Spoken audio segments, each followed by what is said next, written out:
Tapi ada satu nama yang belakangan ini lagi viral, itu player Filipina juga. Yaitu siapa? Flatzy dari AP Brand, junglernya nih. Karena kemarin ini dia juga mengatakan bahwa era Indonesia itu sudah berakhir. Indo era is over.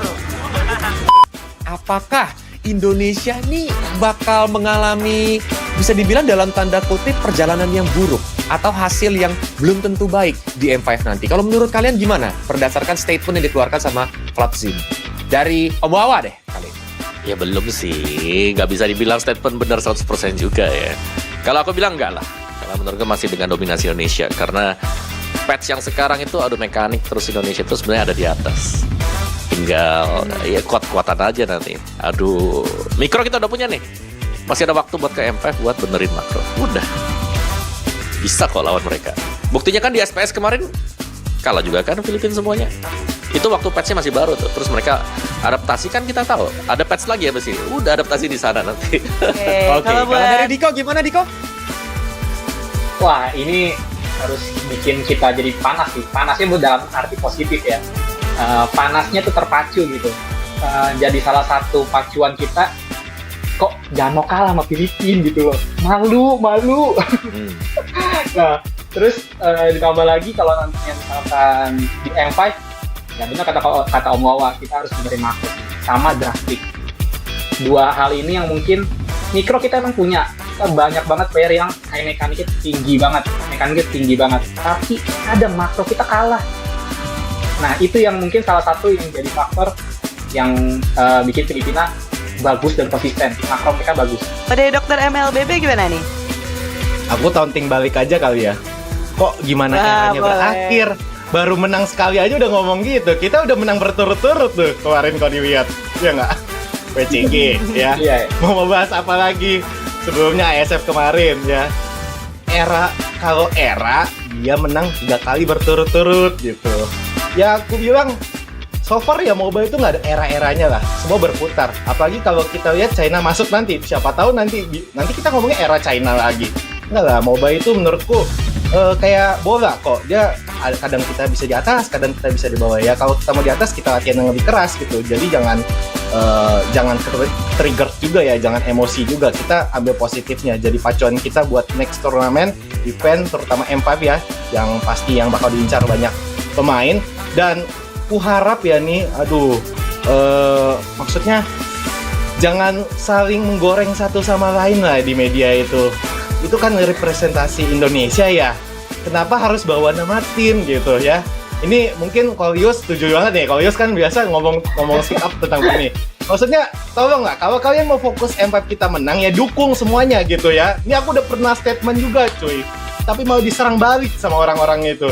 Tapi ya aku kasih tahu ya, kalian mau menang M5 ya, bukan serang PH, bukan serang Indo juga, dukung Indonesianya gitu ya. Satu, kedua kita lihat aja progresnya. Yang penting progres ya, aku lihat pemain-pemain Indonesia ini mau dibilang makro kalah, enggak juga ya.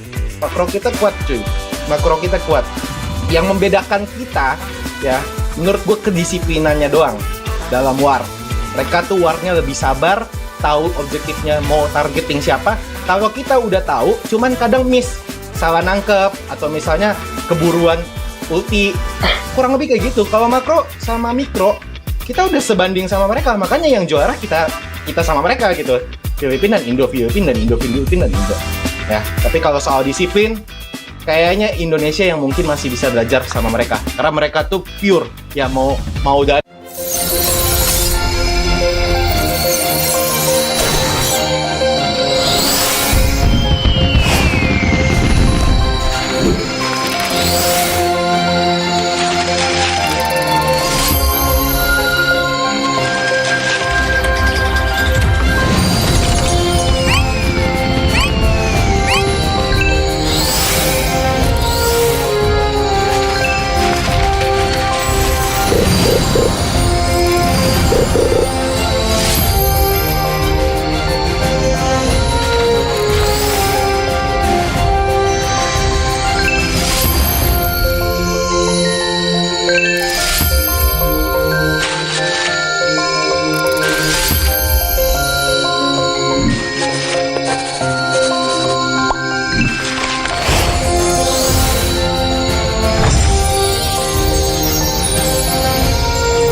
Ini bukan sekedar permainan. Karena menurut aku dan mereka, ini soal perjuangan dan harapan.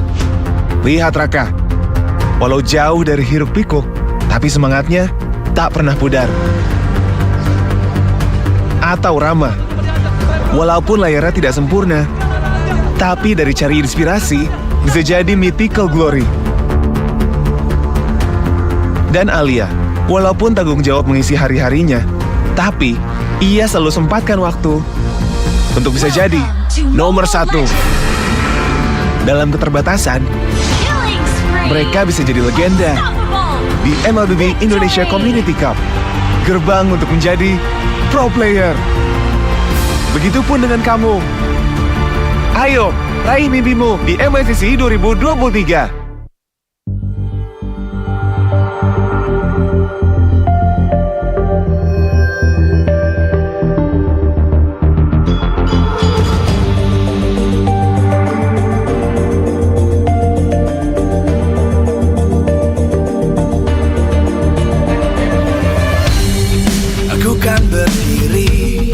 Dan terus berlari, terus ke arah puncak tertinggi.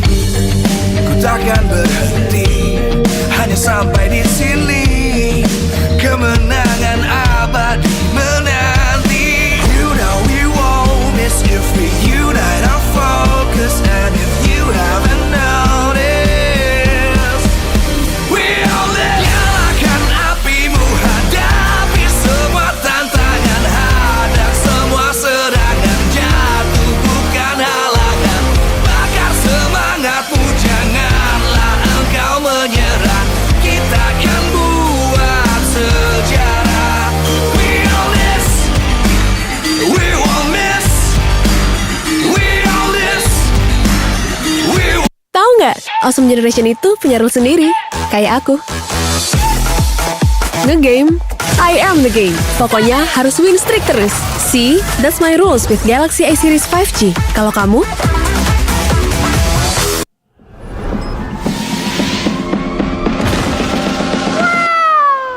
It's only you.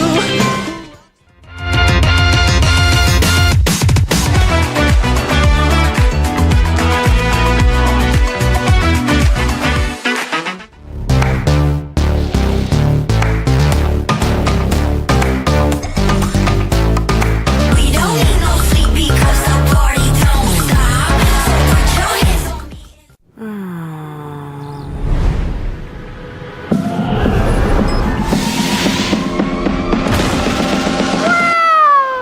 It's only you who rocks my world.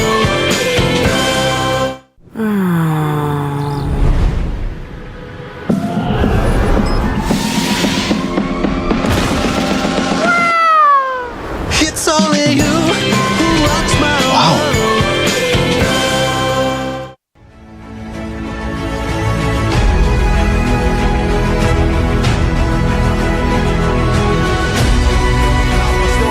Onto the Lord. No opening yet, but look at Venezuela. Slowly but surely, they crack the robots' defense down. With the call altar already taken out. Now Kabuki flickers forward, going with the base, and Aura Fire has done it. Been taken game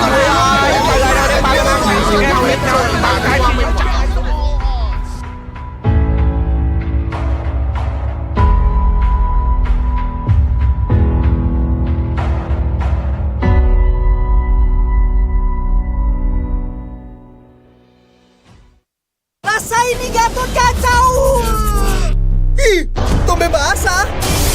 Bro, move on ke Head and Shoulders. 100% pede, ketombe basah dan gatal. Wiped out. Dapetin edisi baru Gatot Kaca di minimarket terdekat.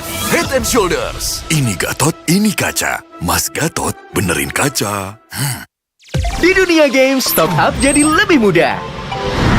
Pilih game, masukkan game ID. Pilih Diamond. Masukkan kode promo, dan pilih metode pembayaran. Masukkan kode OTP dan konfirmasi pembelian. Selamat, kamu dapat tambahan kuota. Kumpulkan DG Point setiap top up. Tukar dengan merchandise dan voucher game menarik.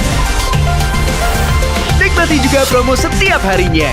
Upgrade gameplaymu sekarang.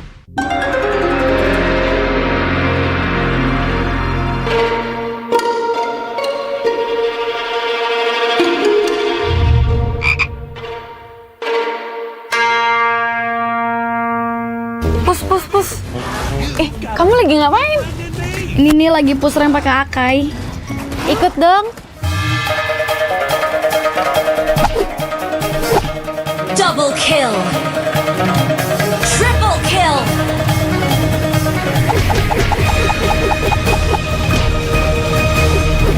Savage. Itu keren banget loh itu. Ya dong, top gue Bami. Ih, bukan kamunya yang keren. Itu notifikasinya keren banget. Alah, notifikasi ini bisa didapetin dari in-game mulai dari kemarin 8 Agustus cuma 58 diamond doang. Murah banget kan? Iya sih, murah banget ya. Nah, kita main.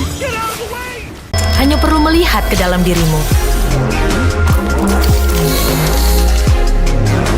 Dan kamu akan mengerti betapa berharganya nilaimu.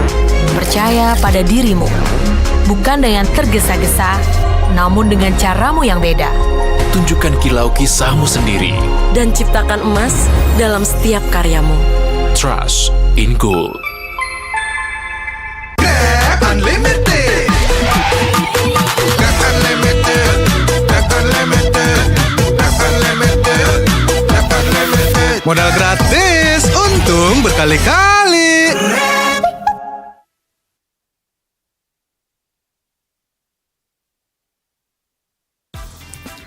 Aku ya, kalau menurut aku, kalau di awal week itu kan AE kan sempet kalah lost streak gitu kan. Tapi menurut aku itu sebenarnya kayak itu tuh aku baca katanya kayak kan netizen kan kayak banyak yang minta AE rombak roster ya, rombak roster. Dan dari AE juga kayaknya sih dari pengamatan aku ya, dari penglihatan aku mereka udah coba dengan datengin romer baru. Nah, tapi mungkin kayak apa dari mungkin chemistry atau mungkin apa, mungkin ternyata oh kurang cocok nih gitu kan. Terus misal abis itu balik ke roster yang awal gitu. Nah, tapi menurut aku kalau dibilang performa Celi Boy turun, ya mungkin sempet tuh awal dibilang kayak retrinya nggak ini retrinya bla, cuman sepenglihatan aku makin lama makin inti, kayak kelihatan tim yang sekarang udah lumayan ada chemistry-nya gitu. Cuman ya namanya balik lagi ya, namanya pro player ya pasti ada bad play dan ada good play-nya juga ya. Jadi kita kayak nggak bisa ngejudge dari luarnya aja kayaknya. Cuman aku yakin pasti di belakang timnya gitu pasti ada diskusi lain sih. Jadi ya itu menurut aku gitu. Sok bijak banget aku. Bukan Aku pengen nyenggol Bang Pia rasanya lucu. Nyenggol apa tuh? Semoga kalau boleh tahu. Apa kan tadi Pier ada bilang mau apa masalah rumor baru. Kayaknya kan cocok gitu rumor barunya, maksudnya Bang Pier. Oh, aku sebenarnya kayak nggak terlalu ngamatin banget. Aku ngeliatinnya Onyx doang sih, soalnya kayak maksudnya buat tahu kan Onyx menang gak hari ini, Onyx kalah gak, jadi aku merhatiinnya Onyx doang. Cuman ya dari penglihatan aku kayak misal nih kan awal-awal tuh ya kayak pada bilang rombak roster, nah datanglah romer baru kan. Terus kayak mungkin kayak setelah dicoba, maksudnya bukan salah romer barunya juga, maksudnya ternyata kurang cocok ya udah pas dibalikin ya mungkin mereka sekarang menemukan chemistry-nya. Jadi ya udah menurut aku kayak gitu. Oke. Kayak gitu.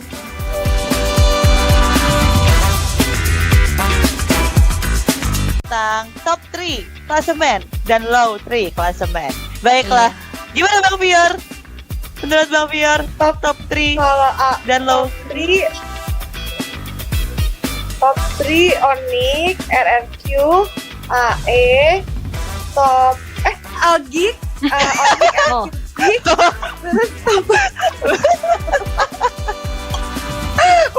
bukan Gik, tahu merah. Onyx, RRQ, Gik, terus kalau yang jangan salting Bang Pior. Mau Pior ya. Maaf. Terus gak apa-apa. Terus kalau yang top bawah sesuai urutan sekarang kayaknya deh AE, S12 sama Aura. Oke, tapi bukannya AE top 3. Itu tadi salah.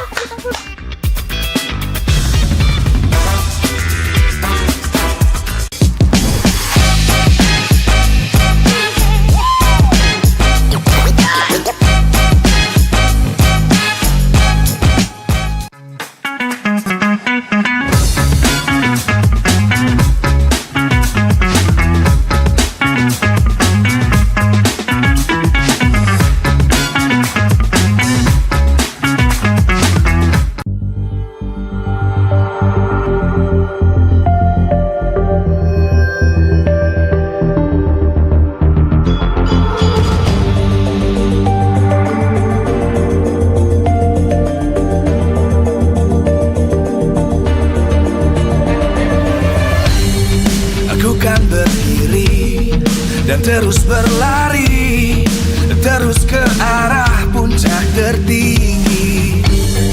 Ku takkan berhenti hanya sampai di sini.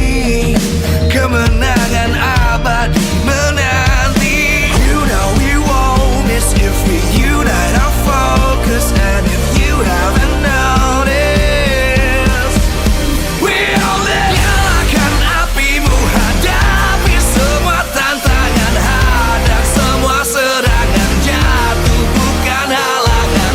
Bakar semangatmu, janganlah engkau menyerah. Kita akan buat sejarah. We all this, we won't miss.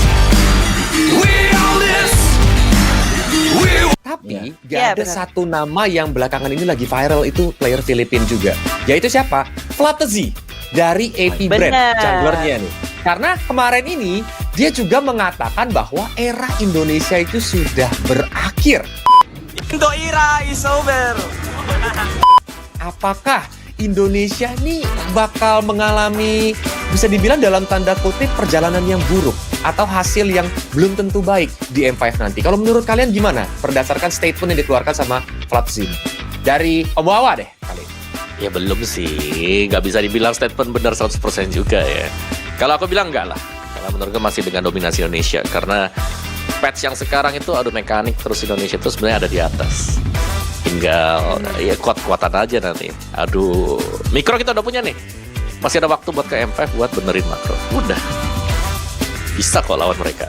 Buktinya kan di SPS kemarin kalah juga kan Filipina semuanya. Itu waktu patchnya masih baru tuh. Terus mereka adaptasi kan, kita tahu ada patch lagi ya pasti. Udah adaptasi di sana nanti. Oke, kalau dari Diko gimana Diko? Wah, ini harus bikin kita jadi panas sih. Panasnya dalam arti positif ya. Panasnya tuh terpacu gitu. Jadi salah satu pacuan kita, kok jangan mau kalah sama Filipina gitu loh. Malu. Nah, terus ditambah lagi kalau nantinya misalkan di M5, ya benar kata Om Wawa, kita harus benerin makro sama drastik. Dua hal ini yang mungkin mikro kita emang punya. Kita banyak banget player yang high mekaniknya tinggi banget, tapi ada makro kita kalah. Nah, itu yang mungkin salah satu yang jadi faktor yang bikin Filipina bagus dan konsisten. Makro mereka bagus. Pada dokter MLBB gimana nih? Aku taunting balik aja kali ya. Kok gimana eranya berakhir? Baru menang sekali aja udah ngomong gitu. Kita udah menang berturut-turut tuh kemarin kalau dilihat. Ya nggak? WCG ya. Mau membahas apa lagi? Sebelumnya ASF kemarin ya. Kalau era dia menang 3 kali berturut-turut gitu. Ya aku bilang so far ya MOBA itu nggak ada era-eranya lah, semua berputar. Apalagi kalau kita lihat China masuk nanti, siapa tahu nanti kita ngomongnya era China lagi. Enggak lah, MOBA itu menurutku kayak bola kok. Dia kadang kita bisa di atas, kadang kita bisa di bawah ya. Kalau kita mau di atas, kita latihan yang lebih keras gitu. Jadi jangan trigger juga ya, jangan emosi juga. Kita ambil positifnya. Jadi pacuan kita buat next turnamen, event terutama M5 ya, yang pasti yang bakal diincar banyak pemain. Dan ku harap ya nih, maksudnya jangan saling menggoreng satu sama lain lah di media itu. Itu kan representasi Indonesia ya. Kenapa harus bawa nama tim gitu ya? Ini mungkin Kolius setuju banget nih. Kolius kan biasa ngomong speak up tentang ini. Maksudnya, tolong nggak, kalau kalian mau fokus M5 kita menang, ya dukung semuanya gitu ya. Ini aku udah pernah statement juga cuy. Tapi mau diserang balik sama orang-orang itu. Tapi ya aku kasih tahu ya, kalian mau menang M5 ya, bukan serang PH, bukan serang Indo juga, dukung Indonesianya gitu ya. Satu.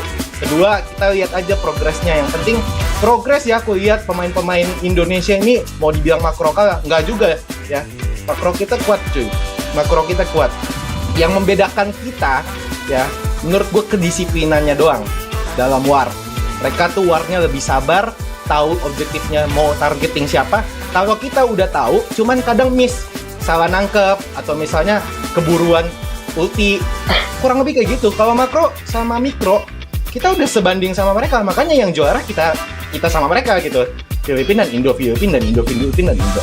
Ya, tapi kalau soal disiplin, kayaknya Indonesia yang mungkin masih bisa belajar sama mereka. Karena mereka tuh pure, ya mau dari tim apapun ya, representatifnya ya, mau tim A, B, C, D ya, itu mereka playstyle-nya hampir mirip loh kalau diperhatiin baik-baik.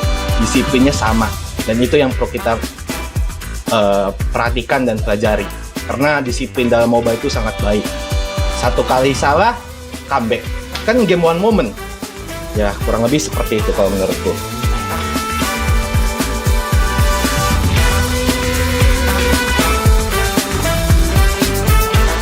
Tapi kalau seandainya Kolius mau nanya nih ya, ke Diko, Obawa, dan Dr. MLBB, kalau seandainya bisa sebutin 3 nama player nih yang saat ini masih belum berkarir di MPL Indonesia untuk didatengin ke MPL Indonesia, kira-kira siapa aja sih? Mungkin dimulai dari Diko.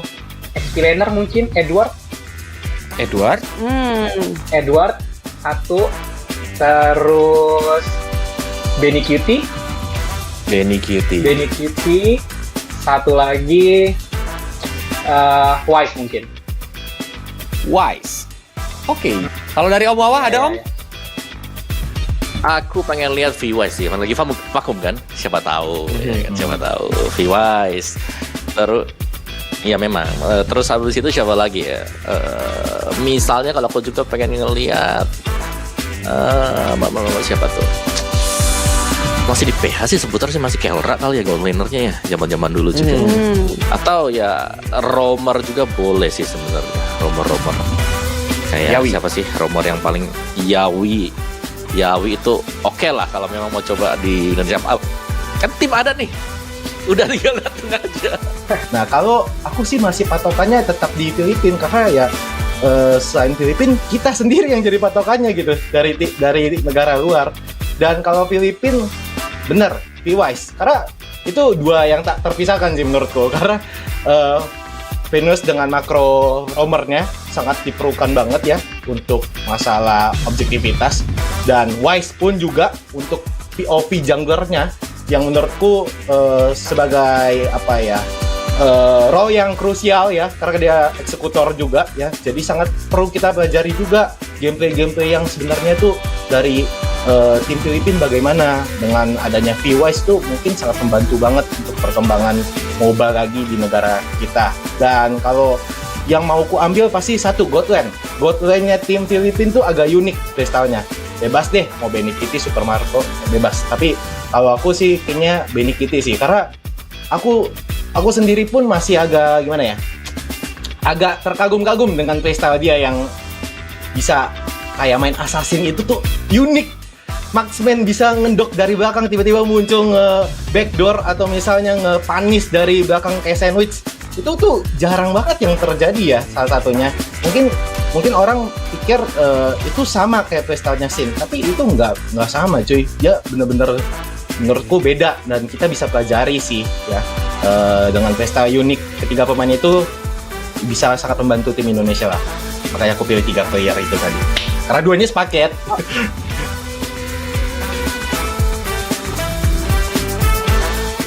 Oke, tapi gak perlu lama-lama lagi, kita bakal mulai aja ya fun games kita sambil jadi para penonton bisa ngeliat nih bagaimana skill dari tiktoker kesayangan kalian ketika bermain. Yang jelas kalau sama Om Wawa kita sebutannya adalah MT, mekanik tua. Ayo, emblem sudah dicek ya, masih aman semuanya? Aman. Kalau udah aman gini, sebentar lagi kita bakal masuk ke Land of Down untuk melihat nih bagaimana para tiktokers favorit kalian bertanding. Tapi masih bisa bertahan dengan cukup Yes. banyak. Retri yang katanya lebih dari Kairi, teman-teman, berhasil mendapatkan leader dari Rico ya. Tuh. Yes. Tenang aja, gak bakal. Wah, Gitu. Kepencet anjir. Oke. Lah, kepencet. bisa. Astaga. Gak lihat, Dok, aman, Dok. Kepencet, guys. Sorry, guys. Kepencet. Ini rame Ini banget kita tuh, juga mau kenapa dah? recall, nggak boleh Kenapa recall. nih, rame banget? Pada sekarang lawannya. Sumpah. Sabar dong, lu nggak lihat tuh dari tadi kejar-kejar tuh. Iya, mau kemana kamu? Iya, pada sekarang semua coba untuk kesulitan sama seorang Diko dan ya akhirnya berhasil ditumbangkan. Dan ini dia nih, Ben mau kemana? Dua double kill ke Diki. Waduh, ternyata Bawa yang dapat gak apa-apa. Itu masih hanya jebol. Objek.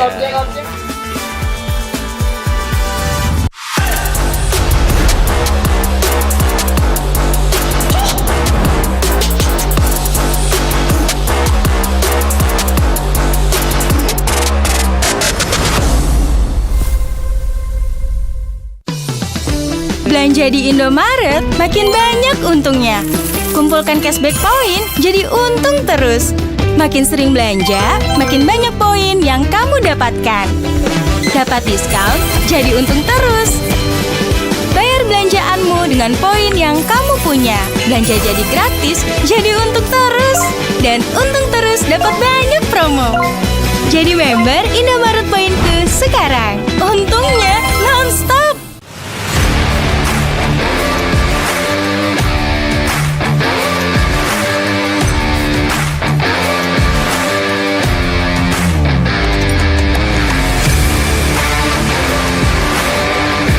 Di dunia games, top up jadi lebih mudah. Pilih game, masukkan game ID. Pilih Diamond. Masukkan kode promo, dan pilih metode pembayaran. Masukkan kode OTP dan konfirmasi pembelian. Selamat, kamu dapat tambahan kuota. Kumpulkan DG Point setiap top up. Tukar dengan merchandise dan voucher game menarik. Nikmati juga promo setiap harinya. Upgrade gameplaymu sekarang.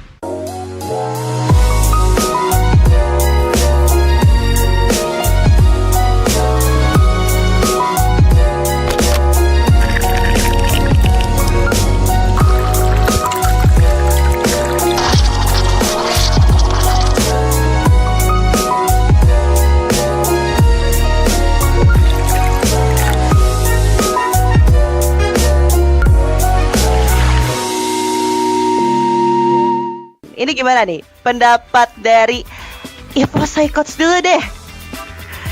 Apa yang terjadi dengan EVOS Legends? Kalau pendapat dari aku sih sebenarnya masih bisa lolos playoff sih, Kak. Kayak dari zona merah itu semua tim itu emang masih bisa ke zona hijau. Jadi di season ini emang keras sih, gak bisa mikirin ini tim bakal lolos playoff, ini tim bakal gak lolos playoff. Semuanya itu yang ada di zona merah pasti bisa lolos playoff.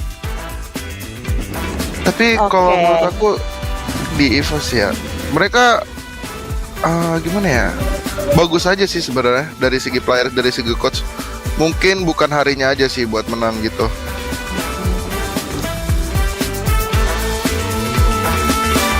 Kalau menang daftar MDL nggak sih ini? Langsung aja gitu kan? Masa pertama kali main menang gitu? Juara dunia kan ya? Wah, shit. Flicker dia, Bang. Keren. 5-0. Wah, Zip berhasil mengeliminasi Super Ahoy dengan blazing duetnya. Di zoning, dikejar bahkan sampai masuk ke dalam turret. Luar biasa. Coach, kompak gini coach kita, coach. Iya, kompak banget Bang kita, Bang. Chemistry kita nih, Bang. Gimana, Bang? Mau main MDL kita, Bang? Langsung main lah MDL lah, boleh kali. Ya, Food. Tapi kalau kita ngomongin Turtle semuanya didapatkan oleh Gokil, lihat. Gestar ya. Gila. Wow, blazing duet. Luar biasa. Record. Tolong, katanya tolong.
Ini bukan sekedar permainan. Karena menurut aku dan mereka, ini soal perjuangan dan harapan. Lihat Raka, walau jauh dari hiruk pikuk, tapi semangatnya tak pernah pudar. Atau Rama, walaupun layarnya tidak sempurna, tapi dari cari inspirasi bisa jadi mythical glory. Dan Alia, walaupun tanggung jawab mengisi hari-harinya, tapi ia selalu sempatkan waktu untuk bisa jadi nomor 1. Dalam keterbatasan, mereka bisa jadi legenda di MPL Indonesia Community Cup, gerbang untuk menjadi pro player. Begitupun dengan kamu. Ayo, raih mimpimu di MSCC 2023.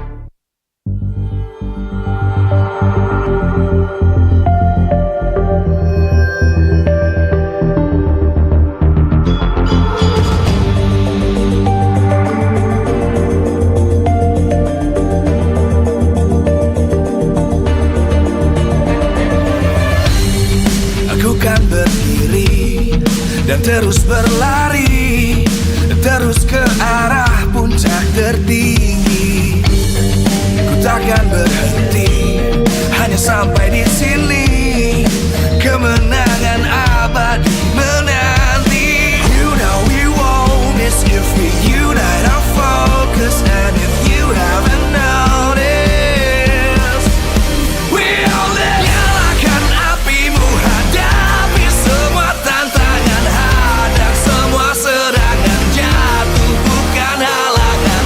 Bakar semangatmu, janganlah engkau menyerah. Kita akan buat sejarah. We all this, we won't miss. We all this, we Tahu nggak, Awesome Generation itu punya rule sendiri, kayak aku. Nge-game, I am the game. Pokoknya harus win streak terus. See, that's my rules with Galaxy A Series 5G. Kalau kamu?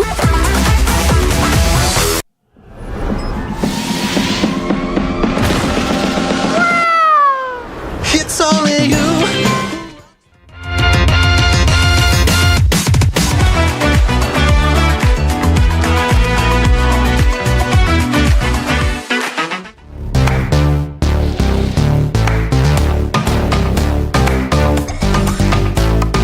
We don't need no sleep because the party don't stop.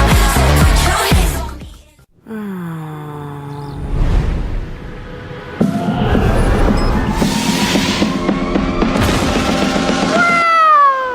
It's only you who rocks my world.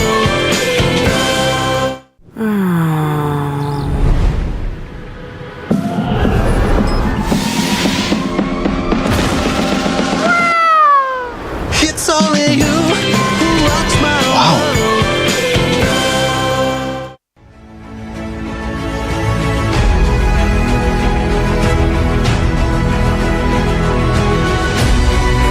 Still have the grasp onto the Lord. No opening yet, but look at Venezuela. Slowly but surely, they crack the robot's defense down. With the call altar already taken out. Now Kabuki flickers forward, going with the base, and Aura Fire has done it. Been taken game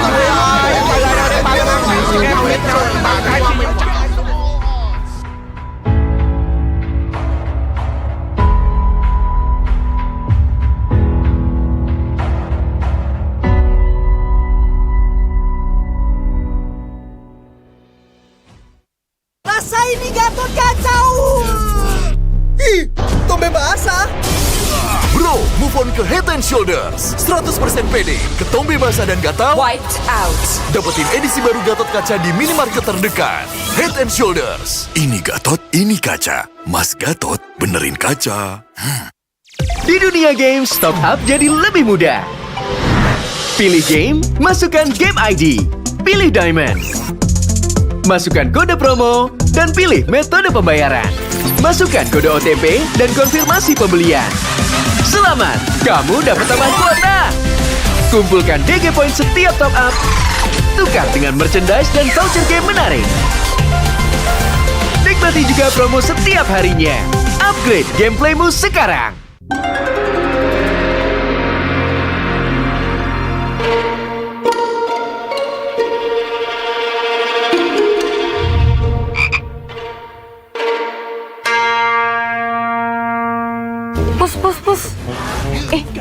ngapain? Ini nih lagi push rank pakai Akai. Ikut dong. Double kill. Triple kill.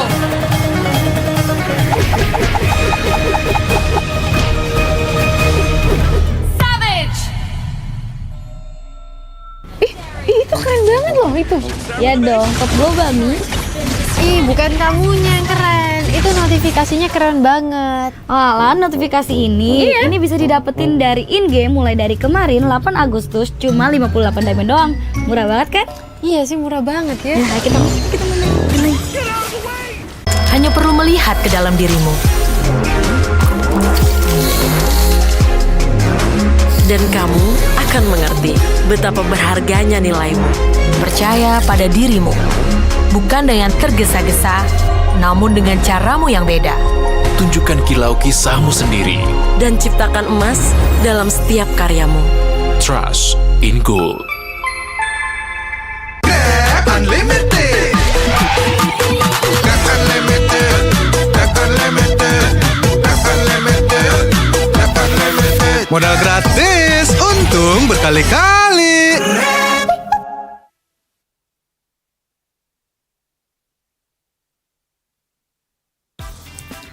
Aku ya, kalau menurut aku, kalau di awal week itu kan AE kan sempet kalah lost streak gitu kan. Tapi menurut aku itu sebenarnya kayak itu tuh aku baca katanya kayak kan netizen kan kayak banyak yang minta AE rombak roster ya, rombak roster.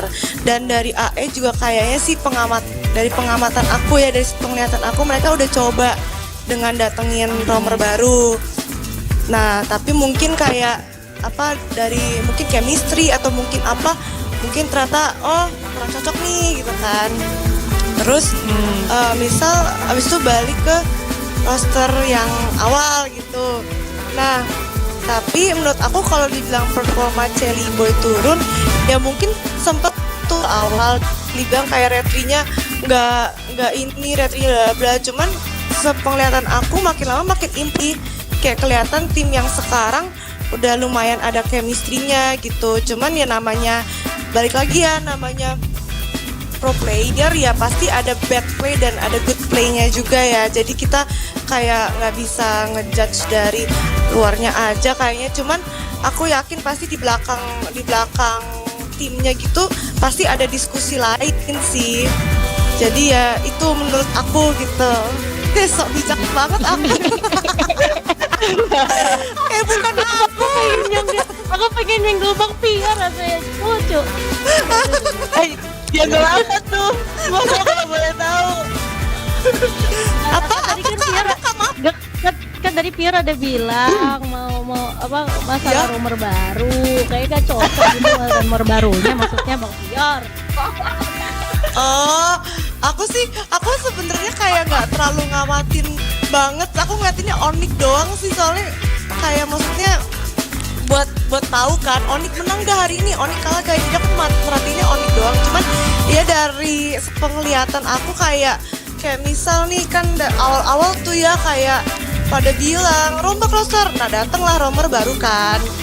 Terus kayak mungkin kayak setelah dicoba, maksudnya bukan salah romer barunya juga, maksudnya ternyata kurang cocok ya udah pas dibalikin ya mungkin mereka sekarang menemukan chemistry-nya. Jadi ya udah menurut aku kayak gitu. Oke. Kayak gitu.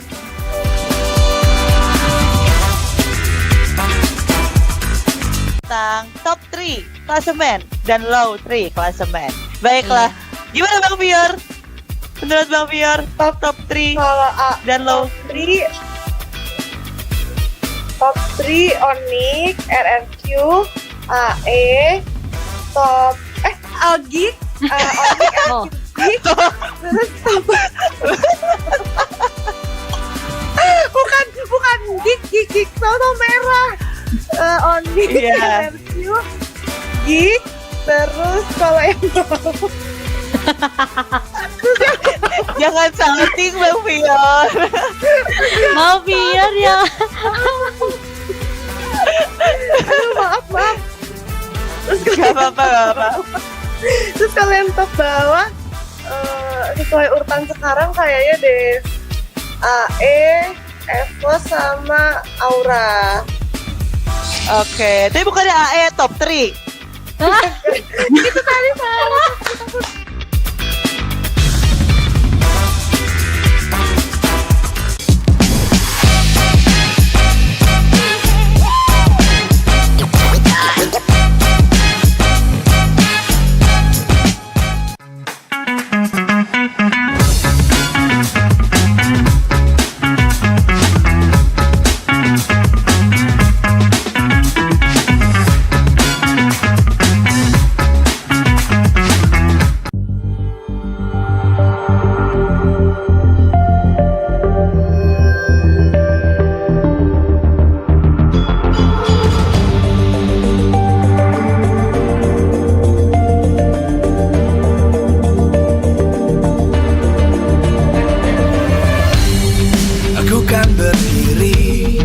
dan terus berlari, terus ke arah puncak tertinggi.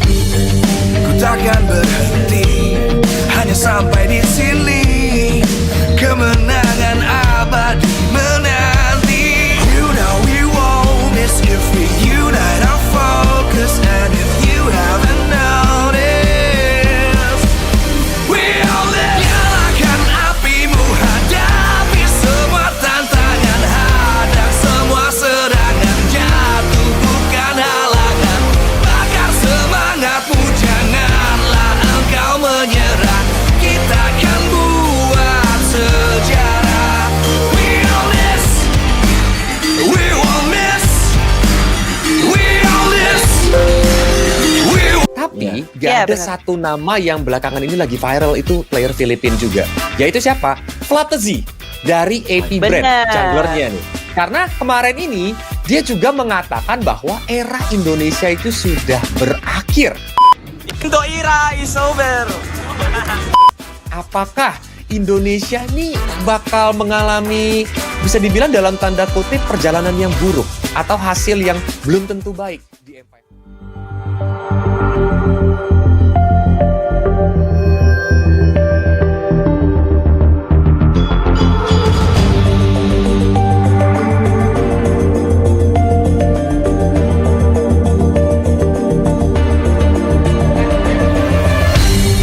Aku kan berdiri dan terus berlari, terus ke arah puncak tertinggi. Ku takkan berhenti, hanya sampai di sini.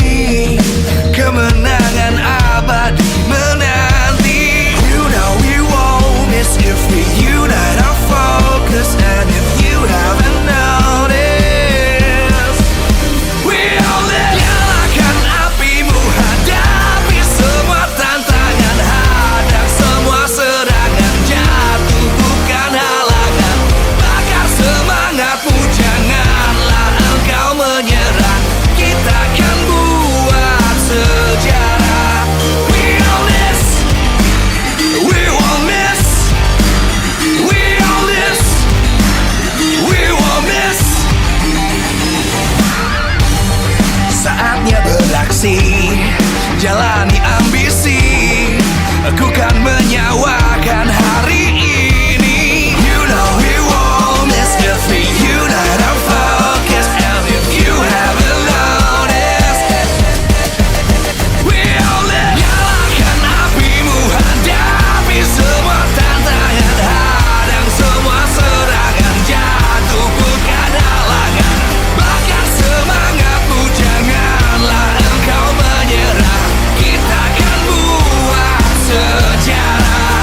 sampai di sini, kemenangan abadi menanti. You know we won't miss if we unite our focus. And if you haven't noticed, we all live. Nyalakan apimu, hadapi semua tantangan, hadang semua serangan, jatuh bukan halangan. Bakar semangatmu, janganlah engkau menyerah. Kita akan buat sejarah. We all this, we won't miss. We all this, we won't miss. Saatnya beraksi, jalani ambisi. Aku kan menyawakan hari ini. You know we won't miss if we unite our focus. And if you haven't noticed, we all live. Nyalakan apimu, hadapi semua tantangan, hadang semua serangan, jatuh bukan halangan. Bakar semangatmu, janganlah engkau menyerah. Kita akan buat sejarah. We all this, we won't miss. We all this, we won't miss. We all this.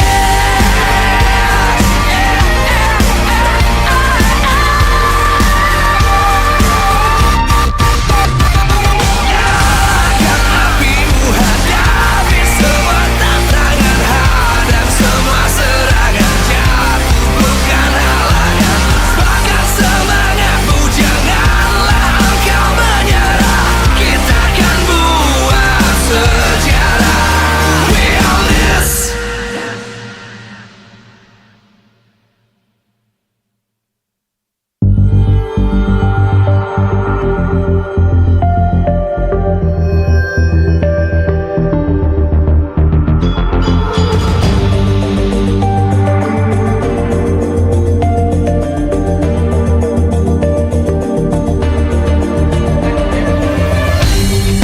Aku kan berdiri dan terus berlari, terus ke arah puncak tertinggi. Ku takkan berhenti, hanya sampai di sini, kemenangan abadi menanti. You know we won't miss if we unite our focus. And if you haven't noticed, we all live. Nyalakan apimu, hadapi semua tantangan, hadang semua serangan, jatuh bukan halangan. Bakar semangatmu, janganlah engkau menyerah. Kita akan buat sejarah. We all this, we won't miss. We all this, we won't miss. Saatnya beraksi, jalani ambisi. Aku kan menyawakan hari ini. You know we won't miss.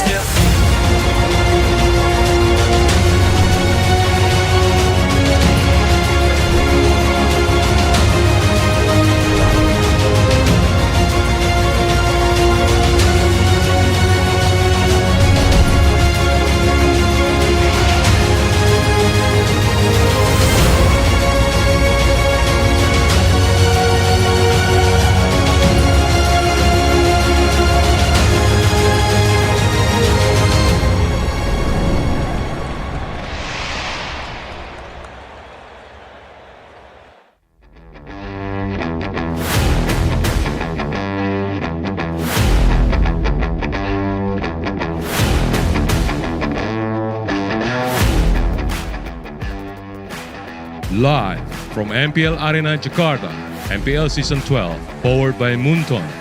Presented by Samsung Galaxy Official Gaming Phone. Official sponsor, Head and Shoulders. Official mobile internet partner, Telkomsel. Official gold partner, UBS Gold. We own this.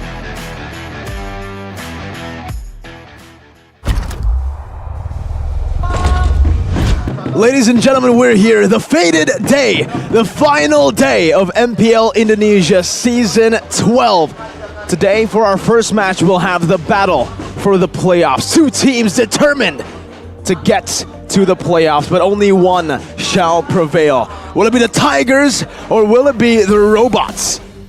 Once again, let's take a look at the draft tutorial first, though. Before we get into anything else, Arashi, take over on this one. Team A, Team B, what is the difference? Right, so it's labeled already. One is a pick-up comp, or the other one's a team fight composition. And if you look at it, it makes sense, right?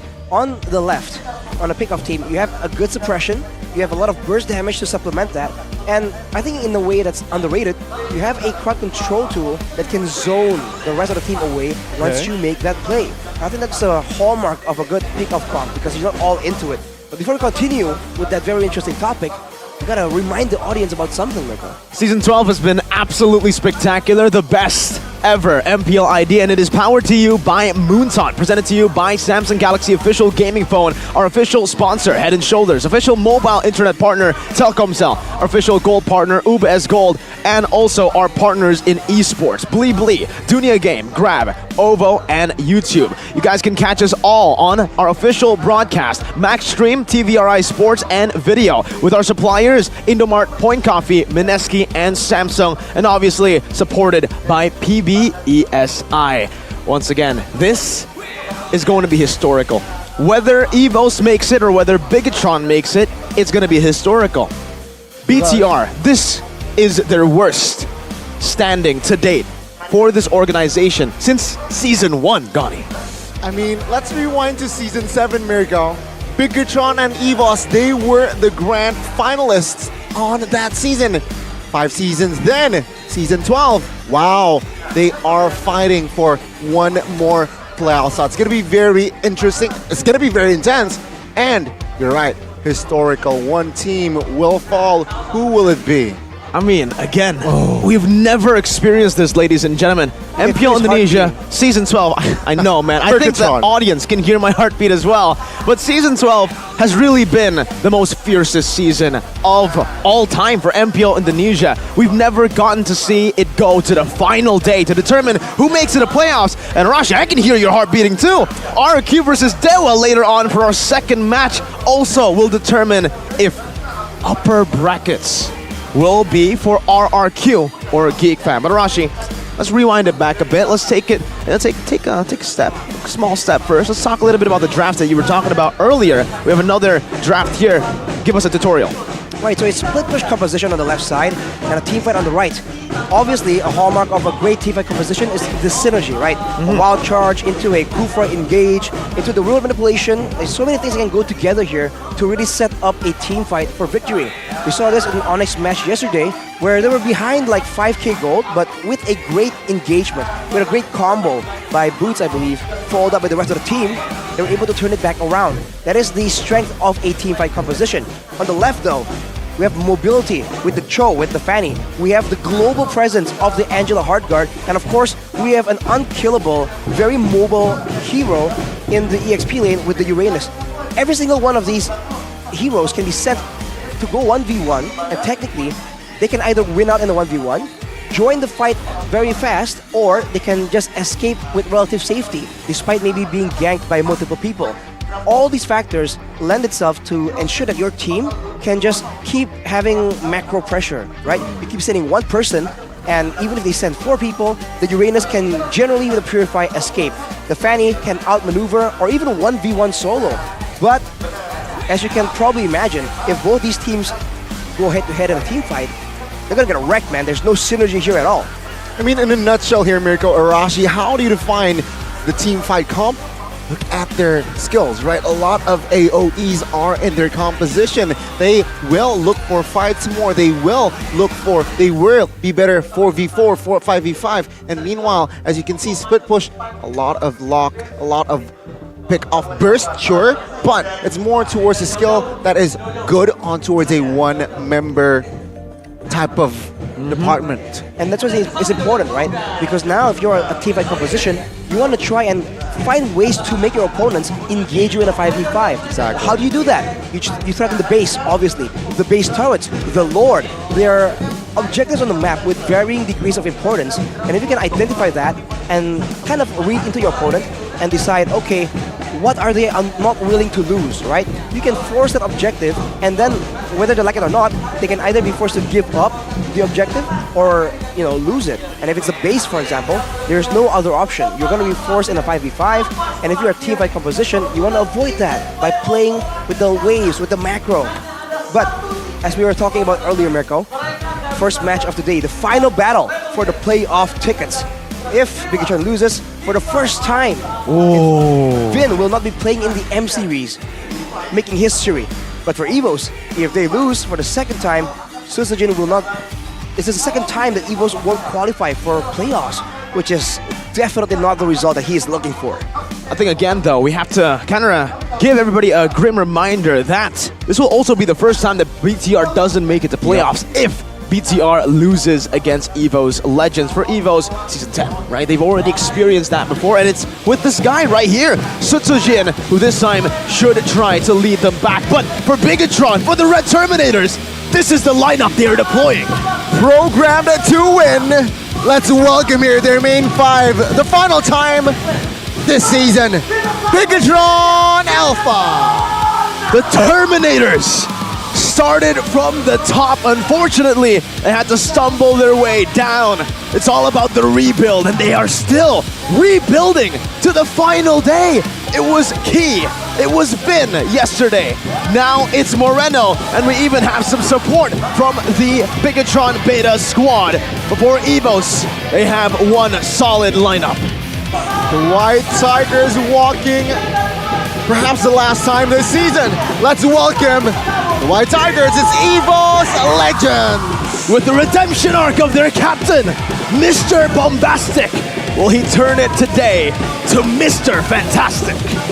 We'll have to see. On the Aerithal, this man is deadly. This man is lethal, but he has made mistakes before.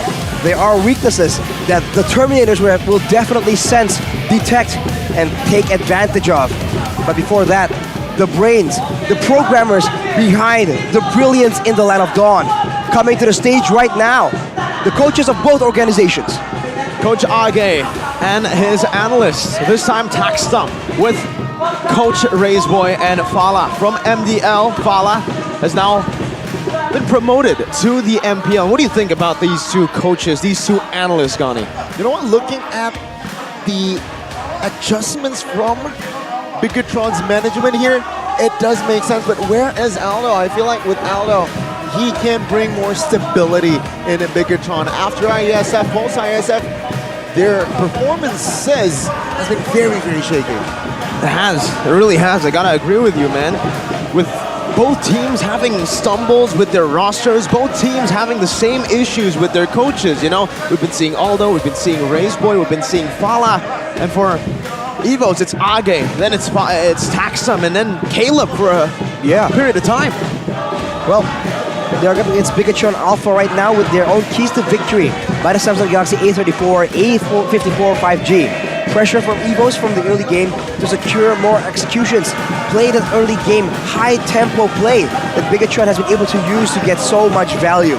Create space for Sive to deliver maximum damage. We saw his performance on late game hyper carries. If he has the space, if he has the items, he can definitely still carry the game to a victory, especially in that late game situation. And of course, limit Van Strong's pick of heroes. But along with that, also beware about his flexibility, man. Van Strong has been a bit more dynamic in his hero picks and in his executions, especially in the mid game, right, where things are a bit more unorthodox. Bigatron will need to make sure that Van Strong does not get a foothold in this game. And that's why I feel like that's the reason they're going for Key, right? A dynamic roamer. Not Vin, who's usually on just initiators. Yeah, he needs to have experience, that calculative approach. And for EVOS, their own keys to victory here is to prioritize synergy over counter picks. Even if your picks are countering, if they don't work together, if they don't work well together, it's a bit pointless, especially if you can't end the game before the skirmishes and team fights happen. Along with that, involve Veldora in the objective matchups. This man has shown that he can make amazing plays if he's given the dynamic, the aggressive heroes in the EXP lane. Along with that, screen Super Ken's movement, especially when mutual objectives are on the board. You need to make sure that you know where he is, you know where he's pathing to. Does he have the retribution? Because if you leave this man alone, he does not stay still. He will find an opportunity to dive to the back line. He will find a way to steal your neutral objectives and your buffs. So he needs to be watched at all times.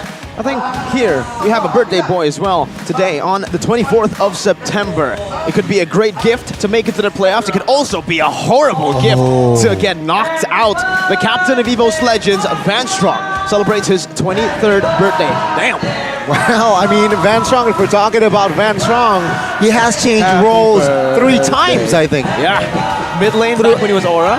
Gold lane. MDL. Oh, and then mid. And then Rome. Yeah. He was technically a jungler as well, no? Yeah, back in the day for Back Aura. in the carry meta, I remember. Yeah. Because 4 roles. Wow. He just needs to tackle the XP lane before we can actually season, call question mark? Van Super Strong, maybe, right? I don't know. Happy birthday, though, for Van Strong here. Again, he has to work hard on his birthday today. There's no relaxing. Up against Key. I don't know if he's the captain here for Bigatron Alpha. It was Captain Vin, we all know that. But with Key in the lineup, it does feel like this lineup is a bit more dynamic in the early game, but way more one-dimensional in the later stage. Key is a mechanical roamer. He makes amazing plays, but he is limited by that shot calling, by the late game macro. Compared to EVOS, who thrives in the late game. We'll see how they do. Ladies and gentlemen, game number 1, the Tigers versus the Terminators. EVOS on the blue side and BTR on the red, suiting their colors. Let's see again, EVOS Legends, what will they go for here? It seems like, okay, they will go ban the Paquito and the Fanny here, so they are respecting Sorizo in a sense, and they, of course, a staple ban. Post-patch even, Fanny seems very strong. A lot of supports are on the rise, and of course, an assassin will wreak or wreck your formation. An assassin, I mean, we'll see it if an assassin does make an appearance right here. It's a bit more dangerous in the current meta. There's a lot of ways that these roaming supports can keep the carries, the squishy targets in the back alive, even against the best of assassins. The Matilda has been banned away, along with the Irithel, that a lot of people have been saying that Brands is very adept at. It's one of the only heroes where he has had standout performances. So we'll have to see if he can find a replacement here that does make sense. Because they do have the first pick. They could go for the footballer if they really want to. I mean, aside from that, right, looking at the 2 bands here, I would say they both have done so much research on one another, especially their previous match. Literally just their previous match. The Fanny was a big problem, even for Onyx in game number 1 of their match earlier in Friday, where Bigatron was able to take Onyx all the way to 37 minutes with that Fanny. Meanwhile, the Irithel, like we saw yesterday, I personally have never seen this Onyx lineup, or any Onyx lineup, get dominated like that. 1 kill was given away to Onyx, and it was when Brands got his hands on the Irithel. Very similar to him, actually, right? Irithel's riding Leo, a tiger, depending on the skin. And Brands, right now, he was a robot before, a red robot.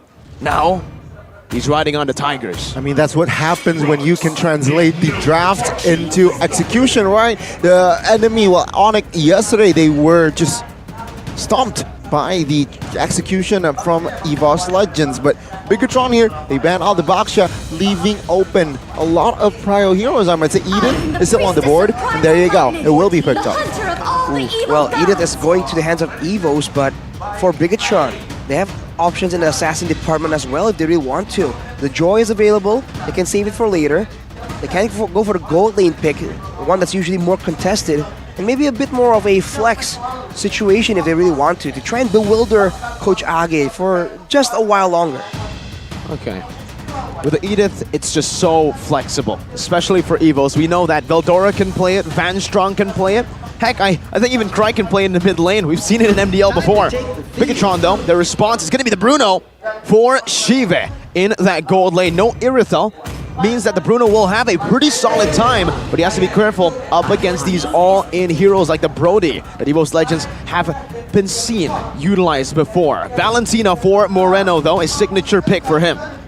Ooh, we have seen this Valentina picked early before by Onyx, actually. Yesterday on the desk, we were talking about how it's very good, but you still have to try and pay attention to what you have on the table. But I guess in this context, Bigatron knows that they can take the Primal Wrath maybe do a bit more damage from that mid lane with even more items. So that is a solid option. Now for Evos, what gold laner do they want to get before it get bans out?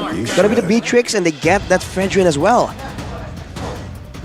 Considering now, looking at their comp, Fredrin, good neutral objective take. Going up against Lancelot here, another head-to-head win, I suppose. Lancelot's going to have a tough time in clearing those objectives, but then again, Lancelot will find the backlines easier if you compare it to Fredrin. I said it on stream yesterday, Gani Arashi. The Lancelot pick by Onyx was a bad Lancelot pick against the Akai. But then we completely forgot it was Kyrie. Sometimes the bad picks can be made to work due to the execution of these gods in the jungle. And yeah, Super Ken is no Kyrie, but he is making a name for himself, and he does have that potential. So that's what RazeBoy is trying to utilize here. Keyboy, let's take a look at the comment here. Be careful, Bigatron. Evos is strong in the early game. Be cautious, Evos. BTR is very good at kiting. Both have strengths and weaknesses that they will try to exploit from one another. But it seems like for BTR here, they're already kind of going for that front to back that we expect. The kiting game, right? Bruno, Valen. Bruno, Valentina. A lot of short cooldown skills to try and kite back, do some damage. But for Evos, the fact that they're banning away the Diggy right here as well, seems like they're going to try and go for something a bit more vulnerable maybe in the back line. The Mage or maybe a support roamer to heal both the Edith and the Fredrin. That's been a solid strategy we've seen rise in popularity after the changes in the patch. For Bigatron though, they themselves are banning the EXP lane a lot, so I think they're trying to secure something solid for Sorizo. Maybe an Uranus maybe, for a bit of a split situation here, tearing apart this team fight, but no, it's gonna be a Terizla doubling down, trying to fight Evos at their own game. Asking Veldora a question, right? What are you going to play? Veldora displayed a magnificent Terizla yesterday. It will be denied, so now Veldora without a playmaking quote-unquote hero, what is left? Khalid maybe, if he wants to playmake in that EXP. I think another solid choice for Veldora. Yes, we haven't seen him play this hero before, but the Benedetta, one of his signatures back in the MDL. One of his favorite heroes as well. Or we might just see a standard XP laner with a Yuzong and Arlet ban. Is a Lapu a choice to go for here for Evos? But aside from that XP, remember the Edith could be flexed over. And for Krite, no Valentina. What is he going to go for? Is it going to be a solid Give? And yes, it is an Edith. Flex to the XP lane, Kufra pick, and a Kadira. Yeah, I mean, that is also why they banned out the digging, right? They want crowd control, and there you go. The last two picks will be heavy on that crowd control department. Kadira, Petrify, and as well as Kufra here will find and disrupt the rotations and punctures of Lancelot. But then again, going up against Bruno, Bruno is a marksman that can pick up a Purify. Yeah, Purify and the Worldly can push people back, but with the Diggy no longer in the picture. Bigatron, they're going for an all-out combo as well. It's a team fight matchup, but Evos has a bit more of a pick-up threat with the Kadira though. Man, we'll have to see how this works out. It's the key signature. We've been seeing Atlas Key for the longest time in this game. Man, Beatrix can't go Purify, or can he, right? If he goes Purify, very, very susceptible, very open, and I don't think there's going to be any Purifies for Evos. Very limited, yeah. The Atlas pick, first time, no, second time. Dreams picked it up first. We're finally going to get to see it on the hands of Key, the mechanical roamer, the mechanical Terminator. Who says that it was a support time to rise? Support patch? Bro, Kufra and Atlas, let's go. Ladies and gentlemen, we're not going to get a passive game. We're going to get an aggressive game. Both teams fighting for dear life. It's playoff or it's nothing. Bigatron Alpha versus Evos Legends. Game number 1. Welcome to the land of Dawn. And this early game, we're going to pay attention to the clear speed for both junglers. Suzuki will definitely have a bit of an advantage, but can he leverage that to something else? With all the engage, with the power in the mid lane, you have to worry that Super Ken might get invaded. And for Bigatron, that is one of the worst case scenarios. But with 2 Purifies as opposed to none, you can't help but feel that later on, Bigatron Alpha has a lot more safety in how they're about to fight. And looking at the fight so far. Super Marino on this Valentina is doing quite a bit of damage. Let's see. How do they want to play the early game, right? Because we just got a comment from Keyboy himself, who actually had to struggle quite a bit against EVO's Legends and BTR. So BTR good at kiting, but this composition is more of a, an all-in comp rather than a kiting comp. And for EVO's Legends, sure, I think they can still hold on to that early game. So accurate to what Keyboy said. BTR though, looking to go for skirmishes quite early on. Anything interesting, Arashi, from the emblems? 3 Wilderness Blessings from EVOs. As standard. They really like this roam-heavy playstyle. Later in the mid-game and in the late game, they like moving around and confusing their opponents. So Bigotron Alpha needs to make sure that they keep that in mind. If the chase happens in the river, EVO's Legends have a bit of an advantage. But along with that, Super Marino has the Inspire as well, so he needs that extra bit of cooldown to do more crowd control and maybe get more high-value ultimates. We saw Sans pick up the Tyrant's Rage from the Kufra before. It could happen again. Definitely could. They're both just, for now, playing it really passive with the 2 initiators. They need to wait for that level 4. Ladies and gentlemen, we have a game fact by Grab. 146,700 is the gold earned from the total number of turtles secured throughout MPL Indonesia Season 12, which amounts to 489 turtles. We really don't want to save the turtles here. Exactly here. And still counting, Mirko. We got 2 big matches ahead of us. Let's see. First turtle setup. Okay, there's a flicker already popped by Sorizo. There you go. It will catch Van Strong and force him to pop the flicker. Seems like here from each team there will be a burnt flicker. Beldora, Crank, and as well as Sutsujin setting up. Sorizo opening map. Super Key is level 4. Has a Fatal Links. Does not pop it just yet, but Super can. Great turtle take as the Fatal Links connected onto with Sutsujin, and Sutsujin gets taken down. Good response by EVO's Legends here. As Sorizo now might be caught. There you go. The 2 kills for EVO's Legends. It's a 2-for-1, but the red robots gets the turtle. The robots strike, but the Tigers were able to counter-initiate.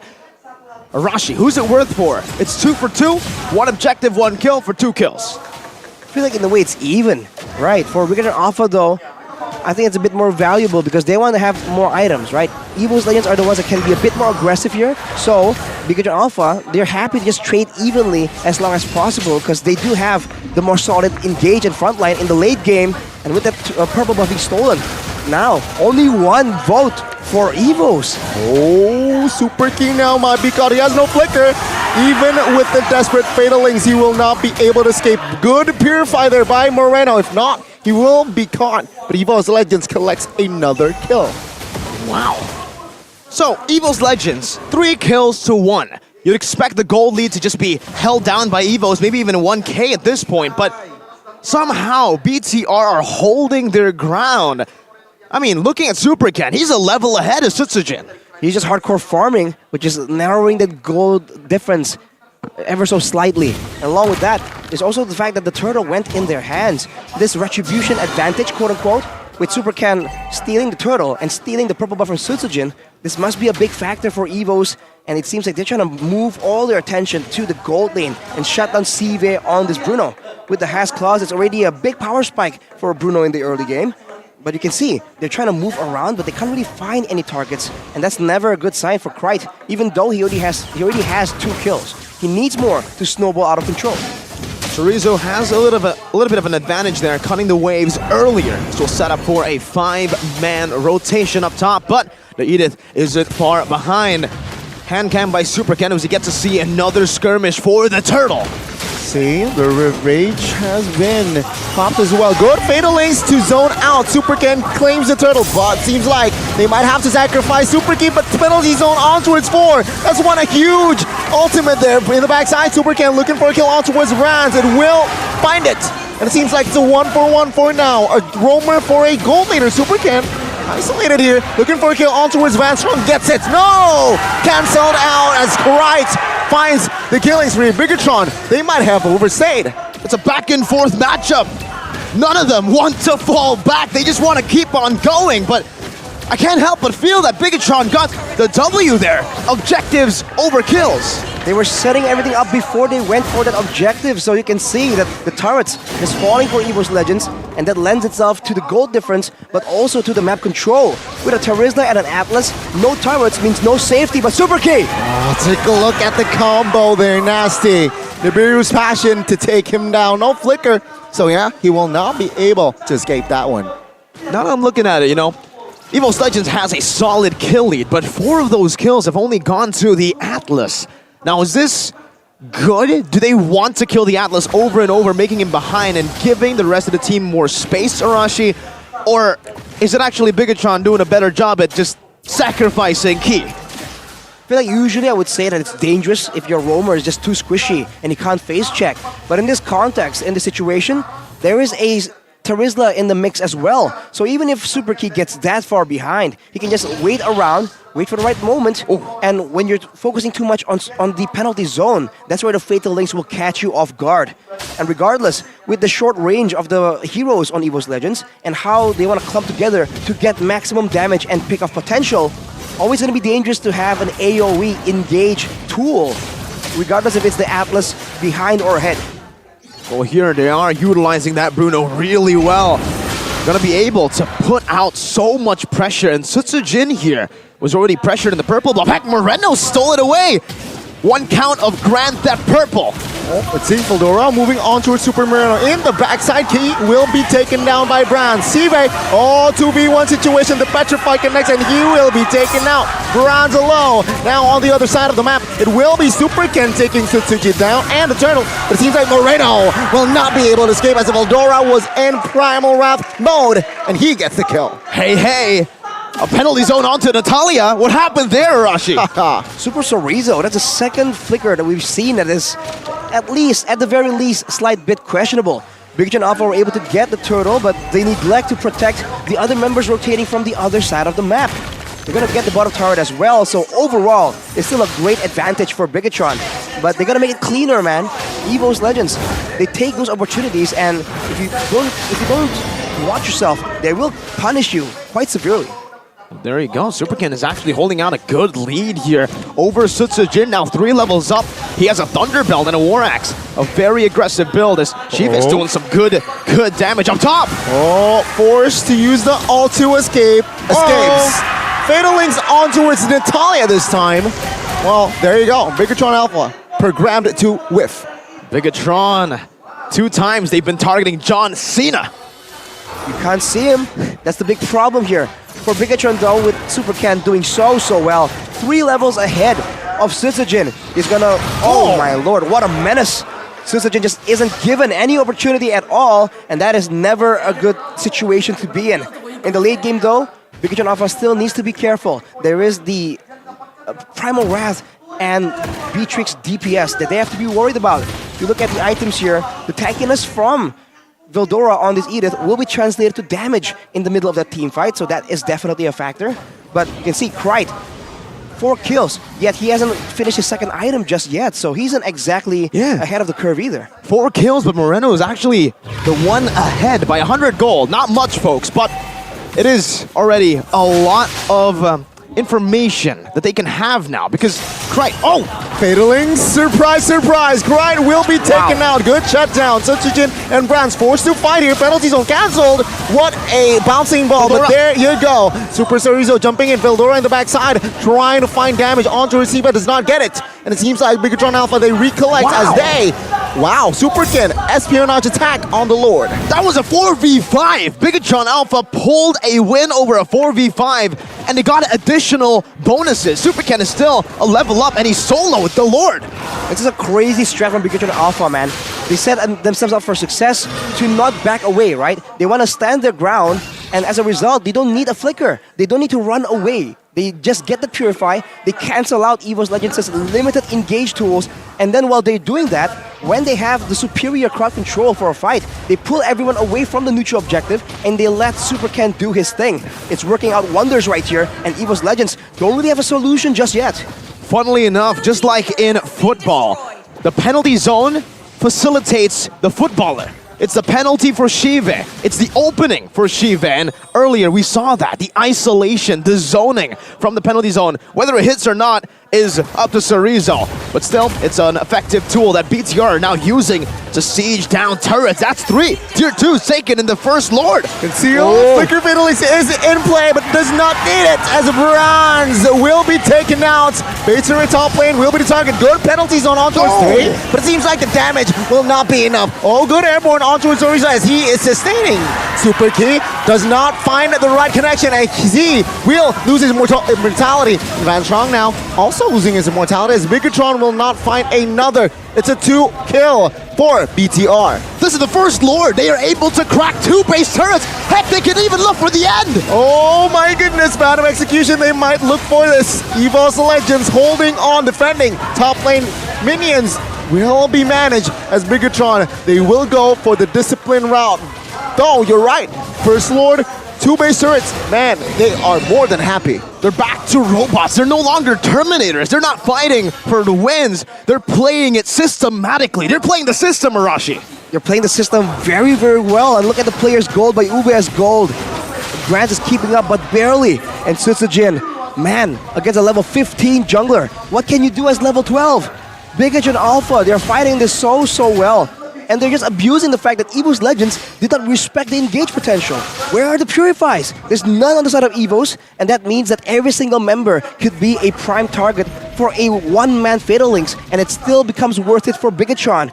And if you pay attention, in the middle of those fights, look at Super Moreno, look at CV. The fact that the front line, Super Cerezo and Super Key, are taking away so much attention means they can stay in the back, all chill, and use all their spells for extra damage. They were just free hitting again and again, and slowly but surely melting down the whole roster of EVOS Legends. That cannot be allowed.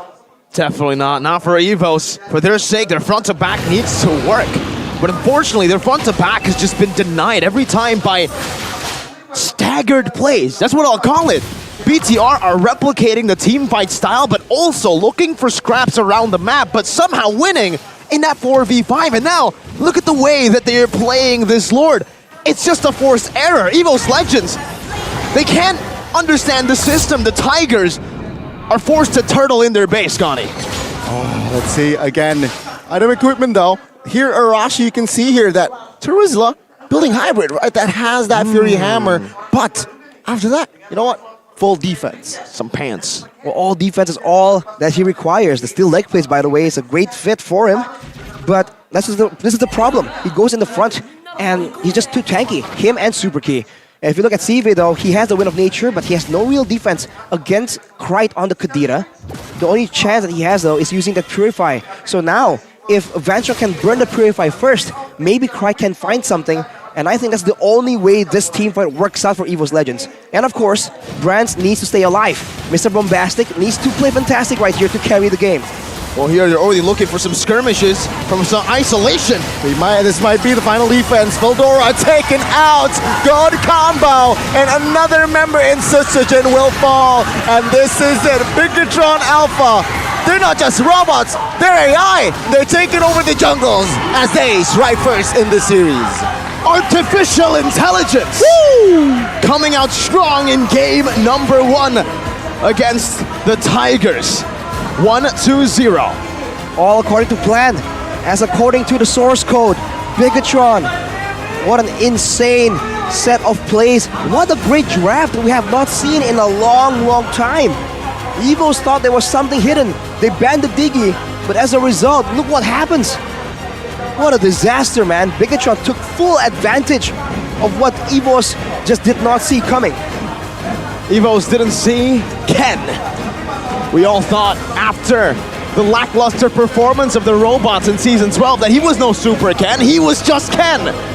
But this game, he truly showed why he chose that name, Super Ken. 3,000 gold lead, 3 levels ahead of the Prodigy jungler, the Tiger Cup, Sutsujin. There was just no play whatsoever, Arashi, for the White Tigers to play around with. Bigatron Alpha. They know that they dismantled the EVOS Legends plan from the early game. Wow.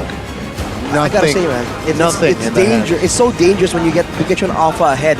Every single team, of course, knows how to take advantage of leads in MPL ID, but Bigatron in particular, man, once they get really ahead, It is just terrifying. You get nothing at all. I think Suzuki ended the game level 12, dude. And honestly, we got to talk a little bit about how they got that lead, Arashi, because in ID, right, what we expect is kills, team fights, to get you the lead, and those team fights will translate over to turtles, to objectives. But in this game, they were trading lives for objectives, and in the end, that style worked out. They played the system. Why couldn't EVOs handle that? I think it's the fact that they just didn't respect the engaged potential. Because even when there's no big team fight, you see Bigachon had no hesitation at all. Jumping in for one person with the Fatal Links, with the penalty zone. If it's the right target, if it's Krite or Brands or John Cena, they just keep going at it. We even saw some, very interesting ultimates being used there. It doesn't matter. With the amount of engage they have, with the threat that they possess, like they can quote unquote waste their ultimates and still come out on top in a fight. Player of the game though is your boy Super Ken by the Samsung Galaxy A34, A54, 5G, 3, 2, and 6, 800 GPM, bro. Super Ken indeed, and yeah, I don't think we had any doubts as to who the MVP of game number 1 was. The guy who basically was the executor, right? The team set up for him, the team made space for him, but he took all the turtles, he stole all the buffs, took a Lord as well. This guy's a maniac. I mean, theory-wise, Fredrin over Lancelot, but this guy says, like, what theory is that? Let me... Theory. Paper. No, we're playing on phones. We're AI. We are the phones. We are built to win. That's what they were thinking. We're not built to team fight. You can take the team fights. You can take the kills even. Did they win with a kill deficit? Were they behind in kills in the end there? In kills, we'll have to wait and see the post-game stats. I don't think they were, considering at the end of the game, they were just so dominant. And like we were saying, man, there's not enough resources in the side of EVOs, and they're so behind that they can't deal with the front line. And when the front line was just absorbing all the damage, Sive and Moreno, they're just free hitting again and again. You saw in the end that Maniac picked up by Sive as well. I think everyone from Bigachon really played to their job descriptions. But overall, yeah, I guess Super Ken was just the one that really stands out with the super reliable retributions. And look at this, even Super Marino, like we predicted, taking the Primal Wrath and using it for DPS. The first fight was a bit shaky, but afterwards, even though one person gets picked off, they don't care. They will find the next big fight using the objectives to pull EVO's Legends into a fight they don't really want to take. Look at these engages, man. I mean, again, though, these engages ended up with EVOs actually winning, right? Yes, they were able to get a few kills, but ultimately, it was EVOs with a win. But the gold lead, Gani, look at the gold lead. It's never to their favor. Super Key, 0-4, man. It's not a stat you would want. Then dying again here, 0-5, plus 1 death. But the gold lead remains in the robots' grasp. And that's all because of the engage tool, right? It's not because they rely only on the Fatal Link, but they can rely on also Sorizo. Sorry, bro. Tempo as well. Sorry, bro. Well, Bigachon, whenever they go for a play, it's always at the right moment, at the right time. That's the thing, right? Whenever they're trying to go for a objective, a turret, a Lord, look at this fight, man. Look at Sive. His HP bar is not going down at all. Crisp clean positioning. Same thing here. Look at every single team fight. Look at him. He is just free hitting, man. You cannot allow a Bruno this amount of freedom. It is just terrifying. And like you said, the timing when they do everything and how fast they crank up the pace when they have the advantage. I think that's what's so dangerous, man. EVOs were waiting for an opportunity, but everything is happening so fast, so quick. You can't really find anything. 10-11 was the final score. So they beat EVOs by 1 kill. But look at the buffs, my goodness. 12-3, 8-4. Sutsujin only with defensive items. Usually you would expect actually a little bit of offense, like a Thunderbelt, right? The Psycho Freds usually go for that, but in this game he couldn't afford to. Arashi, look at him. Super Ken was a menace. He didn't give Sutsujin anything. And that's due to the composition from Bigachon Alpha. More control. We were talking here on the desk yesterday about what lends itself to you getting more control, right? Over the neutral objective, over a buff. Generally, it's tankiness, crowd control, or damage. in this situation, Big Kitchen Alpha has all these three things. So EVO's Legends, again, you just have to wonder, why no Purifies? I feel like there was... Because they can't, Arashi. There's an Atlas though, like it's dangerous. Maybe they felt that they need the Flicker more because they expected Big Kitchen Alpha to really rely a lot more on Super Ken to make the plays work, right? They need more outplay potential. But Big Kitchen Alpha shows again, you worry about one person, we bring the whole team to you. They just can't, I believe. I mean, Gani is the Atlas player here, Gani. You know that the Beatrix, what is Edith Purify? No. Right? On Kadira Purify? Nah. Kufra. Well, Susujin in the jungle. The only one who could possibly go for Purify would be Brands, but that doesn't make sense. Yeah, we don't see that from a Beatrix. That's not the preferable battle spell, but we have seen some changes before. You know, Bruno used to be only a flicker only marksman, but people have gone for Purify. So maybe, Arashi, maybe it is time to adapt. He went for the Wilderness though, and can we talk a little bit about this, right? EVO's Legends, their early game always so strong, dominating against Onyx even in game 2 yesterday. How do they do it? Early game pressure equals to rotations, equals to winning lanes. Was the Beatrix not too much of a winning lane here against the Bruno? Is that why he wasn't able to use that Wilderness? I think it went even in the early game. We don't really see a lot of crazy 1v1s, 2v1s, right? But towards the mid game, I feel like the idea for EVOs is to get the wave clear advantage and then roam around, right? Clear the gold lane, go mid lane, get more farm. It's always been a very Brands heavy playstyle for EVO's Legends, but this time, when he's participating in a fight, he just was not allowed any space to actually deal damage. Even in that last fight in the base, you saw that Super Key, he just went all the way, close enough to the actual fountain of EVOs to ensure that Brands that can't do anything. And like you mentioned, Beatrix doesn't really go Purify, it's not really a thing. But seeing the result here, him backing off so far from his team due to the threats, I think it's something that could be employed, because otherwise it doesn't matter how much gold, how much skill Brands has if he's not really allowed any space. You know what? Well, you know what I'm thinking entering game 2? What?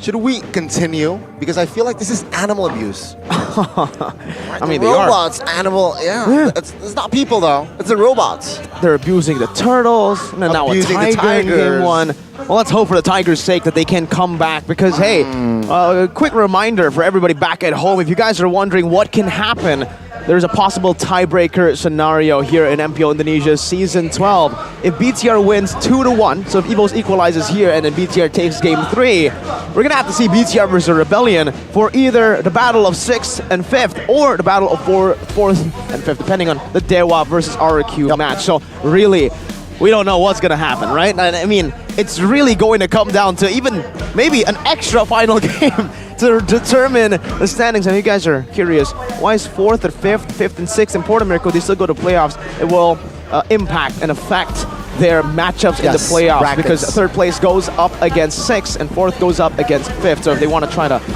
stay away from Geek, from RQ, they got to try to win there. But if you guys want to stay away from laggy performance, bad phones, you guys can go and get the Galaxy A345G that now comes in a new color. Look at that, awesome lime.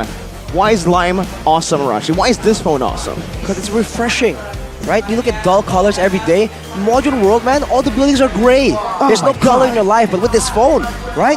You're sitting down, you're flipping your phone, like, such refreshing green, right? It's probably healthy for your mental state as well. Exactly. Every time my mom always tells me, don't play games too much, look at green, touch grass. Touch grass. Well, Mom, my phone's green. My phone's green. And also, my phone has a 5,000 mAh, so I can just look at grass on my phone, Gani. The outplay you can have with this phone, man. Boom, bang, bada bing. Grab it now, ladies and gentlemen. 3 IQ play. 399,000 rupiah. Get a special gaming package worth up to 1 million. You get a joystick. And while you're at that, right, you already have the phone. You can connect it to the Samsung Neo QLED TV well, Arashi. I mean, I've showed both Gani and Arashi the TV at home, the Samsung Neo QLED. That's a game changer, bro. It's crazy. You can connect it as well. And while you're at it, sometimes I like to watch TV while I'm, taking a shower. Sure. While I am using the best shampoo in the business. Naturally. You know what it is.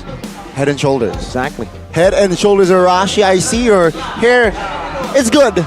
But it can be great if you're using a head and shoulders. Make your hair great again, Arashi. Head and shoulders here. For you. Not now though. No, just take it. Just take it. Gatot Kacha. Do you want the lemon one? This is Gatot Kacha lemon, or do you want the Eudora? Thai green. Thai green. Give it a Gatot, bro. He's a Gatot Open fan. up. That's Open what it up, fam. Get a quick sniff. Oh. That's how your hair will smell like. Don't you want that every day? It just wakes you up, man. Hey, hey, CITB, Sheffen's in the building. Hair cam by Head and Shoulders. This is the main event for Sheffen. It's the hair cam. Take a look at it. If you guys want that hair, glorious, you guys can choose from all the different Head and Shoulders, man. I mean, look at this, Gatot Kacha. We have a Thai grill one earlier. What about you, Gunny? He's a Gatot. Rashi's I'm a Gatot. Thai grill, man. You're a Thai grill. Don't you see the resemblance? The hair? Yeah, for sure. Seems we have two hair cams. One earlier and one now. But let's get back to the topic here, right? EVOS versus VTR. What do EVOS need to do this time? They're known for team fights. They're known for early game. Okay. Both of those were neutralized in game one. So do they now bank on late game, or do they double down and say, you know what? If you want to play it that way, we'll get even more early game hit picks. Well, if they want to, then the draft needs to be a bit more solid, man. You give up the Terizla, you give up you ban the Diggy, but you give up the Atlas, right? It's decisions like this that really mess with the game plan. If team fighting was what EVOS wanted to do, well, Terizla at least, okay? Atlas maybe was a bit of a random pick, but the Terizla, man, you need to contest it then. You need to make sure that you have these great team fighting tools. Look at EVOS. Yeah, the Edith can help in a team fight, but where's the engage, right? Are you going to rely on the Fredrin for engage? No, it's not exactly as reliable. The Kufra is there, but then, you know, the counter engage is even more dangerous. You said a lot of engage, Arashi. So for EVOS, yes, they need to add engage. They 3 times. Have a player, Van Strong, that is, you know, right now, it's his birthday. Exactly. So he is +1 in age. And they also have age as a coach. Oh my god. They got all the ages. Oh my god. Please. Let's see if they can add that engage, or the counter engage, with a +1 age and coach age with tag stop. I'm sorry, man. Rashi, I just had to do it. How do you counter that? How do you rebuttal? Well, or do first you of all, concur? we ignore that and get into the draft. We go straight into the draftage for game number 2. Okay, let's say. I mean, we're saying, man, you know, if you don't want to go for too crazy of engage tools, at least deny it from Bigatron. First pick still for EVOS, but now they will ban the Edith. Maybe now they're gonna try and get Terizla in the EXP lane instead. You read my mind, Arashi. I think Terizla will be prio here for the side of EVOS Legends, considering that Edith pick wasn't too hot, really, for the side of EVOS Legends. And there you go, 2 respects. Well, 1 respect towards Super Ken. That Lancelot now will not be in play. So let's see here the adjustments again from the side of Super Ken. What hero will he play? Yeah, I mean, the Lancelot here, it is too much of a problem for them. And they lost against Kyrie yesterday, with an Akai against a Lancelot, today on a Fredrin against a Lancelot. 2 matchups that, on paper, you would give to Fredrin, you would give to Akai. So, you know what? Scratch that out. We're not going to try to even contest that anymore. Still the same bans, though, for the Red Terminators here. That they want to go for a different ban in the final phase, or final slot. Last time they went Baksha. I think the Baksha would still be a solid choice, but with the disappearance of Lancelot, that'll basically give the Fredrin over now. Or will they choose it for themselves? Well, they can go for the Edith here if they want to. The Angela out. Oh, my bad. The Edith, was banned out. The Angela, though, is available, but without an Iritel. Does Pikachu still want to go for an Angela play and Angela combo? Putting it on the hands of, putting it to support Super Ken in crazy maneuvers could be a plan. I think for our EVOs, that's something they have to improve on as well.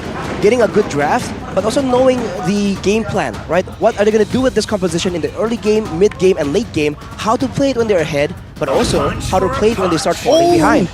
I forgot the Paquito was left open. Exactly, it was banned out in the first game, but because it's left out now, so Rizzo can definitely pick up this Paquito and combine it with Angela. It's a PA combo, folks. Paquito, Angela, and just as a reminder, Flex. Cerezo 100% win rate on the Paquito Season 12. One of the Big most banned yikes. heroes against Bigatron Alpha. Big yikes indeed, BY. EVO's Legends, though, they have a chance to pick up the Fredrin here. I mean, the Fredrin didn't work game 1, but the Lancelot, the problem, is already gone. So, Fredrin pick again. Valentina, maybe even? Valentina? I mean, if they Take want to away try the to match hard the hard guard, maybe. If they want to go for... What were we saying earlier? Fredrin. The Fredrin. They can go for it, but I think it's still a good choice for crowd control for some damage as well.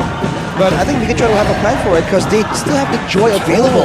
But as we were talking about, Ronnie, the Terizla and the Valentina, like Mirko called out, so not bad. Will Bigatron pick up the Joy though? I mean, if you remember, Mirko, Feldora's Terizla yesterday is what really impacts the game against Onyx. So I feel like Veldora will try to replicate that game plan, that style of execution, that aggressiveness, that calculation. But Bigatron here, last time around they secured a hero for Super Ken in that last pick.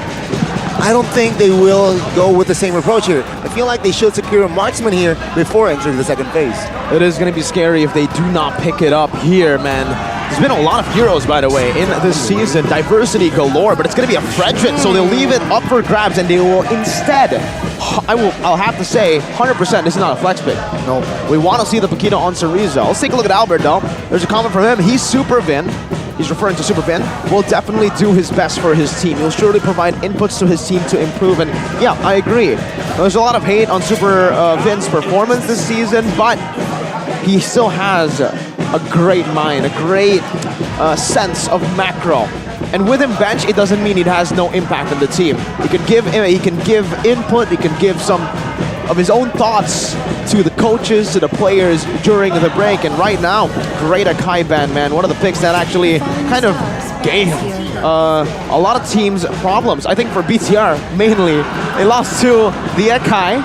4-man pin from the God in the Jungle. Well, it's definitely a bad memory for Bigatron. But now they're limiting all the utility junglers from Syzygy as well, possibly forcing him onto a mechanical assassin where Super Ken can just dominate that that exchange because he is the more notorious assassin player. Wow. I gotta give up some props to the crowd first though, man. Like, Arashi, I couldn't hear you earlier, I'm sorry. I know, right? I can barely hear myself. It is amazing in the MPL arena, ladies and gentlemen. When EVOs lose, their supporters get louder. That shows you the real EVO spams in the building. Here, they are supporting their team, win or lose. As a wise man once said, if you cannot support your team when your team is losing, you do not deserve to support your team when your team is winning. Well said, well said. And looking at Bigatron, they will come into a jungler ban here. Mirko, Arashi, Martis, and Akai off the board. Even Lancelot, right? Fredrin picked up.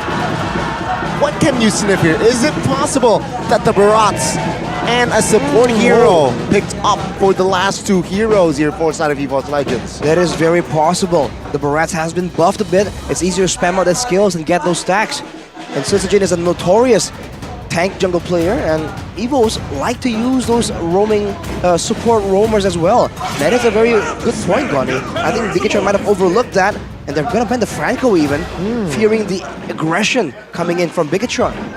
Okay, no Franco here. Bigatron. They have an Angela, Paquito, and the Fredrin. Technically, we have seen them pull off a Angela mid, right? But again, not a big fan of that. Yeah. Gold lane, Marks, and Mage. Those are the two roles open. Mia. Oh, Mia. Now, I was playing ranked, and a Mia-Angela combo completely decimated my team. And that was a bit of a disgusting combo. I'm telling you, man, that combo is disgusting. But Bigatron, they're not going to go for that. Yeah. They go for the more reasonable pick for the Matrix, and they're leaving the mid lane here as a bit of a flex situation. What will EVOs go for here, though? We'll take that suggestion, Mia. And, okay, we'll try it in our scrims, and then we'll maybe... Season 17, maybe Arashi. We saw it in Season 10, I believe, right? The Mia pick. Yep. It was CW. Yes, Calvin Winata. But EVO's Legends. Gonny, it's the Grok.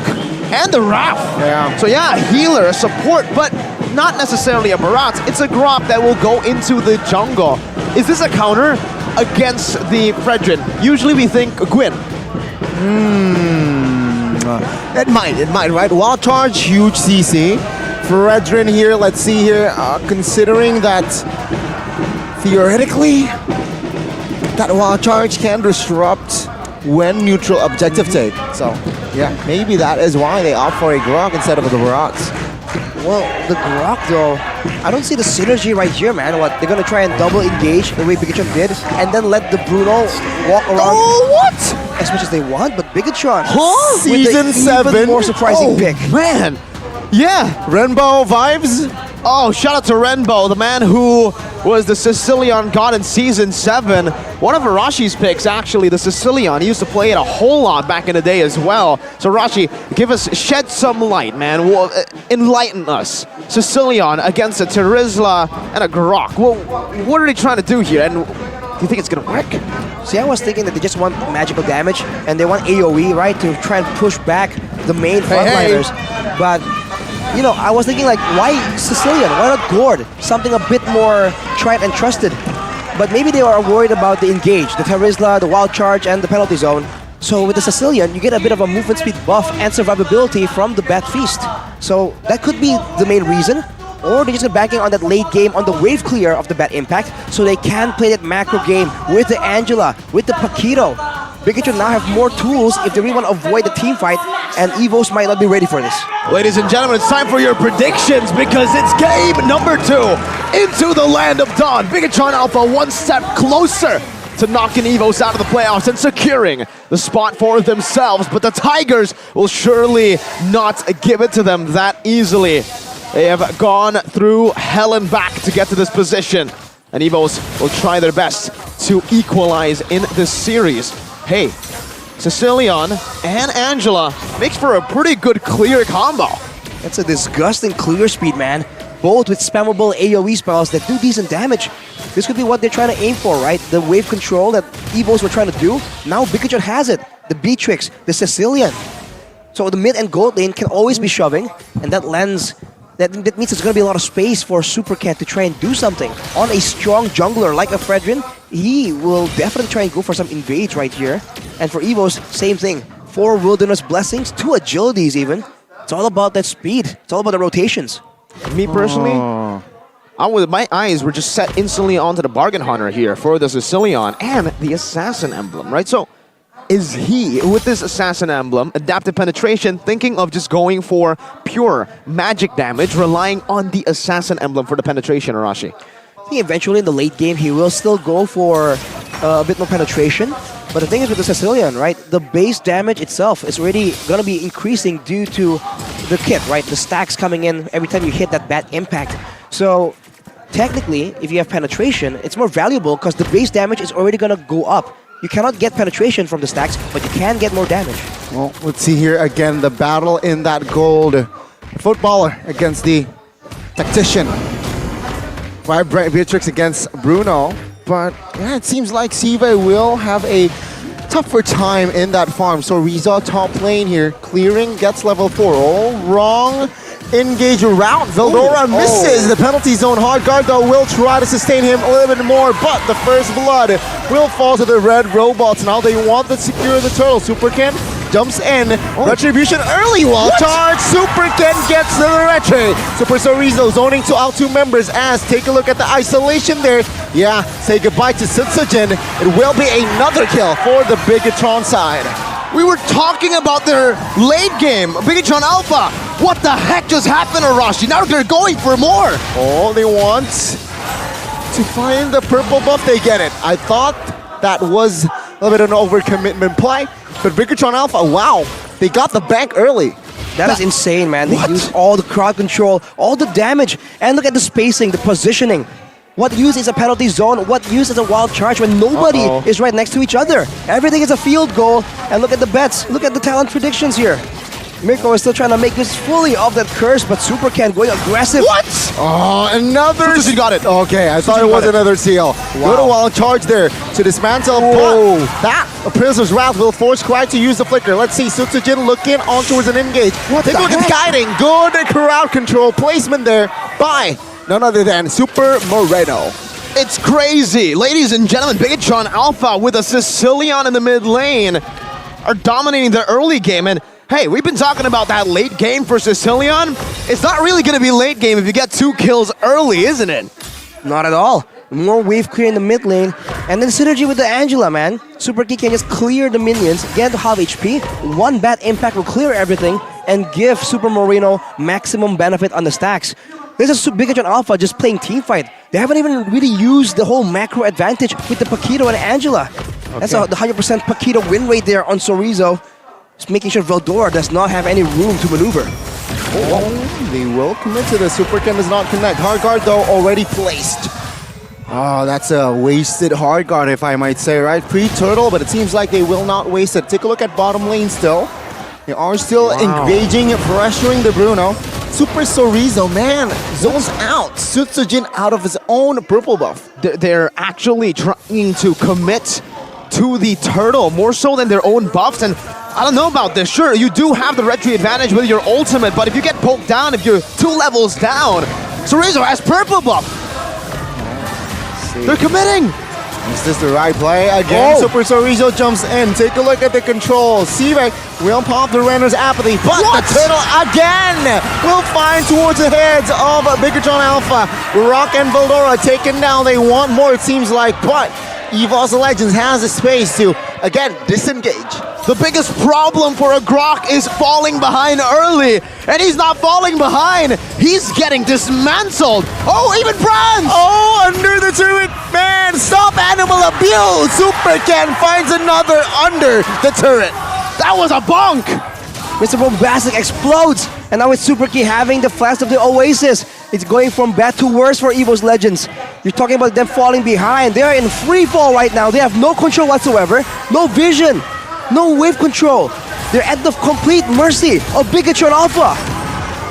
What are we watching, ladies and gentlemen? We expected a banger of a match, a back-to-back fight, but BTR, they have downloaded the Tiger schematics with a match yesterday against Onyx, and Ken is absolutely psycho this game on that Fredrin.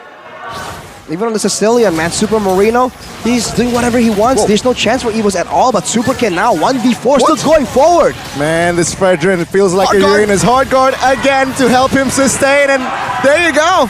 EVOS Legends, they can't even enter their own turtle. Super Moreno might be caught. Good Angela play there. Good cover right now. In trouble and will not be able to escape as he will be taken down by K. And Bigatron Alpha, 6,000 goal lead, 6 minutes in. It's a number. Arashi, it's a number. No way. It's going to happen. If Bigatron win here, EVOS Legends will be dropped down to 7th place. And BTR have 7 kills. And it's about to be 7 minutes. What's with this number? It's EVO's bad luck number. You can see Coach Age there in the back room just looking absolutely concerned. A 6k gold lead with a Paquito, Beatrix, and Cecilia now. It's going to be a chase for Super Sorizo, but he's too fast. There's no way.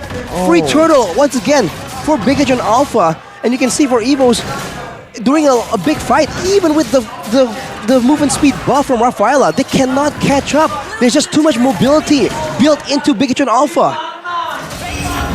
And this coincidence couldn't get even crazier, folks. 7th minute, 7 kills, 7,000 gold lead. A lot of 7s, 777, man. What the heck? It's so... It has to be a coincidence, but it's unreal.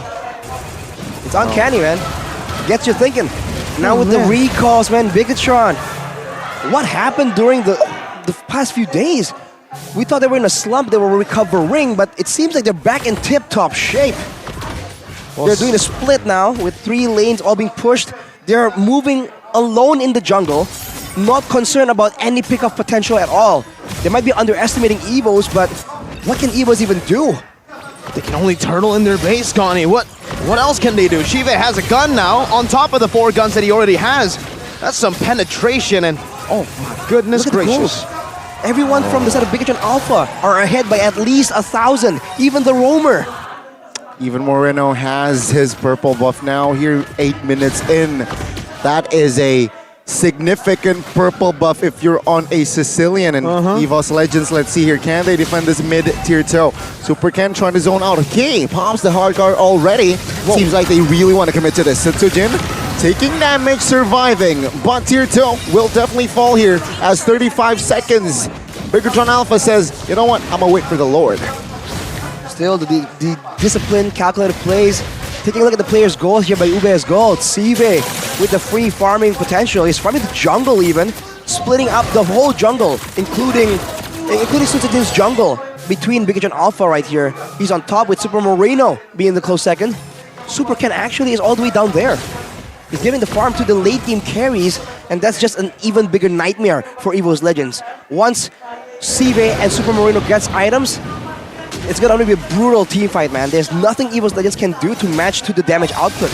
All right, but realistically, Arashi, there has to be a way. There has to be for EVO's Legends to come back, right? Well, what is the scenario here? If they want to turn the tides, what do they have to do? Go for a fight, make sure that Sive and Super Moreno get zoned out in that fight. You can't pick him off because of the hard guard, but if you get zoned out and you can kill him afterwards, like this maybe. Oh, well, never mind. charge, no follow-up. Take a look at the damage Sutsujin is receiving. Super Sorizo will be stunned though, so he will not and cannot move onwards. But the Lord will comfortably be taken by Bigatron Alpha. Take a look at this, right? The Lord, 10,000 gold offense. EVO's Legends, will their journey end here? Oh, man. The fact that they got all the turrets already, only base turrets left, and now they have a Lord. Man, it's a beast of a game from the red robots. Similarly to the Neo Beast skin that you guys can get. Super Ken is swagging on the Lanadon with it, as you can see here. You guys can get the Lilian one or the Fredrin one, depending on what you play. I personally prefer the Fredrin one. Look at the damage dealt. Super Moreno all the way on top because there's no danger. Even when he is the danger. He is the danger. Goes to the Bat Feast. You stand next to him. You saw earlier, Sutsujin try to catch him, right? Catch him off guard, maybe get a pick off. But no, he just does damage. And look at Super Ken. That's a Psycho built into that Fredrin. See, base turret in the bottom lane will be the main target here for Bigatron. Let's take a look at the zone by Super Ken alone. Go to wild charge here on towards him. It seems like not enough damage.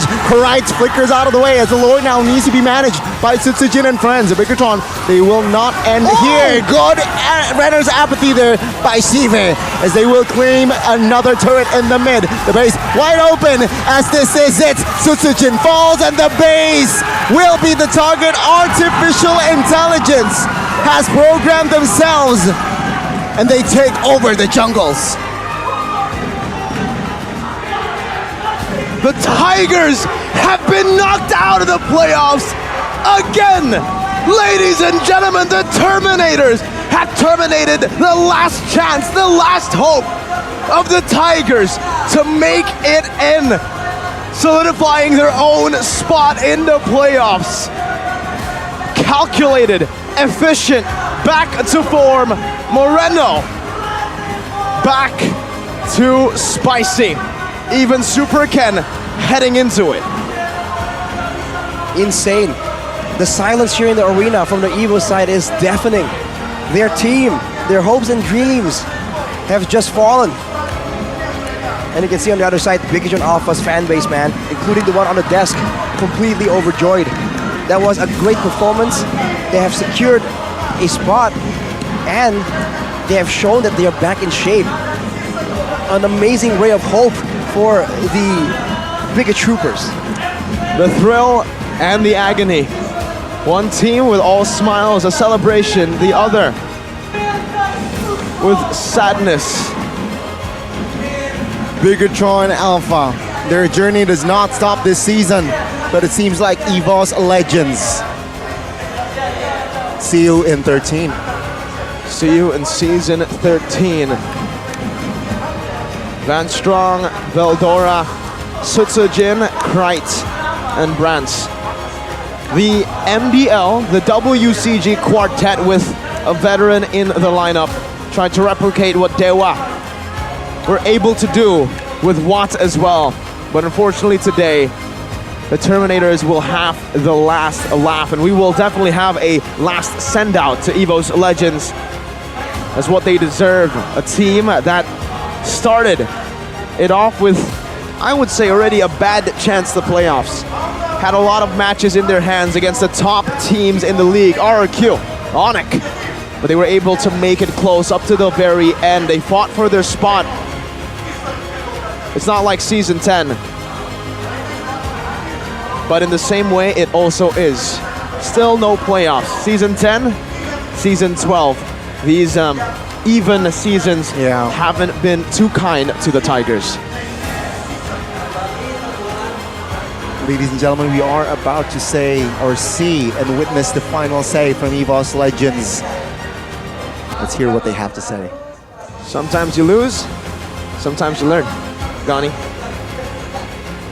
Well, folks, it's time to listen in to EVOS Legends and Bigatron Alpha for the very last time in the regular season. Let's throw it over to Bude Clara Mongstar with an interview with them. The last send-off.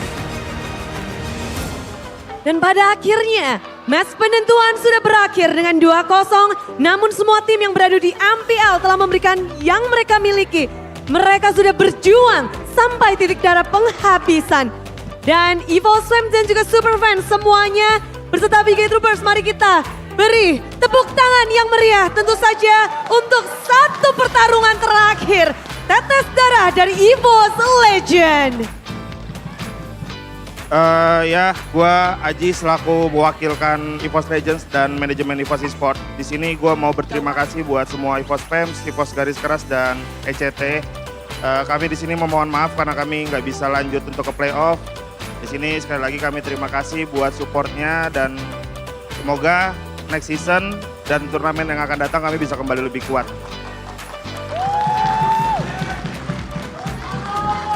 Dan good luck buat semua tim yang lolos ke playoff. Siapapun nanti yang wakilin Indonesia buat KM5, semoga bisa bawa balik pialanya ke Indonesia.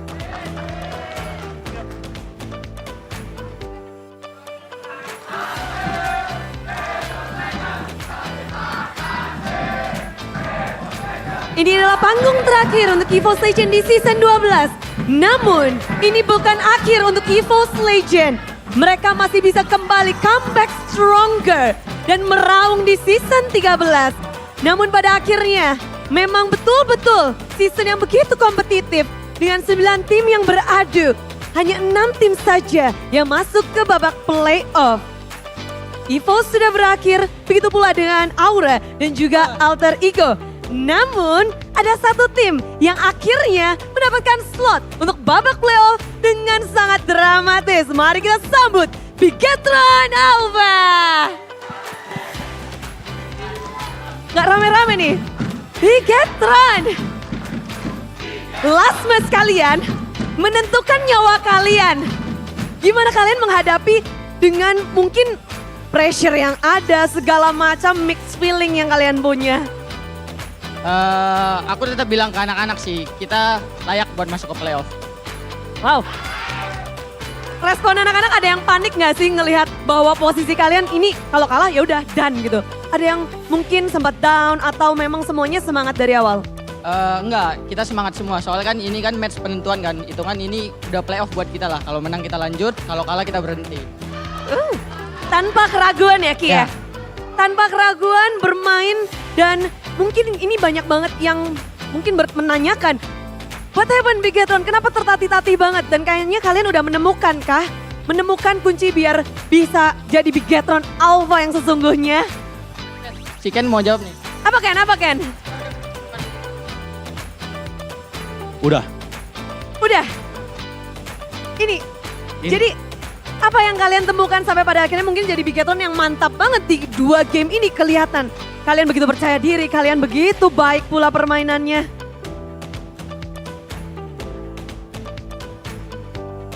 Kenapa tadi? Kenapa? Apa yang kalian temukan mungkin yang belum kalian lakukan di minggu-minggu lalu dan kalian sudah oke-nya kita Mungkin kita kurang latihan kali ya minggu lalu. Jadi dikerasin lagi untuk mempersiapkan Ya. minggu ini nih. Benar. Ken, gimana sih kalau kamu mungkin suasana hati tadi pagi ini atau kemarin untuk menghadapi EVOS Legend hari ini Ken? Biasa aja sih, soalnya kan sama-sama manusia kan. Sama-sama manusia.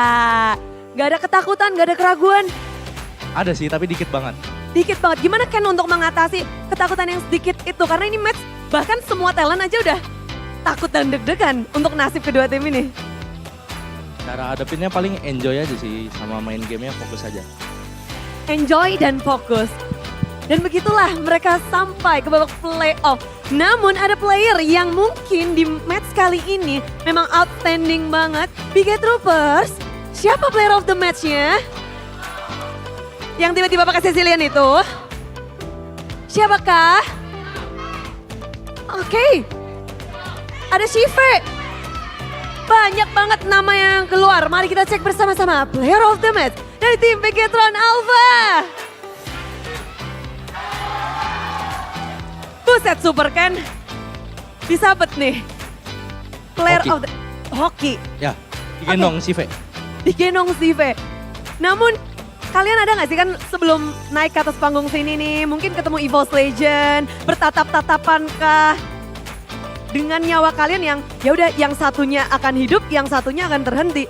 Ada nggak momen-momen bersama EVOS Legend sebelum pertarungan ini? Nggak ada sih, kita di in-game musuh tapi kalau di luar kita teman semua. Tetap teman ya. Dan melihat masuk ke babak playoff tentu saja jungler-jungler zaman sekarang kan lagi berat-beratnya nih, objektif harus ngegas terus. Terus habis itu siapa sih yang mungkin Super Ken nantikan untuk rematch nih di babak playoff Ken? Nanya dia, siapa? Bang Sin. Loh, Bang Sin belum main nih sampai detik ini. Jadi kamu... Mungkin nanti dia main kali, lawan Dewa. Oh, tapi kalau buat Super Ken di babak playoff, mau ingin bertemu siapakah atau ada jungler?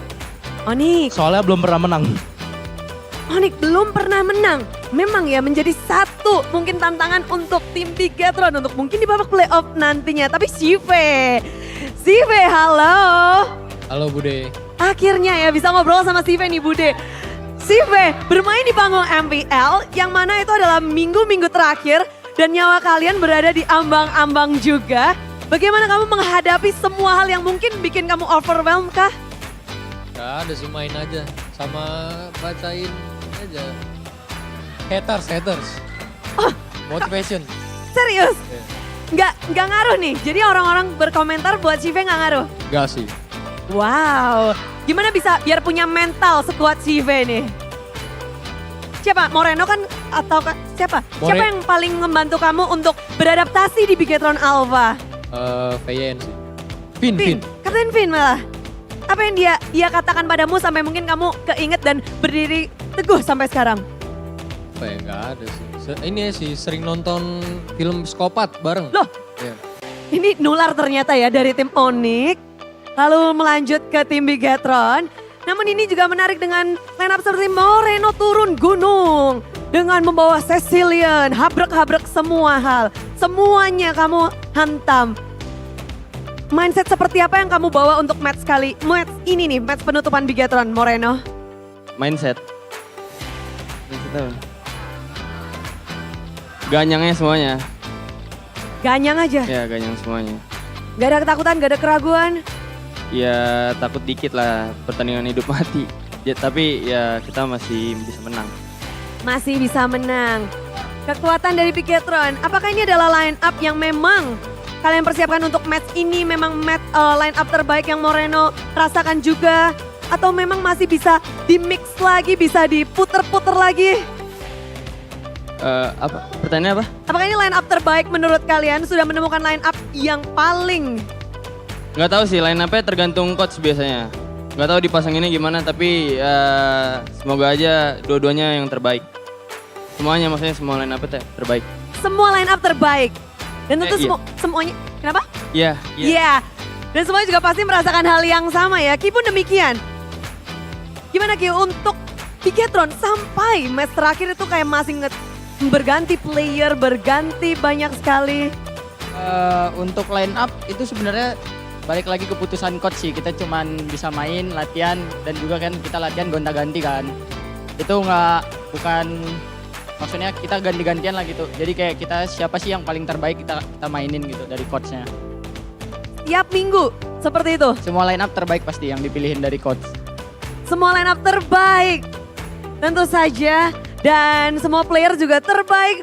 Ini menarik dari Sorizo juga kita belum denger nih. Sorizo masuk playoff, yeay! Gimana kamu kali kalian teriakin atau apa yang kalian mungkin rasakan ketika menang nih?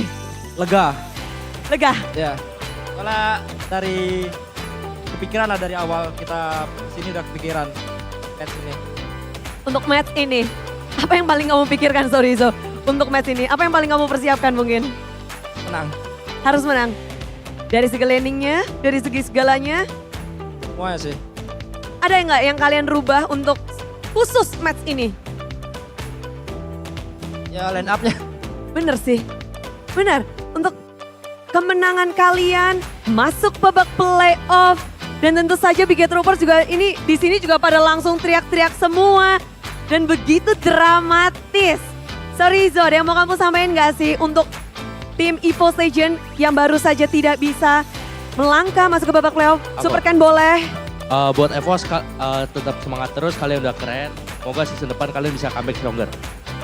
Semoga bisa comeback stronger untuk EVOS Legend dan juga tim Aura Fire bersama dengan Alter Ego. Akhirnya kita mendapatkan 3 tim yang tidak bisa maju ke babak playoff dan kalian nggak tiebreaker berarti ya? Karena 2-0 loh. Kalian menghindari 2-1 nggak sih?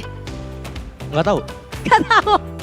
Kalau Ki bilang iya, karena ada kemungkinan mereka tiebreak kalau mereka itu 2-1. Namun, kan lihat Big Troopers yang nggak henti-hentinya mendukung dan juga yang ada di rumah semuanya nge-support kalian. Ada yang mau disampaikan? Makasih Big Troopers yang udah datang. Jangan lupa dukung kita terus dan sehat selalu. Sehat selalu. Di playoff mau request sesuatu nggak sih? Di playoff jangan lupa datang lagi ya. Jangan lupa datang. Siapin suara, siapin bendera-bendera kalian. Mukbang. Moreno mau ngajakin mukbang gak tuh katanya? Mukbang. Iya, gue mukbang. Ada yang mau disampaikan untuk babak playoff? See you playoff. See you playoff. Dan itulah dia, see you playoff Bigetron Alpha. Caster 2-0 untuk tim Bigetron. Apa yang mereka lakukan di match kali ini sehingga mereka menghentikan perjalanan dari EVOS Legend? Silahkan para caster.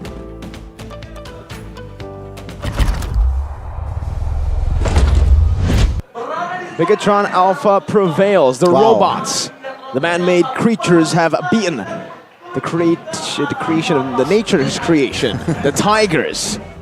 2-0. 2-0. Expected at least a 2-1 so we can get a tiebreaker. And because yesterday EVOS took Onyx 2-1. Just saying. Player of the match by Samsung Galaxy A34, A54, 5G. 1-0 and 8. Minus 8 minus 1, what is it? 8 minus 1? 7. Oh, and wow. look at that. 5, 7, 6. 7 in the middle. I cannot do anything with the 90% though, unfortunately. But Arashi, what did he do? If you add the A34 and A54, it becomes 7-2. It's crazy, dude. What do you mean 5 plus 4 equals 7? No, 3 plus 4, dude. Okay, that's 7. But, Yeah, but- 5-4. Huh? It's okay, We Arashi. don't talk about that. Let's stick to the game. We stick to the game. Go back to the game. Dreadnought armor, these these sub items, right? The prioritization for Psycho Ken. He's not just Ken anymore. What did he do that was special? Psyken. That's like a Pokemon name. Psyken. But yeah, he was just itemizing halfway, but then he realized, you know what? If I get the Sky Guardian helmet first, right? I'm already tanking enough because of levels, because my team is just backing me up. There's a hard guard as well. You know, I'm pretty safe, right? So why do I have to go for all these defensive items when I can go for a Sky Guardian helmet that will guarantee that I will stay on the Dawn and give Sutsujin absolutely nothing. Even in the early game, we saw that EVOs tried to do what Bigetron were able to do in game number 1, but it doesn't work. Look at the spacing, right? Once all the ultimates are down, this is how close Bigetron Alpha plays. But before the wild charge, before the penalty zone lands, look at the spacing, man. Everyone is just away from each other, and they have so much to use. Here, finally, a big 3-man penalty zone lands, but look at Super Ken. Just one-man army against everyone. Does not even matter if there's a turret. Just gotta say, oh my god, the reaction from the coaches as well. But Super Ken, he was all throughout the fights, he was just staying alive, man. BGs. Staying alive, staying alive. Oh, because he's just walking as well. He's walking forward. Yeah? He's just strolling, staying alive, staying alive. Oh my god, these jumps as well from Raze Boy. He might actually transition from coach to basketball player with those jumps. Man, that ending was brutal though. EVOS had no range to deal with. So Bigitron, instead of risking it and maybe going for the end immediately, he just stood right out of the quote-unquote turret range and just slowly but surely picked EVOS Legends apart. Looking at the items right here. 11 minutes, 10 and 0. Gee. Man. It's almost what EVOS did to Onyx yesterday, 10-1, right? Final score? Around I 10 think and 2. 1. Oh, 10 and 2. I think. But yeah, I mean, the draft was longer than the game, no? Is it? Was it? I mean, bro, Bigitron were racing against time in this game for sure. That's what they were doing. I mean, again, when a Sicilian, a late game hero, Rashi, gets 2 kills in the first, 3 minutes, was it? I believe so. He didn't even need to go pen, right? As we expected. Exactly. Going for a full magic, And the bargain hunter, it just gives him more snowball. Yep. And he went for the magic power, and as well as the utility, right? With the Ice Queen's wand. Look at his composition from EVOS Legends. Once the initial crash, the initial engage doesn't work out, how are they supposed to run away from all the mobility from Bigitron Alpha? Super Moreno can simply pop the Bat Feast and just chase everybody down. And I can't help but just say, Arashi, Gani, this power of wilderness, the wilderness, it just doesn't work with Bruno and Beatrix, right? It was great with the Iritha, with an actual mobile marksman, but when you put the Bruno, the Beatrix in the last 2 games, Bruno wasn't rotating, the Beatrix wasn't rotating. When they did rotate, they weren't able to get much of an advantage anyways, because they're mainly a backline threat. They're not an it's not an Iritha, which can go in, make plays, jump in front, dive even with the team, you know? Do you agree? Maybe the Brody would have still a bit more value. Because he Playmaking, can move a bit more, right? When he's basic attacking. But again, I don't think it's a fair judgment just yet. We've seen this being a bit more popular in recent times. But in a game like this, even if there was any benefit to that Wilderness Blessing on your marksman, there's no way you can even notice it, man. Look at the stats. 0, nothing, no turtles, no lures, no turrets for the side of EVOS Legends. And the damage dealt, like what, twice almost? It's not a stark difference, but I think the tempo, right? We've always talked about Bigitron Alpha having great tempo. In the past few games, we see that that is no longer the case. But now, look at how they're playing. Once they're ahead, they just know where to go. They separate, but still play it calculatively, so they can push all 3 lanes at the same time. And now you're just confused, like, how do we do this? How do we even get them together for a combo? So in a way, the way they play in itself, it's a bit of a counter to all those big combo team fight compositions. The key to success is Super Can. It's okay, because Rashi. of the composition can be executed perfectly due to the absence of Purifies in Game 1. We talked about how maybe that could not work out, but maybe it's worth trying out in this particular context. Game 2, it's about tempo. It's about that fast pace. And even with a late game hero, if your team is the one controlling the tempo, that's what the Sicilian can do. And it's just the genius, I think, of the combo of the hero synergy, right? Yeah. And the Sicilian by itself, if you add like an initiator, a pick-off hero, I think would be a bad pick. But it was with an Angela, so the mid-clear was better than the Valentina. So Valentina early game wasn't able to do anything, right? And even if Valentina wants to trade early and get like a HP advantage, there's an Angela. It's weapons. It's like a dispenser. Oh. Shout out to Spencer. Shout out to Spencer, but also shout out to OVO, Gani. You know why? Yes. Overpowered offers. Well, you know, Arashi got here with grab, right? Yes. Okay. And Arashi, well, what did you use to get that order of grab? Oh, I'm not talking about that. Like, what connection? What is your provider? Telkomsel. There bro. you go. Why you have to skirt around the bush, bro? Everyone knows Telkomsel is where it's at. Quality is just... The quality is unmatched, bro. You're in the mountains. You're in the ocean. He's been there. Eternal confirmed this. She was in the middle of the ocean. What? She still gets coverage. What was she doing? She was under the water, diving, and she still has connection. Wait. I'm not sure about that part, but... Okay. But the coverage is actually insane. There's not an area in Indonesia where you can't get quota, in my opinion. And with Dunia Games as well, right? You can get that joint offer and make sure that when you get purchases, you get that extra 3 gigabytes of quota. Usually people complain, Telkomsel is so good, but it's kind of pricey. It's free! 3 gigabytes! 3 gigabytes free when you buy anything off getting heated. items, vouchers. He's getting heated. I'll take it over. Arashi Violence Bang Bang should not be given this. Unigames.co.id. That's all you need to do. Get the app as well. But while you have Telkomsel, now you have access to the internet. Now you can be enlightened. By what? By investments through UBS Gold x MPL Indonesia Season 12 with prices starting from 500,000 rupiah and get a free MLBB skin. So invest, free MLBB skin, and Gani, he is the ka-ching guy here. He gets so much gold and value from UBS Gold. How do we get it, Gani? Available wherever ubslifestyle.com, UBS Lifestyle e-commerce, and Blee UBS Lifestyle. So ladies and gentlemen, just like in the game Land of Dawn, you want to get that gold over your opponents, you have to do it in real life as well. Save it up, right? Buy Invest, buy items, get better. Donate to Arashi. Donate to Arashi. That is an interesting ending. Hey, you know, Arashi would take it. I think anyone would take it. But Yeah, we're all much appreciated. also taking value not just from our wonderful viewers. Okay. They're not just taking value from UBS Gold and from this entertaining MPL ID season. They can also get even more value because if they want to watch in the venue, you guys can get Early Bird 2. Yes, 2, the sequel to 1. Everybody's always asked, right? If one movie is so good, why isn't there a sequel? Well, Early Bird 2. Early Bird 1, Early Bird 2. Welcome to the MPL ID sequel of tickets for playoffs. And you guys can get it on Blee. How much does it cost, Gani? Just starting from 68K. 68? That's just one off of 69. Well, you can always scan this barcode as well. Get it easier, man. Don't work hard, work smart. Exactly. Ladies and gentlemen, you would regret it. Because you cannot, if you don't buy that ticket, you can't meet Arashi in the flesh. It's so unfortunate if you can't meet Arashi and or Gani, right? Because Mirko too. And Mirko too. I thought I was being left out there. Mirko 1? Mirko 2. If Mirko's so good, there has to be a Mirko 2, just like Gani 3 and Arashi 7. But here, you can see 7 activities that you guys This can number keeps find. popping up, bro. Season 12, yeah. That's why I was like, damn.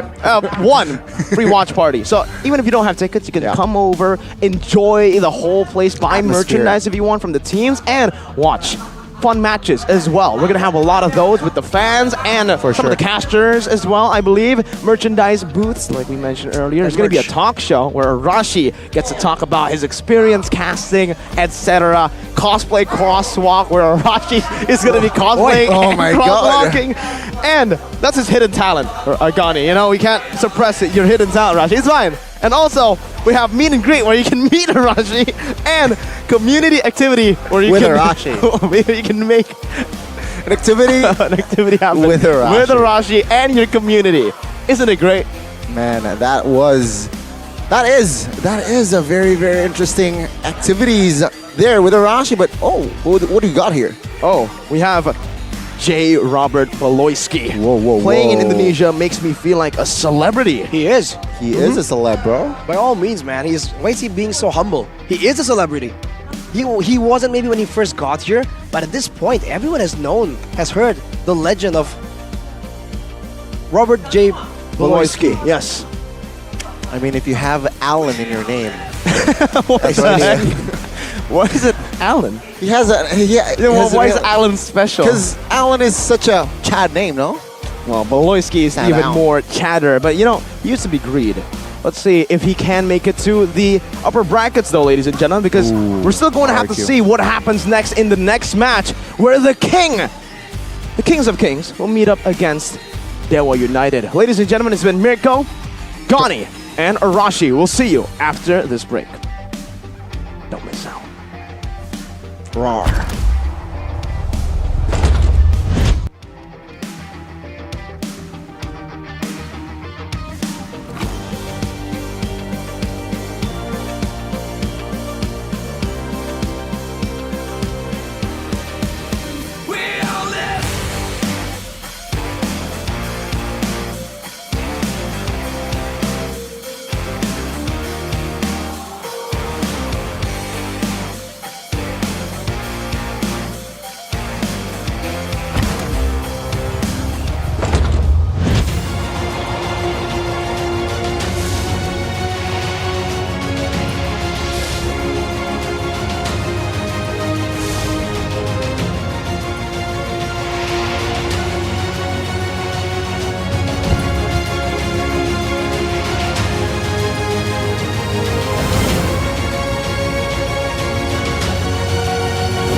bukan sekedar permainan. Karena menurut aku dan mereka, ini soal perjuangan dan harapan.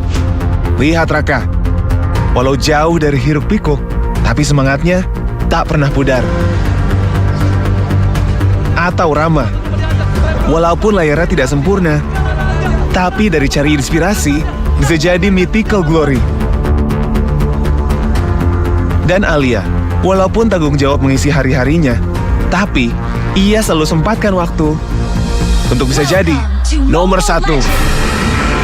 Dalam keterbatasan, mereka bisa jadi legenda di MLB Indonesia Community Cup, gerbang untuk menjadi pro player. Begitupun dengan kamu. Ayo, raih mimpimu di MLCC 2023.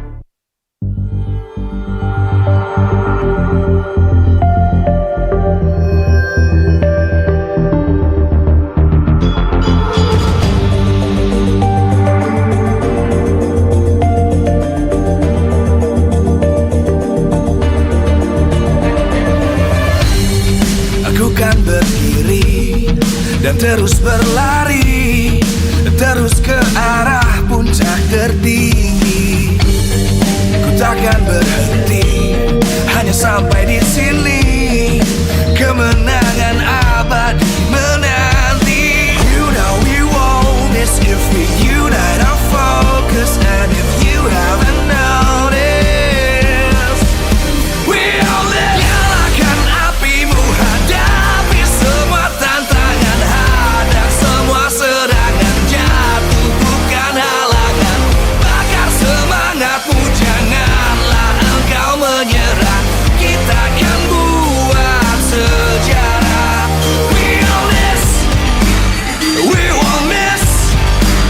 We all this, we won't. Tahu nggak, Awesome Generation itu punya rule sendiri, kayak aku. Nge-game, I am the game. Pokoknya harus win streak terus. See, that's my rules with Galaxy A Series 5G. Kalau kamu?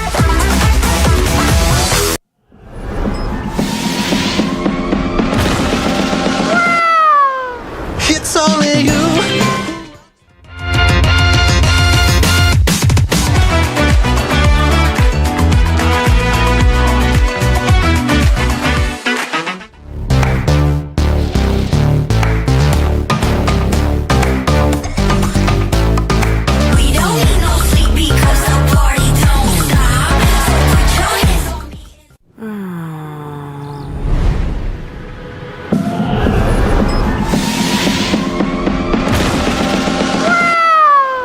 It's only you who rocks my world.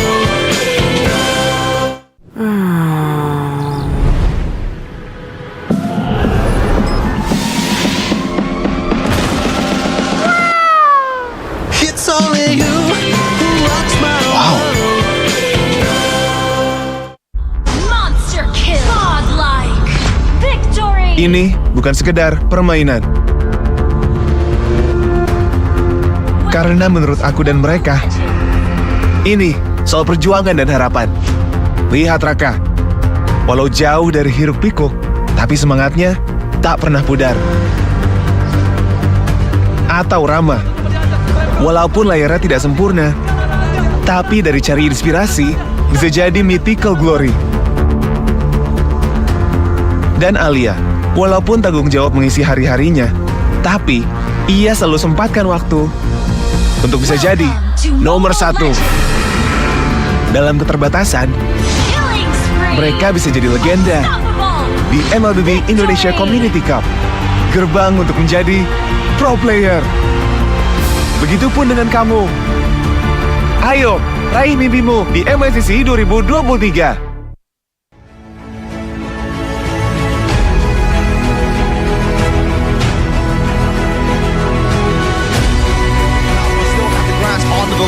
No opening yet, but look at the Venezuela. Slowly but surely, they crack the robots' defense down. With the call altar already taken out. Now Kabuki flickers forward, going with the base, and Aura Fire has done it. And taking game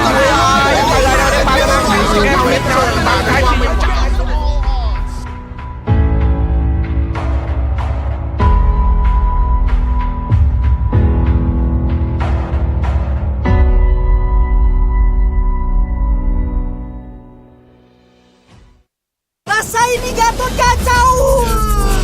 Ih, Tombe basah.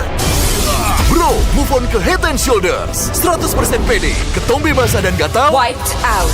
Dapetin edisi baru Gatot kaca di minimarket terdekat. Head and Shoulders. Ini Gatot, ini kaca. Mas Gatot, benerin kaca.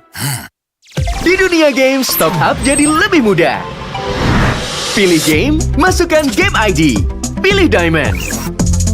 Masukkan kode promo, dan pilih metode pembayaran. Masukkan kode OTP dan konfirmasi pembelian. Selamat, kamu dapat tambahan kuota.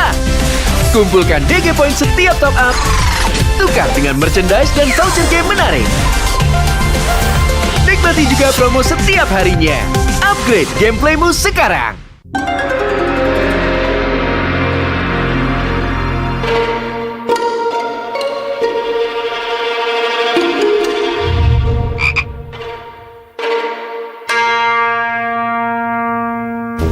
Pus. Kamu lagi ngapain? Ini nih lagi push rank pakai Akai. Ikut dong. Double kill. Triple kill.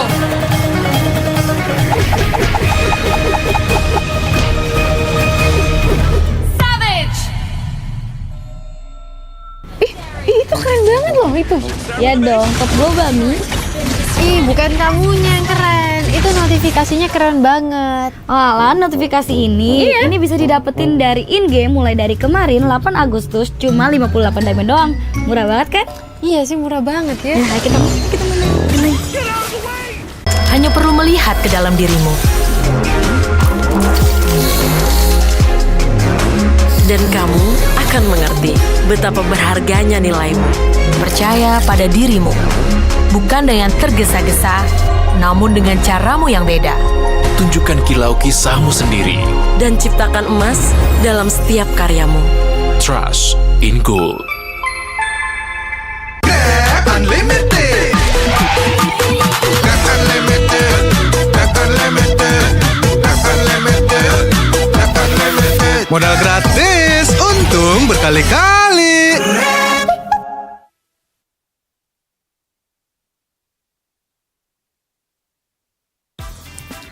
Aku ya, kalau menurut aku, kalau di awal week itu kan AE kan sempet kalah lost streak gitu kan. Tapi menurut aku itu sebenarnya kayak itu tuh aku baca katanya kayak kan netizen kan kayak banyak yang minta AE rombak roster ya, rombak roster. Dan dari AE juga kayaknya sih dari pengamatan aku ya, dari penglihatan aku mereka udah coba dengan datengin romer baru. Nah, tapi mungkin kayak dari mungkin chemistry atau mungkin ternyata kurang cocok nih gitu kan. Terus misal abis itu balik ke roster yang awal gitu. Nah, tapi menurut aku kalau dibilang performa Celi Boy turun, ya mungkin sempet tuh awal dibilang kayak retrinya nggak ini retrinya bla, cuman sepenglihatan aku makin lama makin inti, kayak kelihatan tim yang sekarang udah lumayan ada chemistry-nya gitu. Cuman ya namanya balik lagi ya, namanya pro player ya pasti ada bad play dan ada good play-nya juga ya. Jadi kita kayak nggak bisa ngejudge dari luarnya aja kayaknya. Cuman aku yakin pasti di belakang timnya gitu pasti ada diskusi lain sih. Jadi ya itu menurut aku gitu. Sok bijak banget aku. Bukan aku pengen yang gelombang piar rasanya lucu. Dia ngelawat tuh. Gua kalau boleh tahu. Tadi kan Piar kan tadi Piar ada bilang mau masalah rumor baru. Kayaknya gak cocok gitu rumor barunya, maksudnya Bang Piar. Aku sebenarnya kayak nggak terlalu ngamatin banget. Aku ngeliatinnya Onyx doang sih, soalnya kayak maksudnya buat tahu kan Onyx menang gak hari ini, Onyx kalah gak, jadi aku merhatiinnya Onyx doang. Cuman ya dari penglihatan aku kayak misal nih kan awal-awal tuh ya kayak pada bilang rombak roster, nah datanglah romer baru kan. Terus kayak mungkin kayak setelah dicoba, maksudnya bukan salah romer barunya juga, maksudnya ternyata kurang cocok nih, kurang cocok ya udah pas dibalikin ya mungkin mereka sekarang menemukan chemistry-nya. Jadi ya udah menurut aku kayak gitu. Oke. Kayak gitu.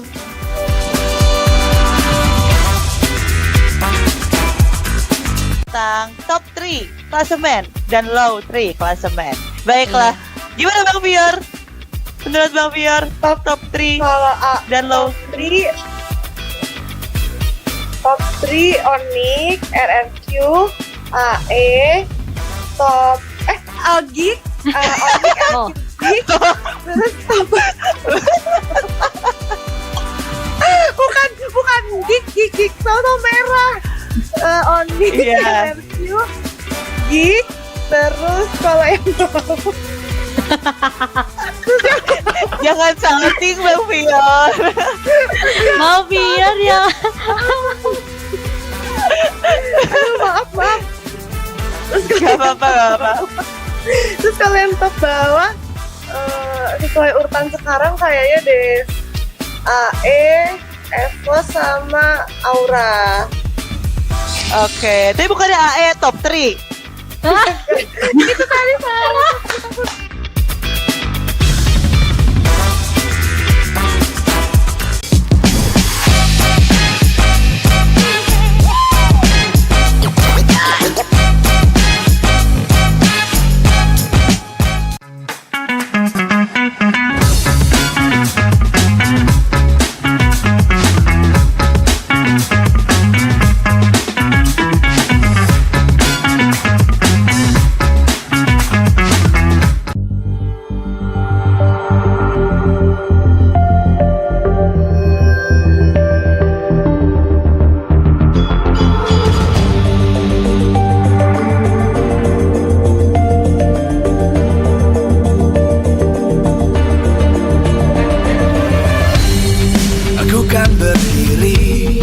Dan terus berlari, terus ke arah puncak tertinggi.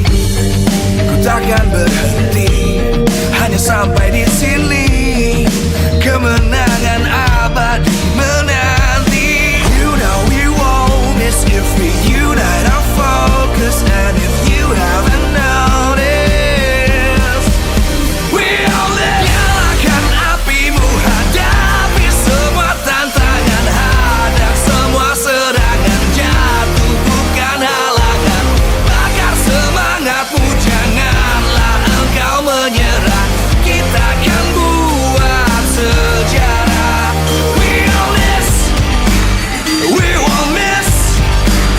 We all this, we Monster kill. Godlike. Victory. Ini bukan sekedar permainan. Karena menurut aku dan mereka, ini soal perjuangan dan harapan. Lihat Raka, walau jauh dari hiruk pikuk, tapi semangatnya tak pernah pudar. Atau Rama, walaupun layarnya tidak sempurna, tapi dari cari inspirasi bisa jadi mythical glory. Dan Alia, walaupun tanggung jawab mengisi hari-harinya, tapi ia selalu sempatkan waktu untuk bisa jadi nomor 1. Dalam keterbatasan, mereka bisa jadi legenda di MLB Indonesia Community Cup, gerbang untuk menjadi pro player. Begitupun dengan kamu. Ayo, raih mimpimu di MLCC 2023. Tapi gak ada satu nama yang belakangan ini lagi viral, itu player Filipina juga. Yaitu siapa? Flatzy dari AP Brand, junglernya nih. Karena kemarin ini dia juga mengatakan bahwa era Indonesia itu sudah berakhir. Indo era is over. Apakah Indonesia nih bakal mengalami, bisa dibilang dalam tanda kutip, perjalanan yang buruk atau hasil yang belum tentu baik di M5 nanti? Kalau menurut kalian gimana? Berdasarkan statement yang dikeluarkan sama Flatzy. Dari Om Wawa deh kali. Ya belum sih, nggak bisa dibilang statement benar 100% juga ya. Kalau aku bilang enggak lah. Kalau menurut gue masih dengan dominasi Indonesia. Karena patch yang sekarang itu adu mekanik, terus Indonesia itu sebenarnya ada di atas. Tinggal ya kuat-kuatan aja nanti. Aduh, mikro kita udah punya nih. Masih ada waktu buat ke M5 buat benerin makro. Udah. Bisa kok lawan mereka. Buktinya kan di SPS kemarin kalah juga kan Filipina semuanya. Itu waktu patch-nya masih baru tuh. Terus mereka adaptasi kan kita tahu. Ada patch lagi ya pasti. Udah adaptasi di sana nanti. Oke, kalau dari Diko gimana Diko? Wah, ini harus bikin kita jadi panas sih. Panasnya dalam arti positif ya. Panasnya tuh terpacu gitu. Jadi salah satu pacuan kita, kok jangan mau kalah sama Filipina gitu loh. Malu. Nah, terus ditambah lagi kalau nantinya misalkan di M5, ya benar kata Om Wawa, kita harus benerin makro sama drastik. Dua hal ini yang mungkin mikro kita emang punya banyak banget player yang kayak mekaniknya tinggi banget, tapi ada makro kita kalah. Nah itu yang mungkin salah satu yang jadi faktor yang bikin Filipina bagus dan konsisten. Makro mereka bagus. Pada dokter MLBB gimana nih? Aku taunting balik aja kali ya. Kok gimana caranya berakhir? Baru menang sekali aja udah ngomong gitu. Kita udah menang berturut-turut tuh kemarin kalau dilihat. Ya nggak? WCG ya. Mau membahas apa lagi? Sebelumnya ASF kemarin ya. Kalau era dia menang 3 kali berturut-turut gitu. Ya aku bilang so far ya MOBA itu nggak ada era-eranya lah. Semua berputar. Apalagi kalau kita lihat China masuk nanti. Siapa tahu nanti kita ngomongnya era China lagi. Enggak lah, MOBA itu menurutku kayak bola kok. Dia kadang kita bisa di atas, kadang kita bisa di bawah ya. Kalau kita mau di atas, kita latihan yang lebih keras gitu. Jadi jangan trigger juga ya, jangan emosi juga. Kita ambil positifnya. Jadi pacuan kita buat next turnamen, event, terutama M5 ya, yang pasti yang bakal diincar banyak pemain. Dan aku harap ya nih, maksudnya jangan saling menggoreng satu sama lain lah di media itu. Itu kan representasi Indonesia ya. Kenapa harus bawa nama tim gitu ya? Ini mungkin Kolius setuju banget nih. Kolius kan biasa ngomong speak up tentang ini. Maksudnya tolong lah, kalau kalian mau fokus M5 kita menang ya dukung semuanya gitu ya. Ini aku udah pernah statement juga cuy. Tapi mau diserang balik sama orang-orang itu. Tapi ya aku kasih tahu ya, kalian mau menang M5 ya, bukan serang PH, bukan serang Indo juga, dukung Indonesianya gitu ya. Satu. Kedua, kita lihat aja progresnya. Yang penting progres ya, aku lihat pemain-pemain Indonesia ini mau dibilang makro kalah, nggak juga ya. Makro kita kuat cuy, makro kita kuat. Yang membedakan kita ya, menurut gue kedisiplinannya doang dalam war. Mereka tuh warnya lebih sabar, tahu objektifnya mau targeting siapa. Kalau kita udah tahu, cuman kadang miss, salah nangkep, atau misalnya keburuan ulti. Kurang lebih kayak gitu. Kalau makro sama mikro, kita udah sebanding sama mereka, makanya yang juara kita sama mereka gitu. Filipina dan Indo, Filipina dan Indo. Ya, tapi kalau soal disiplin, kayaknya Indonesia yang mungkin masih bisa belajar sama mereka. Karena mereka tuh pure, ya mau dari tim apapun ya, representatifnya ya, mau tim A, B, C, D ya, itu mereka playstyle-nya hampir mirip loh kalau diperhatiin baik-baik.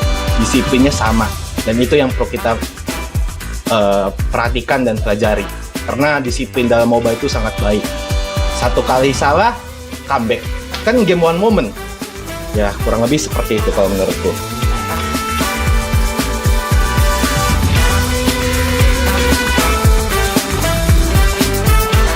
Tapi kalau seandainya Kolius mau nanya nih ya, ke Diko, Obawa, dan Dr. MLBB. Kalau seandainya bisa sebutin 3 nama player nih yang saat ini masih belum berkarir di MPL Indonesia untuk didatengin ke MPL Indonesia. Kira-kira siapa aja sih? Mungkin dimulai dari Diko. Explainer mungkin Edward, satu, terus Benny Cutie, satu lagi Wise mungkin. Wise. Oke. Kalau dari Om Wawa ada Om? Aku pengen lihat V-Wise sih. Lagi vakum kan? Siapa tahu, ya kan? Siapa tahu. V-Wise. Terus iya memang. Terus habis itu siapa lagi ya? Misalnya kalau aku juga pengen ngelihat siapa tuh? Masih di PH sih seputar sih, masih Kelra kali ya gold lanernya ya, zaman-zaman dulu juga. Atau ya roamer juga boleh sih sebenarnya. Roamer. Kayak siapa sih roamer yang paling Yawi itu oke lah kalau memang mau coba di Indonesia. Kan tim ada nih. Udah tinggal datang aja. Nah, kalau aku sih masih patokannya tetap di Filipina karena ya selain Filipina, kita sendiri yang jadi patokannya gitu dari negara luar. Dan kalau Filipina, bener, P-Wise. Karena itu dua yang tak terpisahkan sih menurutku. Karena Venus dengan makro roamernya sangat diperlukan banget ya untuk masalah objektivitas.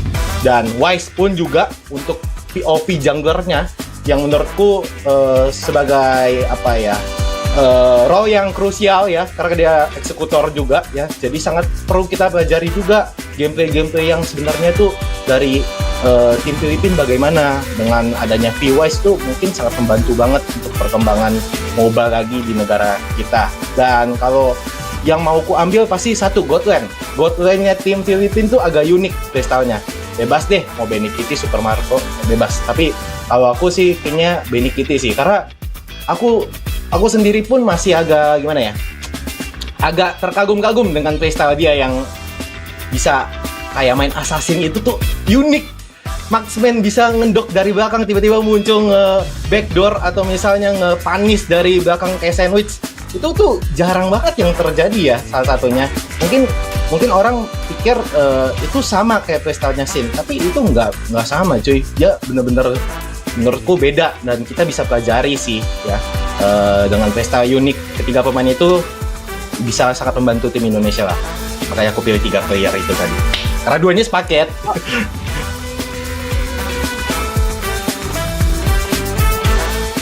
Oke, tapi gak perlu lama-lama lagi, kita bakal mulai aja ya fun games kita sambil jadi para penonton bisa ngeliat nih bagaimana skill dari TikToker kesayangan kalian ketika bermain. Yang jelas kalau sama Om Wawa kita sebutannya adalah MT, mekanik tua.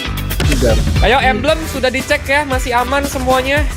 Aman. Sebentar kita bakal masuk ke Land of Down untuk melihat nih bagaimana para TikTokers favorit kalian bertanding. Tapi masih bisa bertahan dengan cukup baik. Retri yang katanya lebih dari Kairi, teman-teman, berhasil mendapatkan leader dari Rico ya. Tuh. Tenang aja, gak bakal. Wah, Om, kepencet anjir. Om. Lah, kepencet. Astaga. Gak lihat. Dok, aman, Dok. Kepencet, guys. Sorry, guys. Kepencet. Rame banget, kita juga monitor. Gak boleh.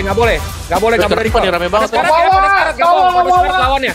Tumpah. Sabar dong, lu gak lihat tuh dari tadi kejar-kejar tuh. Iya, mau kemana kamu? Iya, pada sekarang semua coba untuk cerita sama seorang Diko. Dan ya, akhirnya berhasil ditumbangkan. Dan ini dia nih, Ben, mau kemana? Dua double kill ke Diki. Waduh, ternyata Om Bawa yang dapat gak apa-apa. Gitu masih hanya jebol. Objek.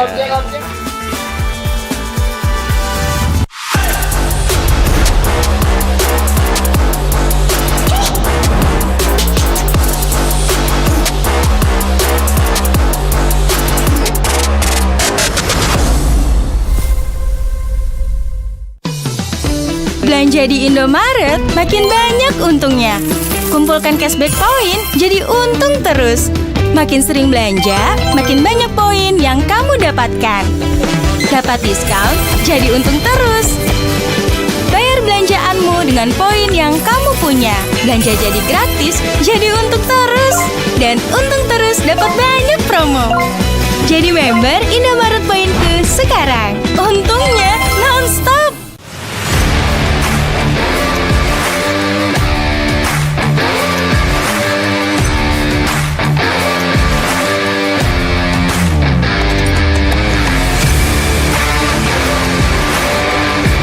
Di dunia games, top up jadi lebih mudah. Pilih game, masukkan game ID. Pilih Diamond. Masukkan kode promo, dan pilih metode pembayaran. Masukkan kode OTP dan konfirmasi pembelian. Selamat, kamu dapat tambahan kuota. Kumpulkan DG Point setiap top up. Tukar dengan merchandise dan voucher game menarik.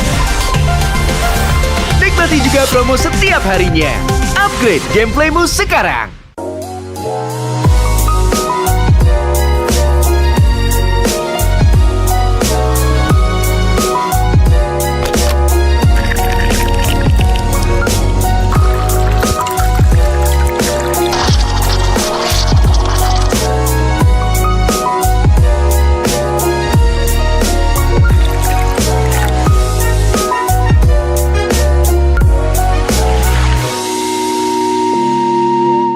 ini gimana nih pendapat dari EVOS Coach dulu deh. Apa yang terjadi dengan EVOS Legends? Kalau pendapat dari aku sih sebenarnya masih bisa lolos playoff sih kak. Kayak dari zona merah itu semua tim itu emang masih bisa ke zona hijau. Jadi di season ini emang keras sih, gak bisa mikirin ini tim bakal lolos playoff, ini tim bakal gak lolos playoff. Semuanya itu yang ada di zona merah pasti bisa lolos playoff. Tapi kalau menurut aku di EVOS ya, mereka gimana ya? Bagus aja sih sebenarnya dari segi player, dari segi coach. Mungkin bukan harinya aja sih buat menang gitu.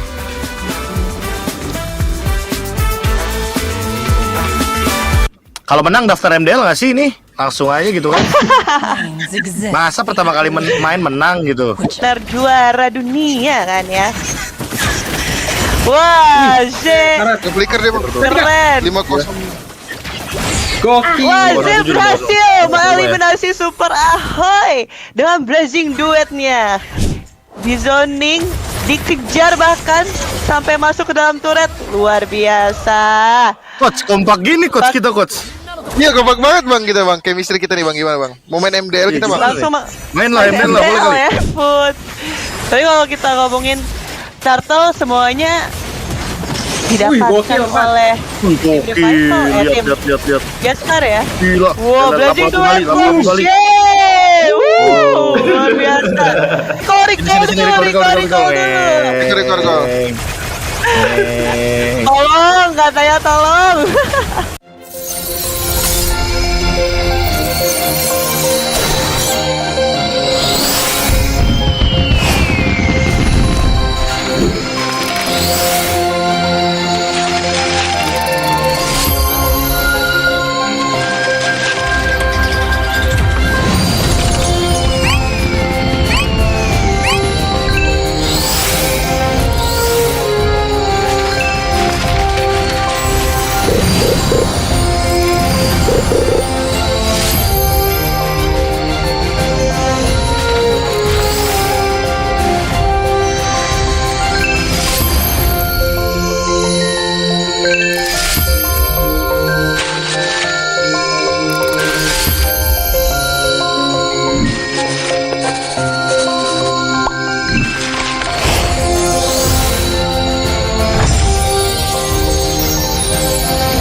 Ini bukan sekedar permainan.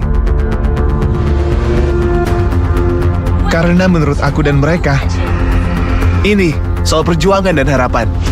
Lihat Raka, walau jauh dari hiruk pikuk, tapi semangatnya tak pernah pudar. Atau Rama, walaupun layarnya tidak sempurna, tapi dari cari inspirasi bisa jadi mythical glory. Dan Alia, walaupun tanggung jawab mengisi hari-harinya, tapi ia selalu sempatkan waktu untuk bisa jadi nomor 1. Dalam keterbatasan, mereka bisa jadi legenda di MLB Indonesia Community Cup, gerbang untuk menjadi pro player. Begitupun dengan kamu. Ayo, raih mimpimu di MLCC 2023.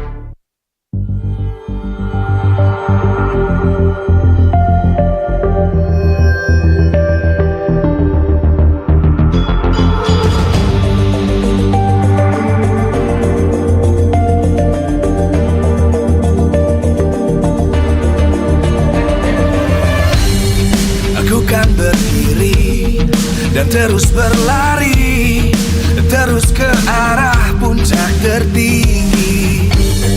Ku takkan berhenti, hanya sampai di sini. Kemenangan abadi menanti. You know we won't miss if we unite our focus. And if you haven't noticed, we all live. Nyalakan apimu, hadapi semua tantangan. Hadang semua serangan, jatuh bukan halangan. Bakar semangatmu, janganlah engkau menyerah. Kita akan buat sejarah. We all miss, we won't miss. We all miss, we won't. Tahu nggak, Awesome Generation itu punya rule sendiri, kayak aku. Nge-game, I am the game. Pokoknya harus win streak terus. See, that's my rules with Galaxy A Series 5G. Kalau kamu?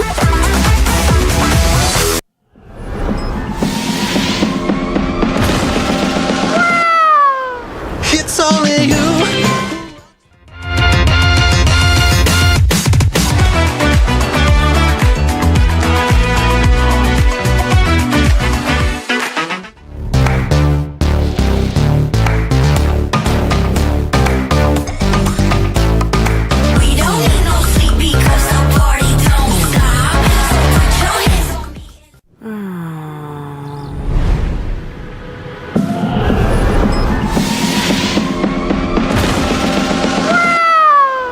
It's only you who rocks my world.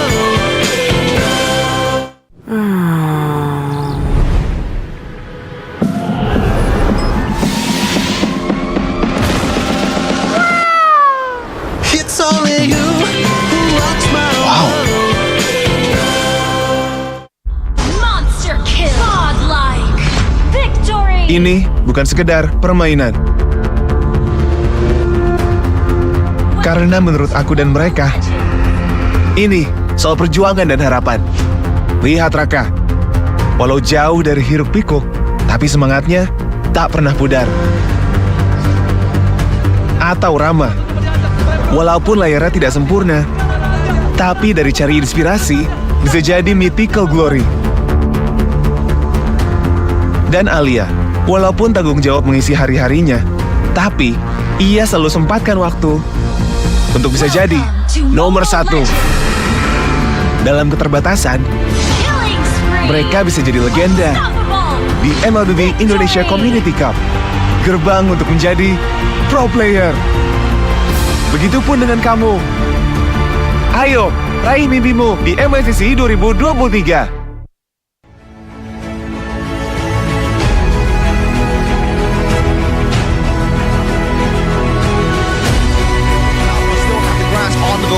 No opening yet, but look at the Venezuela. Slowly but surely, they crack the robots' defense down. With the call altar already taken out. Now Kabuki flickers forward, going with the base, and Aura Fire has done it. And taking the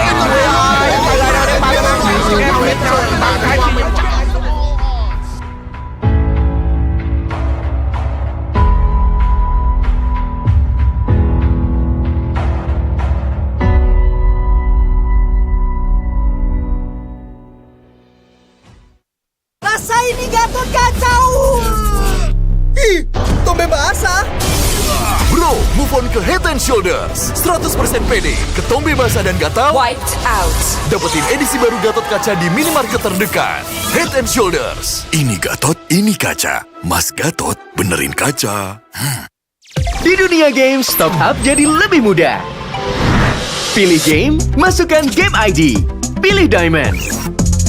Masukkan kode promo, dan pilih metode pembayaran. Masukkan kode OTP dan konfirmasi pembelian. Selamat, kamu dapat tambah kuota. Kumpulkan DG Point setiap top up. Tukar dengan merchandise dan voucher game menarik. Nikmati juga promo setiap harinya. Upgrade gameplaymu sekarang.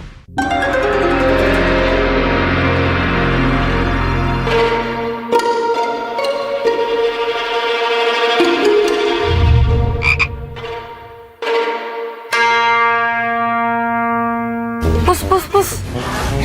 Kamu lagi ngapain? Ini nih lagi push rank pakai Akai. Ikut dong. Double kill. Triple kill.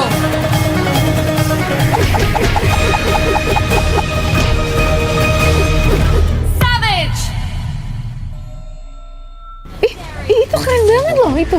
Ya dong, top gue Bami. Bukan kamunya yang keren. Itu notifikasinya keren banget. Alah, notifikasi ini bisa didapetin dari in-game mulai dari kemarin 8 Agustus cuma 58 diamond doang. Murah banget kan? Iya sih, murah banget ya. Nah, kita main. Hanya perlu melihat ke dalam dirimu. Dan kamu akan mengerti betapa berharganya nilaimu. Percaya pada dirimu. Bukan dengan tergesa-gesa, namun dengan caramu yang beda. Tunjukkan kilau kisahmu sendiri. Dan ciptakan emas dalam setiap karyamu. Trust in gold. Unlimited. That's unlimited. That's unlimited. That's unlimited. That's unlimited. Modal gratis, untung berkali-kali.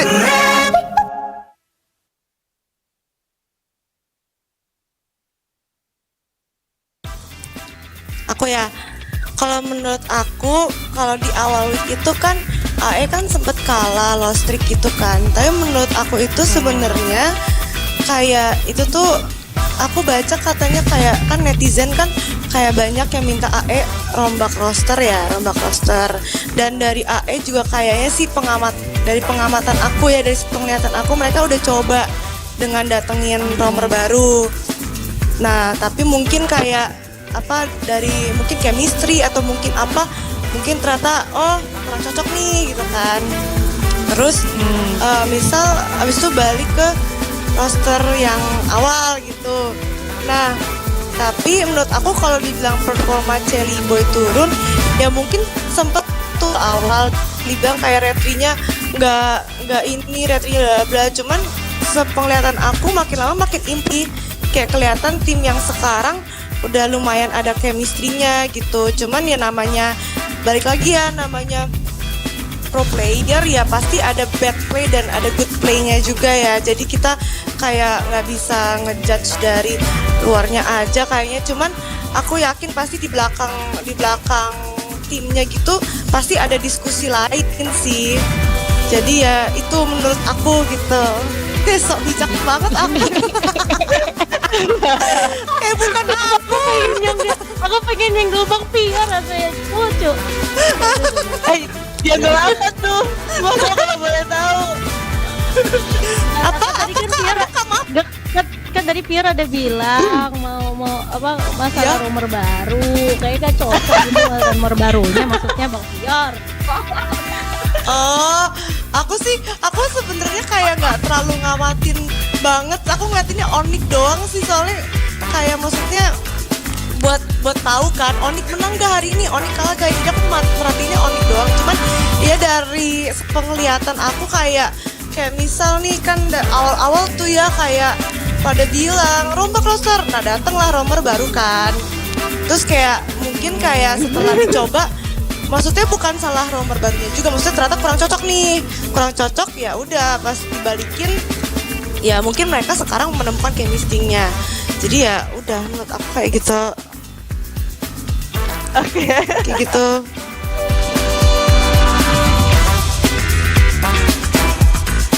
Tentang top 3 klasemen dan low 3 klasemen. Baiklah. Gimana Bang Pior? Menurut Bang Pior, top 3 Kalau dan low 3 Onyx, RRQ, AE, top Algik, Onyx, Algik,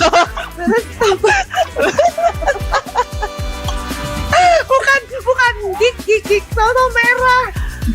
Onyx, RRQ, Gig, terus kalau yang jangan salting Bang Pior. Mau Pior ya. Aduh, maaf. Gak apa-apa. Terus kalau yang top bawah sesuai urutan sekarang kayaknya deh AE, S12 sama Aura. Oke, tapi bukannya AE top 3. Itu tadi salah.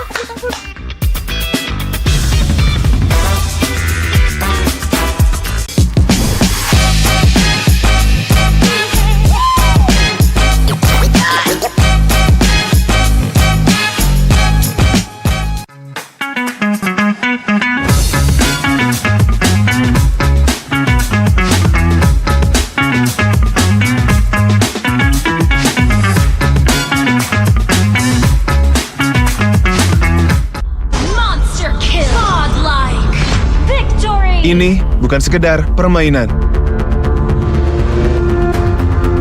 Karena menurut aku dan mereka, ini soal perjuangan dan harapan.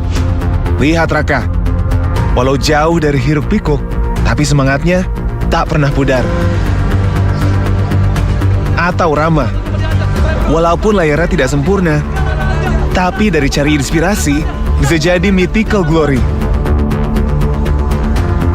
Dan Alia, walaupun tanggung jawab mengisi hari-harinya, tapi ia selalu sempatkan waktu untuk bisa jadi nomor 1. Dalam keterbatasan, mereka bisa jadi legenda di MLB Indonesia Community Cup, gerbang untuk menjadi pro player. Begitupun dengan kamu. Ayo, raih mimpimu di MLCC 2023. Tapi gak ada satu nama yang belakangan ini lagi viral, itu player Filipina juga. Yaitu siapa? Flatzy dari AP Brand, junglernya nih. Karena kemarin ini dia juga mengatakan bahwa era Indonesia itu sudah berakhir. Indo era is over. Apakah Indonesia nih bakal mengalami, bisa dibilang dalam tanda kutip, perjalanan yang buruk atau hasil yang belum tentu baik di M5 nanti? Kalau menurut kalian gimana? Berdasarkan statement yang dikeluarkan sama Flatzy. Dari Om Wawa deh kali ini. Ya belum sih, nggak bisa dibilang statement benar 100% juga ya. Kalau aku bilang enggak lah. Kalau menurut gue masih dengan dominasi Indonesia. Karena patch yang sekarang itu adu mekanik, terus Indonesia itu sebenarnya ada di atas. Tinggal ya kuat-kuatan aja nanti. Aduh, mikro kita udah punya nih. Masih ada waktu buat ke M5 buat benerin makro. Udah. Bisa kok lawan mereka. Buktinya kan di SPS kemarin kalah juga kan Filipina semuanya. Itu waktu patch-nya masih baru tuh. Terus mereka adaptasi kan kita tahu. Ada patch lagi ya sini. Udah adaptasi di sana nanti. Oke, kalau dari Diko gimana Diko? Wah, ini harus bikin kita jadi panas sih. Panasnya dalam arti positif ya. Panasnya tuh terpacu gitu. Jadi salah satu pacuan kita, kok jangan mau kalah sama Filipina gitu loh. Malu. Nah, terus ditambah lagi kalau nantinya misalkan di M5, ya benar kata Om Wawa, kita harus benerin makro sama drastik. Dua hal ini yang mungkin mikro kita emang punya.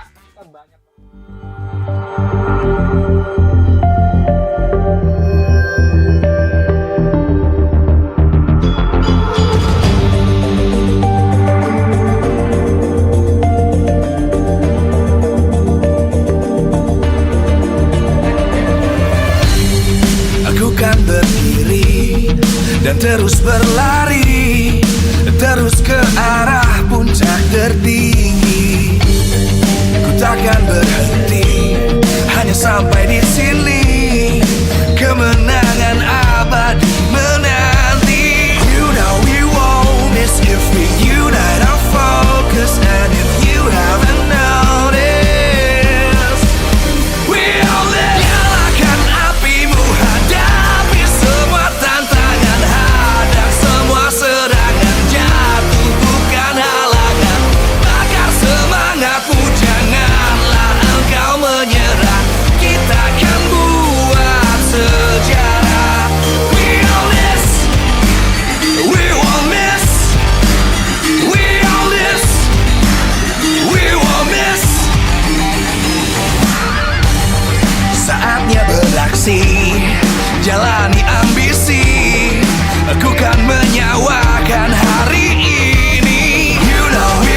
terus berlari, terus ke arah puncak tertinggi.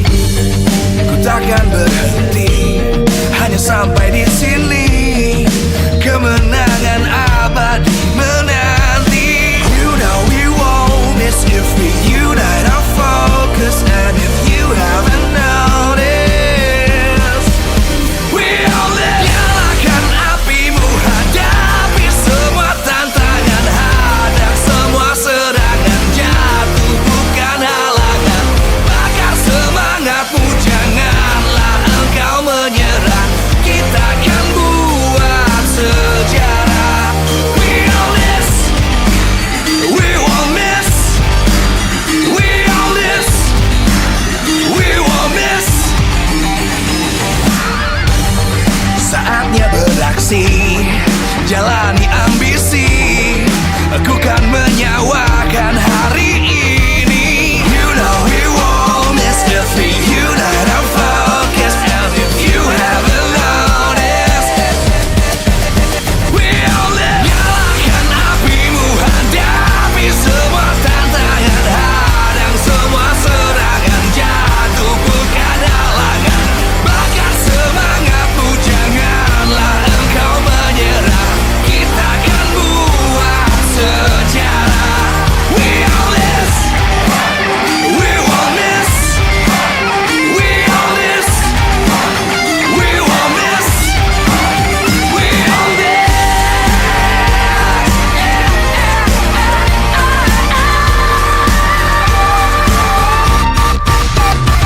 Nyalakan apimu, hadapi semua tantangan, hadang semua serangan, jatuh bukan halangan.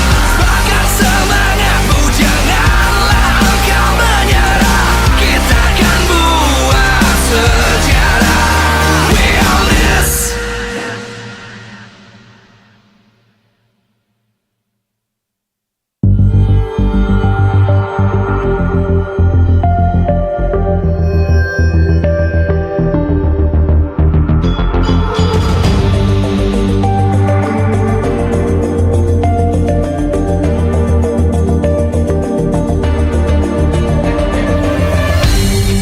Aku kan berdiri dan terus berlari, terus ke arah puncak tertinggi.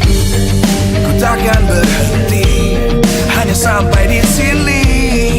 Kemenangan abadi menanti. You know we won't miss if we unite our focus. And if you haven't noticed, we all live. Nyalakan apimu, hadapi semua tantangan, hadang semua serangan, jatuh bukan halangan. Bakar semangatmu, janganlah engkau menyerah. Kita akan buat sejarah. We all this, we won't miss. We all this, we won't miss. Saatnya beraksi, jalani ambisi. Aku kan menyawakan hari ini. You know we won't miss if we unite our focus. And if you haven't noticed, we all live. Nyalakan apimu, hadapi semua tantangan, hadang semua serangan, jatuh bukan halangan. Bakar semangatmu, janganlah engkau menyerah. Kita akan buat sejarah.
Live from MPL Arena Jakarta, MPL Season 12, powered by Moonton. Presented by Samsung Galaxy Official Gaming Phone. Official sponsor, Head & Shoulders. Official mobile internet partner, Telkomsel. Official gold partner, UBS Gold. We own this.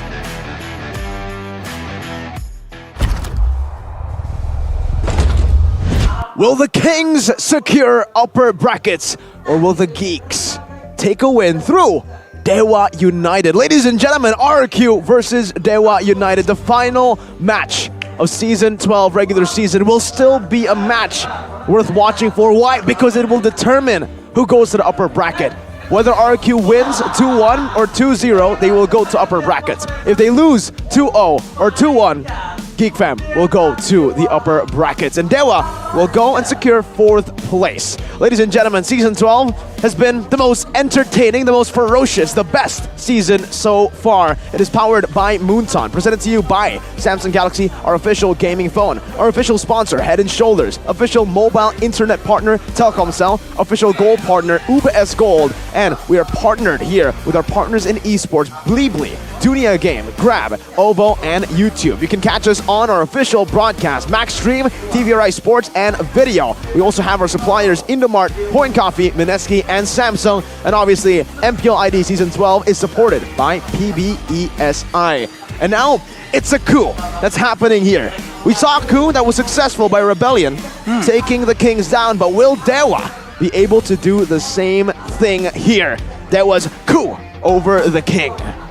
Let's see here what will happen. I mean, Watt himself, back in Season 7 playoffs, he did it with his Genflix team against RRQ. Will he be able to repeat that here?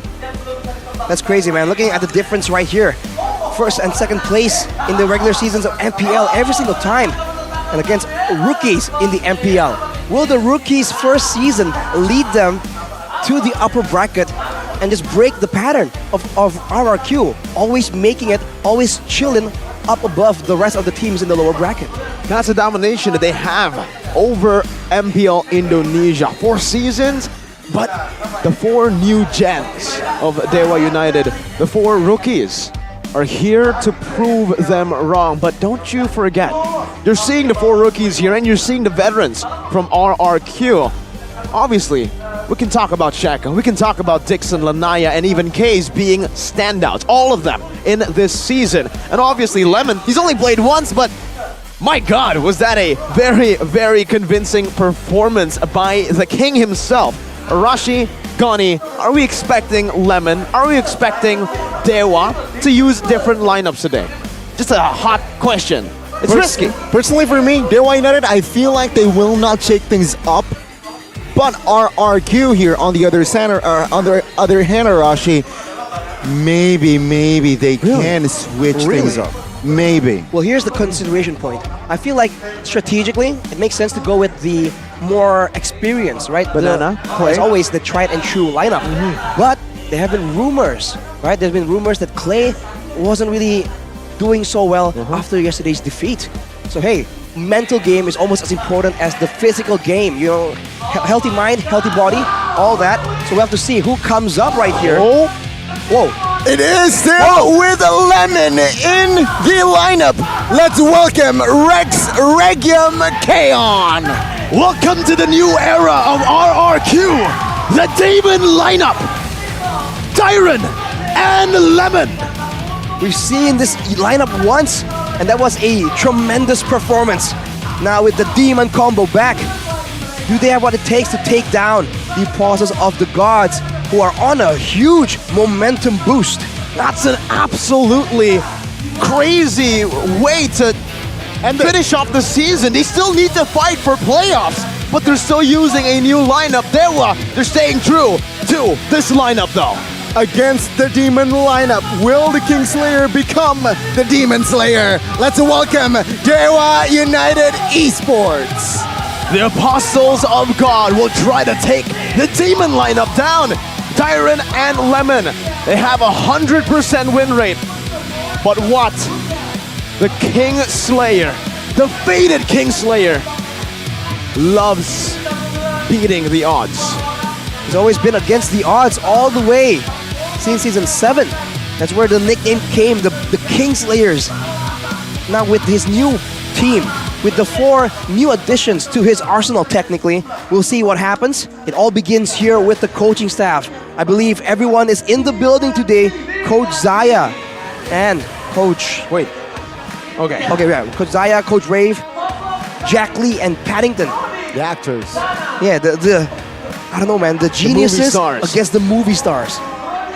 Zaya from Myanmar all the way with Rave. You would expect early on that a language problem might be there for them, for the team, for RRQ, and it was present. We did see Naomi and Zaya at the start. Yeah. When they just joined, it wasn't really the best RRQ, was it? Snapdragon was a big, I would say disappointment, but it's even more impressive after that disappointment.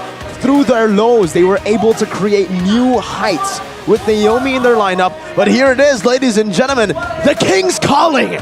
The King has played since Season 1, but the fated Kingslayer has also played in Season 1. And what here? He sent RRQ, the Kings of Kings, home in Season 7. The only man left from that roster still playing here in MPL ID is Watt. But don't forget, there was a Kingslayer that RRQ picked up as well. Clay was part of that Genflix Airwolf roster. And this is it. This is the battle, Arashi. Both from Season 1, both veterans. Watt definitely more active, but Lemon with more accolades. You have to wonder about the mental game again. There's just so much history between these two players, and you really don't know what they're expecting, right? What do they have in mind here? Is there a bit of nostalgia, a bit of a reunion, a bittersweet feeling between two of these players? Or is it just full-on rivalry? They both are smiling right now, but they are ready for war. I think they're ready for more than war. They are prepared for a full-on... What's a word that means longer war? A battle.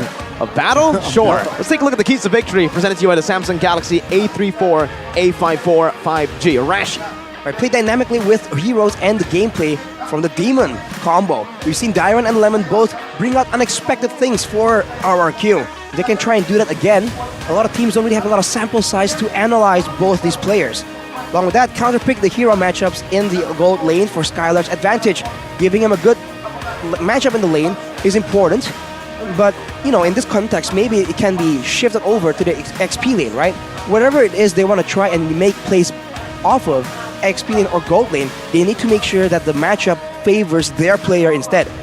Along with that, secure power picks for Fairsick in the objective contest. We saw that they were able to do so in the previous match they were in, and when Fairsick gets those heroes, he performs so much better. It's not to say that he cannot play the other assassin-type heroes, but so far, his performance has always leaned more towards the utility tankier junglers that can allow him to contest those objectives aggressively. To add to that, man, I mean, looking at the faces of the members of RRQ, it seems like they're chill. You saw earlier Lemon laughing, right? And again, if we're talking about Lemon, I want to see his impact. Sample size this season, we have only one right? Match. Only one match. So again, Dewa United with that knowledge can and they should exploit that. Here are the keys to victory. Ooh. Anticipate playmaking opportunities from Dyron and Lemon. There's definitely weaknesses when you haven't been playing as actively as the main roster. So maybe they can find something to try and make use of. Maybe a lack of map awareness, maybe a lack of communication. Make sure they use it to their advantage. And of course, the resource sacrifice for teamfight advantage, they need to understand when they're supposed to try and get some kind of kill, some kind of pick-off, and if it really benefits their team, don't hesitate. Burn a flicker, burn a battle spell, whatever it takes to get you ahead against RRQ. It's definitely going to lead the momentum to favor them in the long run. And of course, force RRQ into team fights when Watt gets his power spike.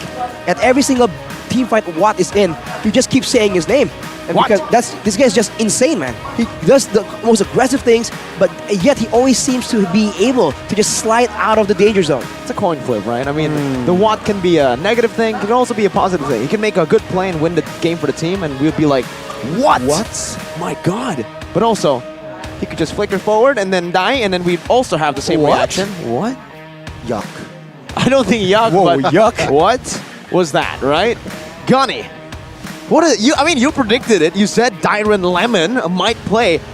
Why? Why was such a big shakeup towards the end? This is a determination. If they want to go to playoffs, or upper brackets rather, they have to win this one. As we can see from the drafts from game number 1. RQ on the blue side, Dewa on the red. Why did you think this lineup was going to play? You know what? I feel like, again, they have secured playoffs, and that is, I feel like, the main agenda of RRQ. So whether it being upper, whether it being not upper, I don't think RRQ is really going for that fact. So they're rather, save their strat. At the same time, though, there's a bit of pride involved here, Gani. This is a first-timer in the MPL. Losing here, losing the upper bracket that they've always been able to get consistently, must be a huge blow to their mental state. We're looking at the bans now. Adaptations from RRQ. Yeah. This is new. We've never seen this from RRQ before. Every game, every match, there will be the same two bans, Fanny and Joy. This time, you can count out the Fanny, yes, because Dewa has banned it, but they've left the Joy open. They have banned the Kaja. Are they going to play Joy? Are they going to pick it up? Adjustments after adjustments, right? I mean, RRQ, they keep on bringing surprises. Let's see, though, it seems like it asks a question towards Dewa United, which, Dewa United, they do not and ignore the Joy. And there you go. They picked up the Angela ban. RRQ here. What will they go for? Edith is still on the board. The Aerithel is on the board as well. And if you look at RRQ and their reliance on that gold lane and how important this matchup is, maybe the Aerithel might be the first pick right here. Could be. Without the Angela combo, though, it's not nearly as oppressive as it usually is. All right, I understand the Edith first pick here instead of the Aerithel. Both Watt and Skylar play a very mean Brody. And the Brody is a very good matchup up against that Aerithel. So we'll just have to see right now if Dewa wants to pick up the Aerithel or let's say they want to just leave it open again, try to counter that pick. Jadera, comment from him. Good luck, Dewa. We've already helped you reduce the chances of other teams making it to the playoffs. So please, help Geek Fam secure an upper bracket slot. And Dewa say, sure, we'll try to do it with a Fredrin and a Novaria. I mean, two solid picks, right? I mean, the Magic Sentry, the walking Magic Sentry here in Novaria can definitely disrupt what is in Naomi's playstyle. Naomi really likes the bushes, really likes to play the pickoffs, and perhaps with Novaria in your composition, it will spot you out, providing vision, and of course, Fredrin, we don't need to explain it, good natural objective take. Gonna be, once again, a Martis and Fredrin showdown. If Dewa can unlock the Psycho Fred we saw earlier, that will be a big problem. But now with the Brody as well, this is a lot of range that RRQ is dealing with. And so far, no one can really match up to that. They're all very short-ranged. So either they get some more long-distance crowd control, some long-distance tools to do damage as well, or they gotta go for something to catch out these players from Dewa United. Remember that Brody, good matchup against the Aerithel, especially on a person like Watt. Skylar, definitely one of the best, or the best goal laner this season so far, but Watt has that, he's got that dog in him, man. He has that X factor for some reason. Season 1, you'd expect the veteran to, maybe not be too crazy mechanically, but Watt says, age is just a number, bro. We'll just keep going. We'll just keep fighting. Kadita ban coming through, though. Very good ban. Both the Novaria and the Brody will be super vulnerable to a pick-off burst damage mage like the Kadita.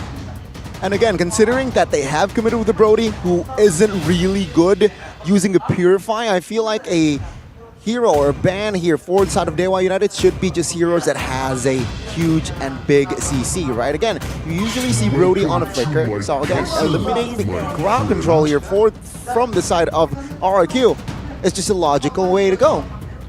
Well, the ban of Kadira, which is a great playmaking tool, but RRQ, they're trying to make sure that there is no crowd control immunity from the side of Dewa. Dewa will ban away the Yutong though, so the back line will be relatively secure. But yeah, on your point, Mirko, about what? Be careful, the old man in a profession where men die young is the saying. So the fact that he has lasted all this time, and so is Lemon, I think we're in for a great surprise right here as we're waiting for the final ban for RRQ. Might be a healing support maybe to try and remove the crowd control security. But no, it's a Valentina. Interesting choice, going for the Valentina ban here. I guess they're trying to remove the fact that the Primal Wrath can be taken away by that Valen. Here though, first pick for Dewa. They have a chance to just pick up a mage, but they don't. They go for the Terizla instead. They will try to deny this pick off of Dyren. As we know, last time against EVOS when Dyren played, his Terizla got him player of the game, player of the match even. That, and as well as the Novaria, they want to keep it flexed, right? It can enter the roam and enter the mage as well. So asking a big question here towards RRQ, what are you going to go here? Considering that, again, their range is very minimal, will they try to recover here in the next 2 picks?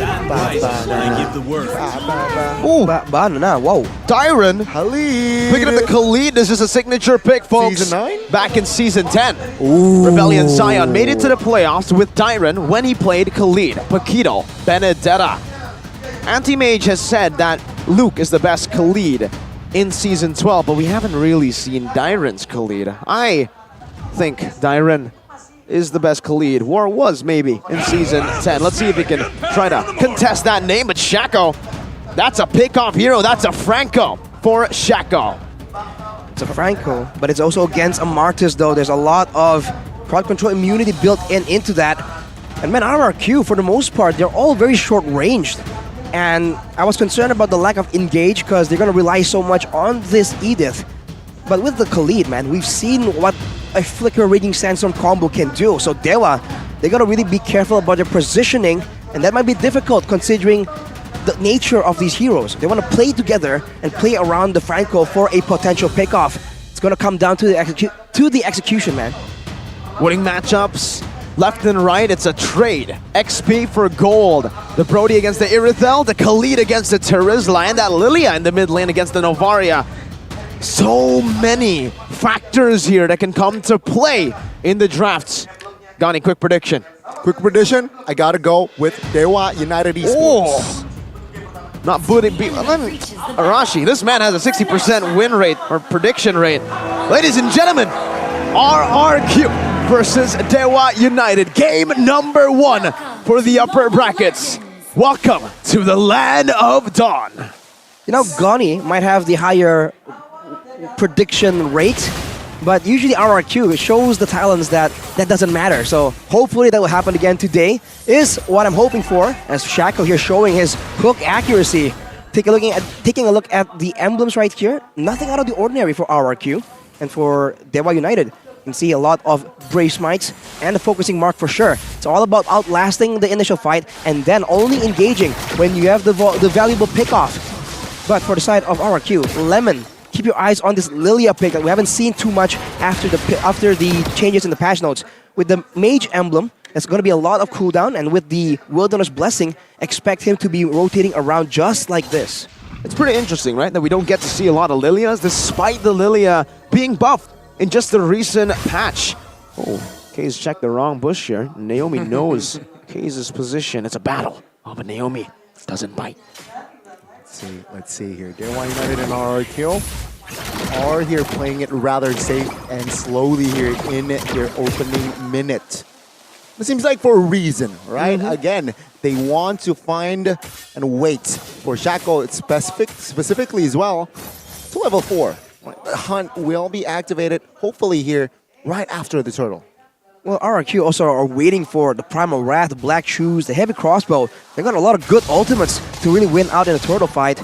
And they do have the wave clear prio in the mid lane. The Lilia has been quote-unquote buffed, but at the same time, it really does lower her early to mid-game power spike because you don't really regenerate the balls anymore after going with the Black Shoes. But in a long drawn-out fight, that's going to be a more reliable source of damage because your cooldown on the energy goes down about 10 seconds every single time you land it after you've leveled up the Gloom to level 5 when it's eaten 5 energies. That's the buff right there, the adjustment towards this Lilia. Astral Echo, though, already spread out, and Dewa taking control around this turtle. But again, man, I'll have to say, Versik, he has been a super underrated jungler this season, winning almost all the retries. That's a big ultimate, Gani. Seems like Dewa United will take it slow. That's an onward, good knock up onto it still. Dixon, defensive flicker as Lanaya there. Wasn't able to get out, and Dixon gets taken out as well. Dyron with the kill. That's a two-man kill from the side of RRQ. Well played through their four-man lineup, and look! Oh, the hunt and the hook connects. Whoa! Shako wasn't able to clean off and kill Naomi. RRQ moving on towards the jungles already. They want the purple. Is this an overcommitment? Let's say RRQ jumping in, committed to fight. Dyron flickers out of the way, but the purple buff will be taken by Keys. Astral Echo popped, but there will be no resource to connect again. Not the ideal situation for RRQ, but Gani now. The one-man... Hang on, Mirko! What? All right, technically, ladies and gentlemen, there is 3v3 in the talent's prediction. So we'll see, man. RRQ doing well so far, but Dewa United, they just paid the price for sticking a bit too close together. The Earth Shadow landed on 2 members, and that is a mistake that they can very easily fix in the next Turtle engagement. And now, we're going to have to see. For RRQ, utilizing the snowball with this Martis is going to be crucial for RRQ. Remember, this Martis falls off hard, so if they're not able to completely utilize it, it's going to be tough. But already, 2-level lead, it's looking great for the Kings of Kings. Seems like they will occupy and rotate towards the top lane. Astral Echo revealing 2 members of RRQ3. They got first pick there. But Dewa United here, again, after that loss of a trade, they're taking it slow. They realize that they're 1,500 gold behind, so they're not too hasty on towards a fight. RRQ, I wonder if they're just suffering from the lack of a longer range engage tool, because usually they get the mid pressure, the side lane pressure like this as well, and then they'll invade into the jungle. But now they're playing it very, very carefully, like they're worried about something that Dewa United has prepared specifically for them. With the neutral objective spawning though, both teams make a move. Now the hook connecting on towards Naomi and the suppression as well. Naomi gets taken out. It seems like RRQ, they were a little bit too late to provide cover. A 5v4 on the turtle fight here. Let's see, Echo pops too. Good PZ. Lemon pops Black Shoes. Let's take a look at the hook. Dyron gets taken out. First and Lemon here on the vicinity. The Producer's Wrath does not connect. Skylar, first will now have no space here. First needs to be careful as Lanaya collects the second turtle in the game. Dewa United have equalized. Dewa through pickoffs. Shako is going to be the key factor, like Arachi mentioned. Right in the draft, and they're going in again. Good onward. Let's see. Purple buff. Lanaya will not survive as he was decimated. Dewa United now, they overextend, they overcommitted. And Dewa United, they got punished. That was for a purple buff. Lanaya took it, but first it could very well just rotate towards the bottom side and look for something else across the board. But he is super low. Byron, whoa! Oh, good flicker there. Preemptive one as well. Almost stunned. And if not, he will be taken down. Would have been a very great pickoff. Looking at the gold difference here though by UBS Gold, it's very much even except for the jungle. Despite the success in that second engagement, Fersik is still about 1,000 gold ahead. So he's making full use of the faster clear. But here's the problem, right? Dewa United are playing so well with the vision, with the intel, with the threat of the pickoff from the Franco that RRQ, they've been clearing waves, but they can't really go for any invades right here. Until maybe a few more items give them a bit more survivability. Now, look at that. The audience prediction, 93% to 7%. I mean, we can come to expect this off of RRQ's matches, but it's always very, very fun to see the audience prediction whenever RRQ plays. To see maybe sometimes it'll change. No. Oh, what? Good hook and the hunt. And there you go, Naomi. He falls as RRQ again. The range in their composition is really lacking. Mortal now will be able to create some space. Oh, the hook almost lands on the king himself. They can get the turret over with that plan. Lanaya is already looking. Both retries. No, it's Lanaya who used retry. Fersik didn't have it. But that means Arashi, Gani, that Lanaya will not have retry for the turtle that is spawning now. Dewa have equalized the gold lead.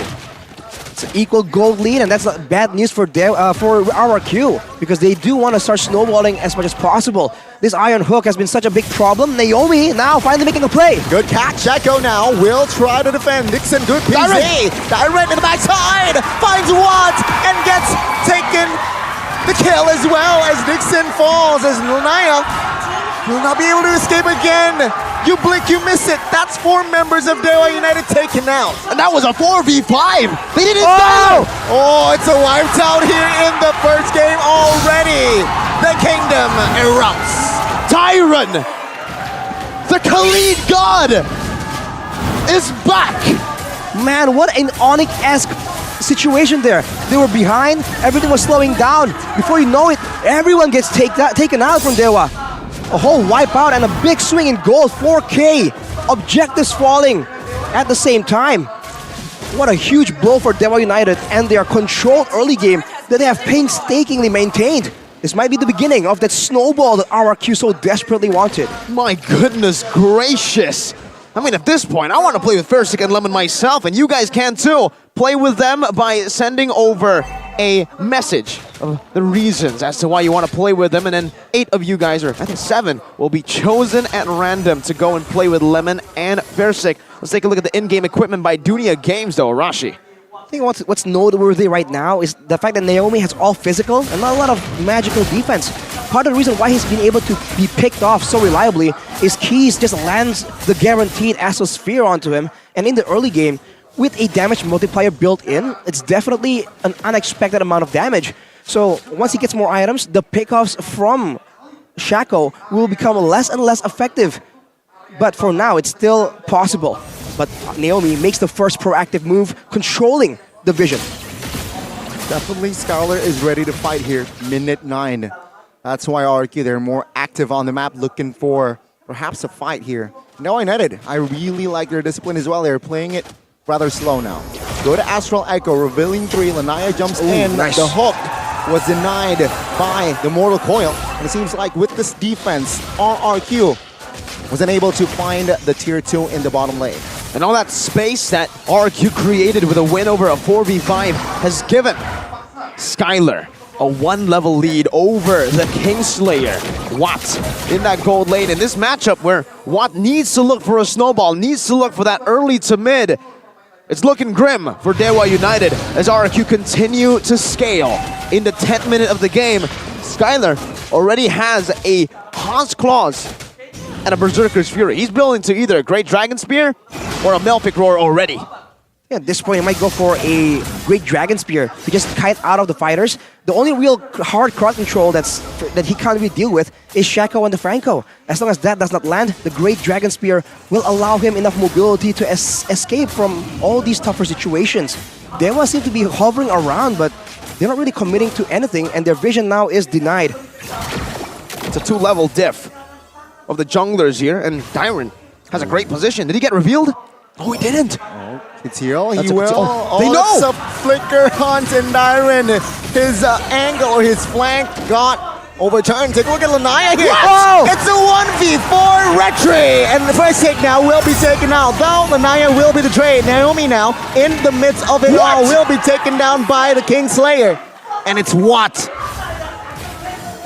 A macro masterclass! What was that? Dewa red, where RRQ were positioning, catches Dyron. And Lanaya, the rookie, winning against one of the most reliable Retries in Season 12. Versick got out Retried. That's a painful situation, man. I think he was also a level ahead even. That was a huge mistake for RRQ, and they are now paying the price. They have a bit of a gold lead, but this is the problem, Mirko. Like you're saying, there's equal urgency in both teams to snowball, but look at this. Iron Hook does not land. Seems like RRQ will be able to clear with their DPS, but that is a lot of damage from Keys.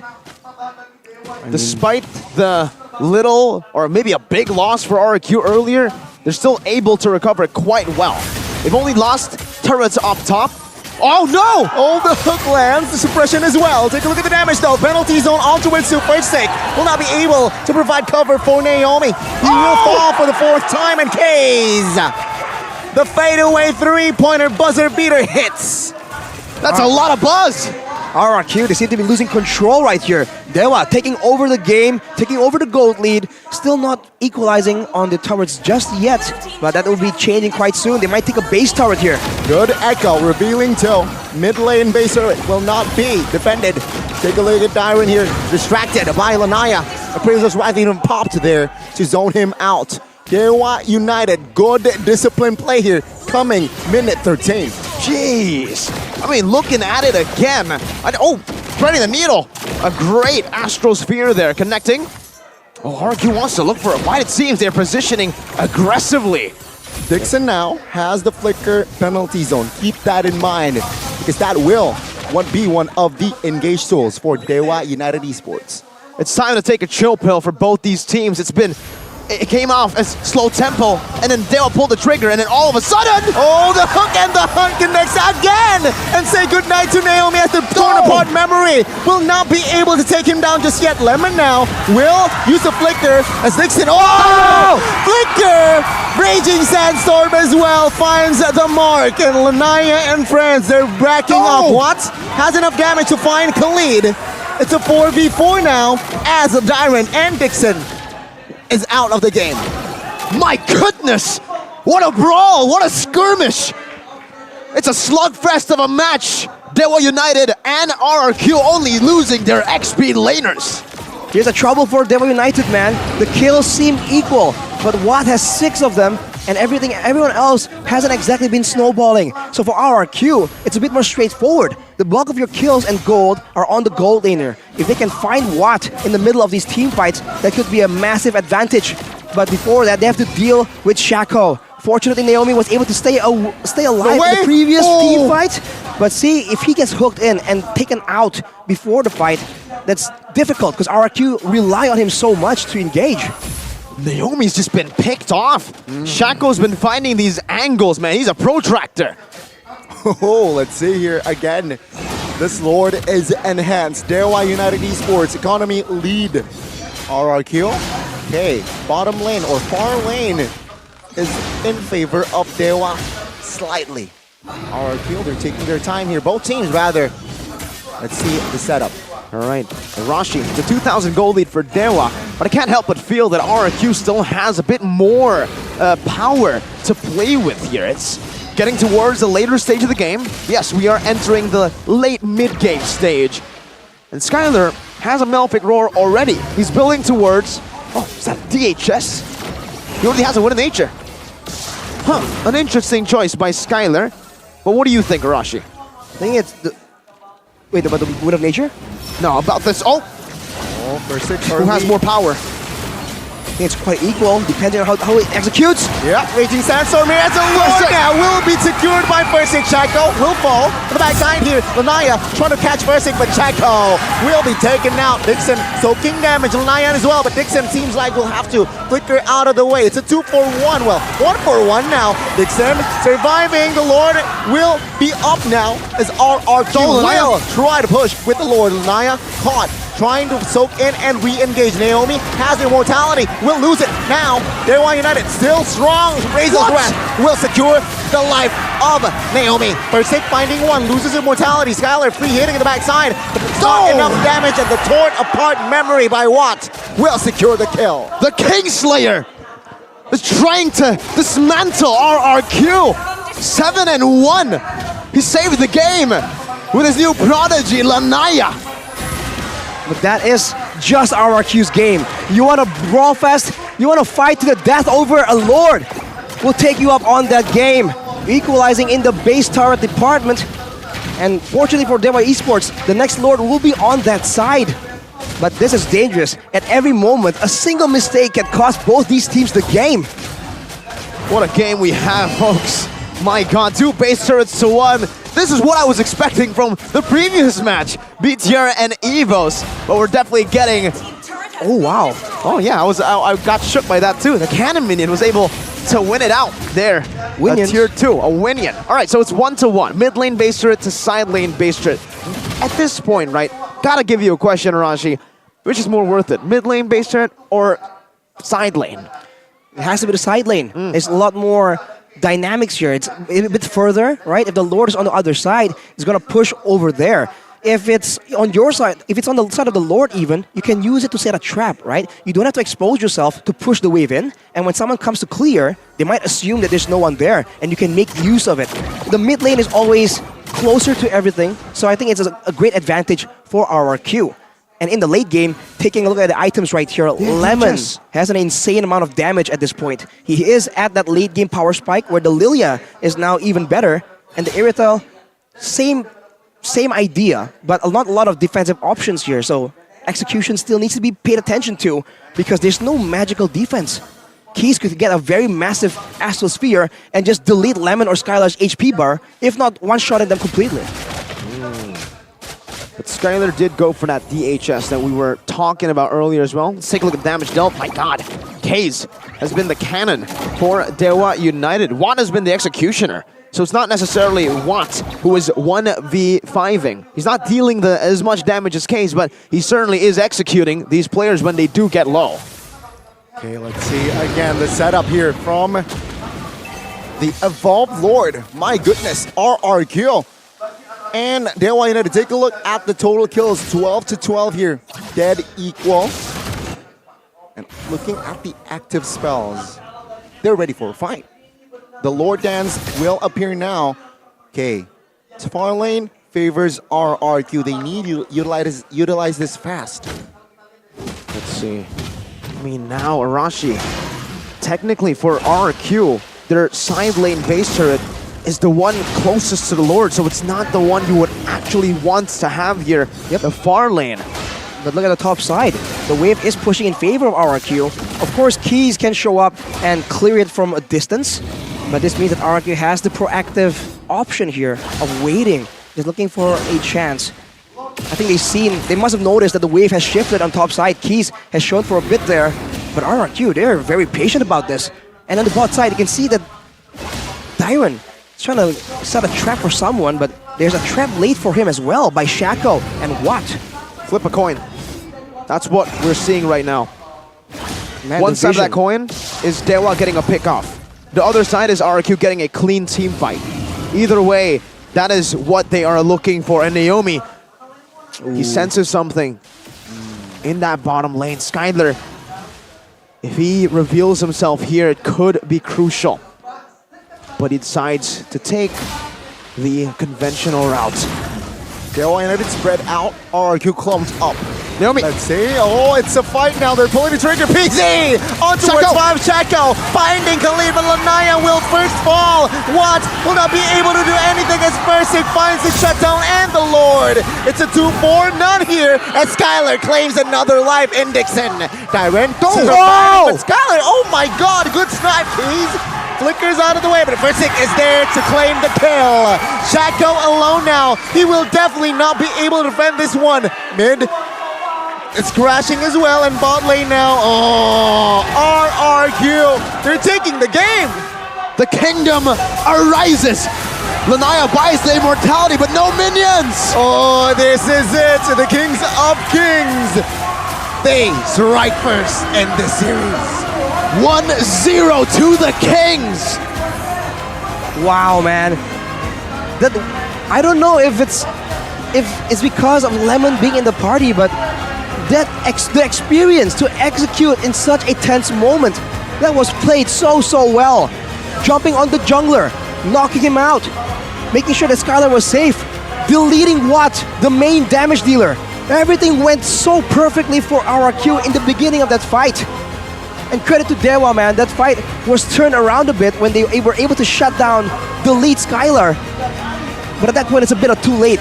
Skylar has done his job, and RRQ take the first game. That was a start to a 3-game series. Yes, I'm expecting a 3-game series. It was so close. Yeah. I'd love to see much more of that game number 1 in game 2, and maybe, possibly, we will be gifted with game number 3. But just goes to show you that for both of these teams, it means a heck of a lot. Man, I gotta give props though. Damn, Dyron, holy moly, was he great in game number 1. Oh, I gotta give him so much props there. I think I gotta agree. He is definitely one of the main playmakers in the side of RRQ. And the way Sandstorm is used so dynamically, it's very, very impressive. When there's a target to be caught, he goes for it. But when his team gets engaged on, those defensive Raging Sandstorm, the DRSs, was so on point. And remember the draft, right? Second phase, Dewa United, they specifically target the heroes of Dairen. Seems like, you know what? Khalid is on the board, pick it up, and man, he's like a mailman. He delivered. He delivered, for sure. You know, I think they banned Dairen's Season 12 heroes. They completely forgot about the Royal Bulls heroes, right? He's not just an RRQ player. He was Rebellion Zion back in the day, and when he was in Rebellion Zion, he played a very, very different game. Individualistic, dual-centric Khalid, Benedetta, Paquito, and we got to see a shade of that here from Dairen. Again, the Royal Bull, Rashi, that's the nickname we gave him. The Kingdom's Falcon, Naomi, died 5 times. He was hooked by Shaco so much, yet he had that gold lead always over Shaco, and in the end, I think we could say that Naomi made the winning engage happen. He made the winning engage, but you have to, again, give props to first, of course, Dairen, who followed up on it, but afterwards, Lemon. You don't see it, but we're gonna 0 deaths, right? 0 deaths. Wow. First of all, I guess there's black shoes, but still, wow. Second of all, we're gonna take a look at the stats later on, and you can see there's gonna be a ton of damage coming in from that Lilia. In a way, I believe that especially in such a brutal game, there's a lot more DPS coming from the Lilia compared to the Irital. Player of the game, though, it's gonna be your boy Dairen in his second game. You know what, Arashi and Miracle? Personal question. Okay. Dairen or Banana? Dairen, oh, that's a tough question, man. You want to give Arashi that question? Both of you, man. Careful, Arashi.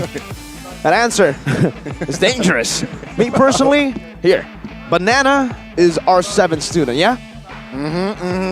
He's a student of R7. Dairen beat R7 in Season 10. Well, see, the media train answer would be like, oh, they're both good and they have their own individualistic We're not nerds, Arashi. But I feel like, I'm not going to say which one I think is better, but I do feel like when it comes to situational awareness, right?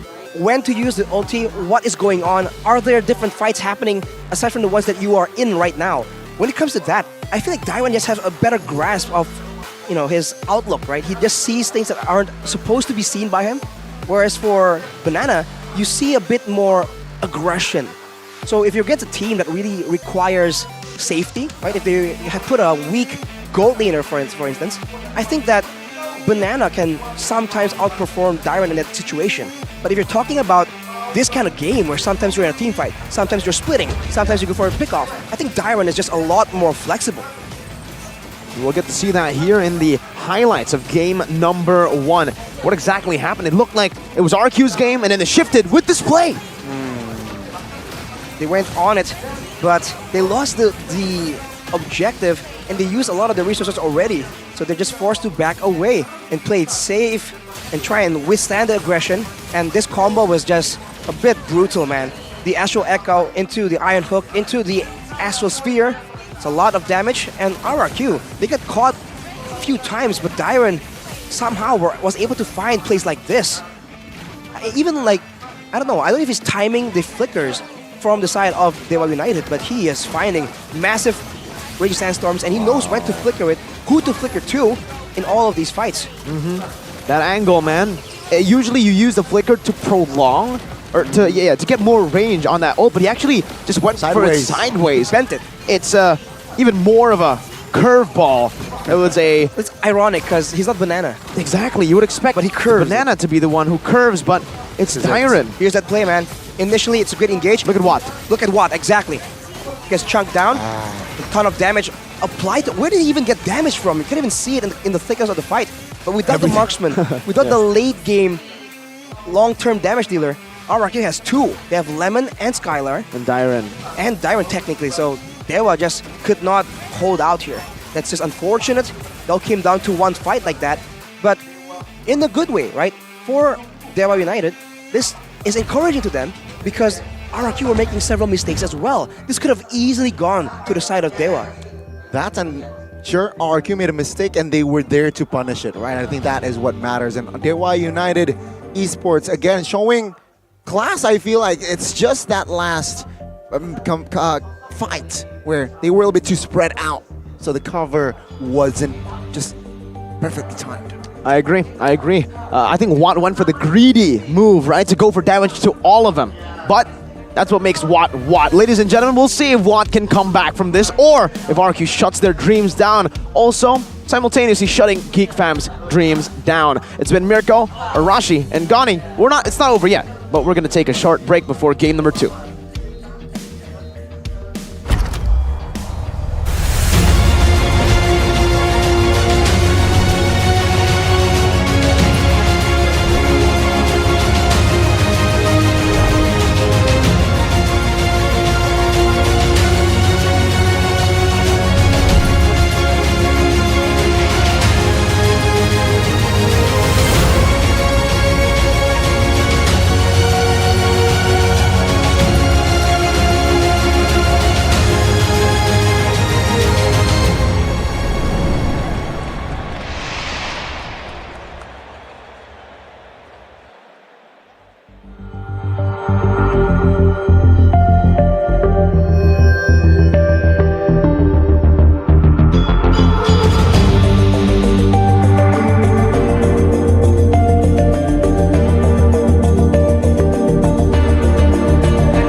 Dan terus berlari, terus ke arah puncak tertinggi. Ku takkan berhenti, hanya sampai di sini. Kemenangan abadi menanti. You know we won't miss if we unite our focus. And if you haven't noticed, we'll nyalakan apimu, hadapi semua tantangan, hadang semua serangan, jatuh bukan halangan. Bakar semangatmu, janganlah engkau menyerah. Kita akan buat sejarah.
Game 1 to the Kings.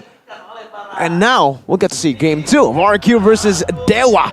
What a crazy matchup. We actually just bumped into them earlier. We went backstage. The Raging Bull just charged at the toilet real quick, man. After that bump, we apologize. Don't worry. It's okay. No worries here. Because we both were just chilling after with Indomart snacks, man. You guys can get snacks, everything you want in Indomart with the app Pointku. You guys can get additional points. And all you need to do is download the app right now. Why? Why is the point so important, Connie? Got points. All right, and we Whoa. are, Free snacks? ladies and gentlemen. Wait. If you're not in the venue, This is I unfair. repeat, if you're not in I wanna the be venue, there. What the you heck? need to come to the venue. This is the my reason. God. Take a look at that. It's a swarm. It's a massacre of the snacks. Why are they doing it when we're live? I want to participate too. That looks fun. It's so unfair, man. Oh, at least, guys, stay hydrated, man. Take the water too. There you go. This guy is an absolute Chad. Yes, sir. You stay hydrated, King. Man, the fans are having fun indoors. Well, in the venue. So you guys should also come to the venue. Come over, man. We've got free. I feel cheated, man. I feel kind of Gideon Kill. What the heck? I want to be. I want to be there. I want to get some snacks. Rashi, don't you want to get those snacks? Of course I do, man. That's What is Shepin. that? Wait, Where? What? wait. Shepin was there? CITV. Shepin is in the back or in the building. I watched yesterday. I saw the new abbreviation. 7 in the bank. In the bank. All right. In the bank? What's he doing in the bank, Connie? He's depositing his cash. And he's also, while he's visiting the bank, visiting Point Coffee. Because usually you always just find Indomart anywhere, and you can usually find Point Coffee with that too. I'll be chefing for a quick bit, all right? Point Coffee is specialty coffee with a made-to-order concept that serves you fresh quality coffee made with 100% perfect barista Indonesian coffee. You want the tea, Arashi? I got my own right here. Arashi. Mirko. Right here. No, do you not want tea? Nah. You want to spill the tea? I want coffee, man. I don't want to spill the tea. You got right my now. order right. Iced long black. It's not even tea. It's coffee, right? This is coffee. It's coffee. Long black, it's off. It's coffee. This is like it's pure coffee. It's pure coffee. It's strong. I like it without milk, folks. 100% Indonesian coffee. Got to use that coffee all the way. These guys, milk, nerds. That's why sometimes though, I'm quite lazy, Marashi. So Alright. I have to just order this through Grab.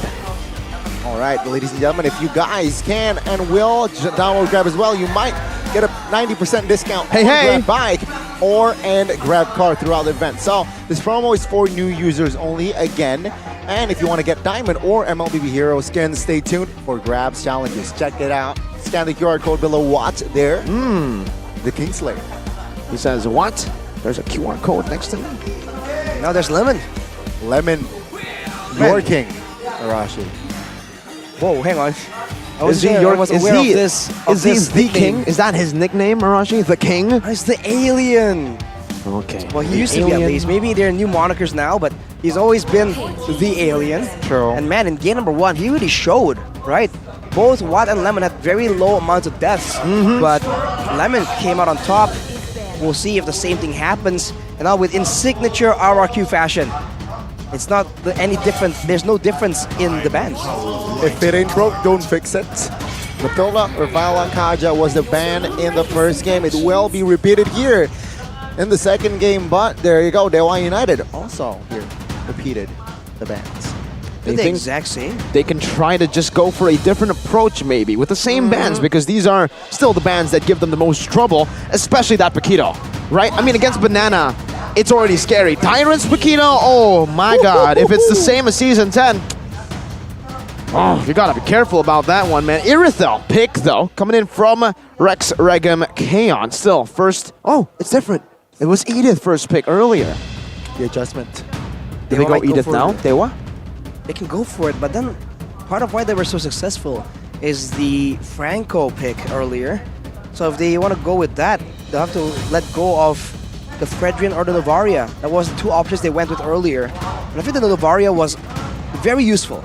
I think without the Novaria, that game would have been a lot more dominant for the side of RRQ. So I'm willing to bet that Dewa will take it. I don't see why they wouldn't.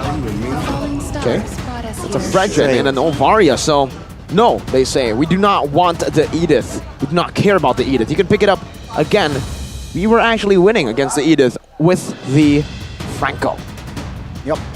And RRQ here, will they pick up the Edith again?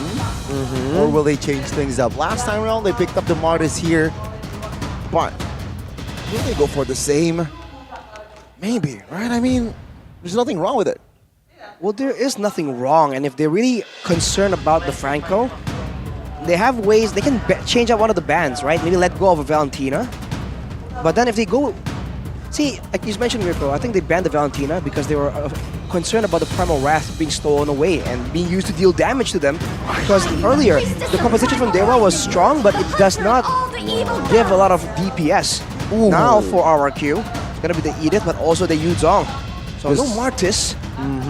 Is Dewa gonna start banning towards the jungle though? For sure. I mean, they have to ban through the jungle now, but look at that Yuzong, man. It's already a great answer to the Novaria pick. They answered the Fredrin pick in game 1. Now they're answering the Novaria. They'll say, whatever, dude. We don't need to go for the same strat over and over again.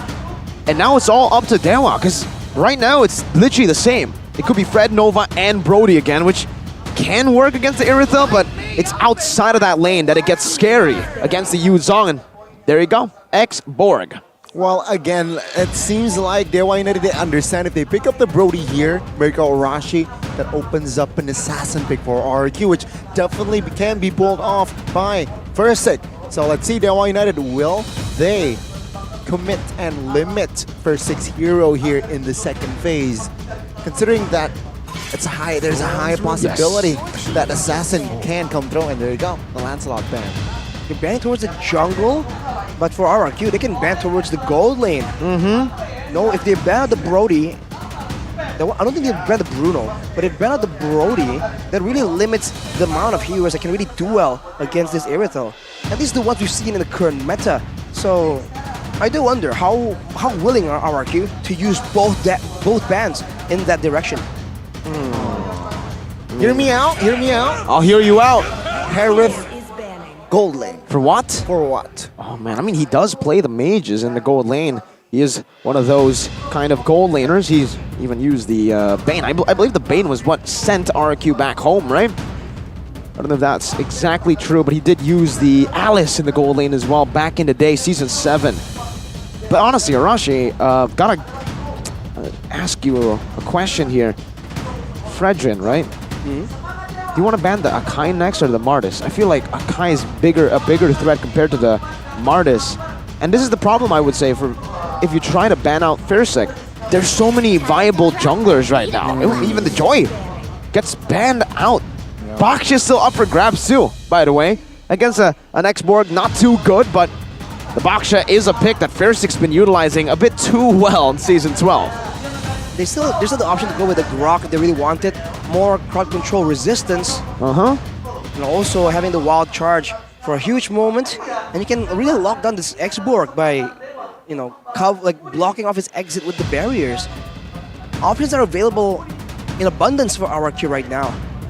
So Dewa, they require a roamer and a gold laner, but you really don't see how this is gonna play out. They need AoE. I feel like this composition with the Blazing Duet lends itself to a big team fight. Could it be a Claude for Dewa United? Claude. Post-match? Not too sure here, Mirko. I mean, when I took a glimpse at MPL PH, they were still playing the Claudes, no problem. And to be honest, yeah, the ultimate, it wasn't like the ultimate was nerfed to heroes. Mostly it was to minions, right? So damage-wise, you still do pretty good. But yeah, against the Irithel, honestly, Rashi, I think it's a viable pick. What can still be a playmaking gold laner on the Claw? Let's take a look at the fun fact here. Jackpot for the newcomers. Dewa United Esports has successfully introduced 4 rookie players in their MPL debut and is not in the red zone. Wow. They have qualified for playoffs, and signature pick from Shaco that we've never seen in MPL. He's played this in MDL. He's played this in PL President even, but for some reason, maybe they were hiding it, but yeah, we've never seen this Cho on Shaco in Season 12.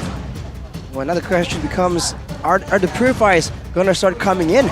For RRQ, we've seen that they have adjusted to the crowd control playstyle. The Irithel can very easily go for the Purify in this situation. Although the sprint will be very useful against the Fredrin, Novaria, and the X-Borg. Maybe RRQ will just get more crowd control and try and attempt to burst down the Cho before it becomes a bit of a problem. That will be the true damage burst and the Marty still. Not a lot of defensive options, but RRQ investing everything into aggression. Wow. True damage here, physical and magical by RRQ already completed, right? With the Gord and Marta spec, you're right. And let's see Dewa United here. They have AoE, they have pickoff. What will they go for here? I don't know, really am starting to dislike this composition from Dewa United. But boy, please prove me wrong. Good goal later.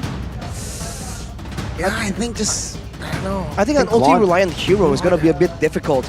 So the Claude, he's not ulti-reliant though. I guess, yes, he can still DPS a lot. Oh, he's going for the carry. That is dangerous. That short range against the Mystic Gush, against the Black Dragon form. Heck, even in lane. Even in lane, exactly. Yikes, man. Wow, that's a big risk that he's taking. But if he gets ahead, he can shred down every single one from RRQ. So yeah, we'll have to see, man. This is a huge risk, huge reward kind of pick. I'll have to say right now, Rashigani, that RRQ have all the winning, picks here. Maybe the only losing lane would be the Yuzong X-Borg, more of a skill matchup there. But yeah, Martis into a Fredrin, better snowballing, Gord. Maybe the Gord could be countered by the Cho, but we know here there's not a lot of dive for the side. Actually, they have an X-Borg and Cho, so it's not as, crazy. I think Dewa can make it work, but RQ has a smoother road. They have an easier way to execute their drafts. No Purify in the hands of Skylar, though. That's the big concern. Ladies and gentlemen, welcome to the Land of Dawn for game number 2. Dewa United. They need to equalize here or RRQ will take them down 2-0 and a clean sweep to claim upper bracket glory. The coup d'etat continues. Will RRQ be able to end the coup d'etat, or will Dewa United force the series on towards a game 3? The question here is, in the early game, with the superior crowd control and laners for RRQ, what can they find? In game 1, they were desperately trying to snowball even harder, but it was all denied from the side of Dewa United.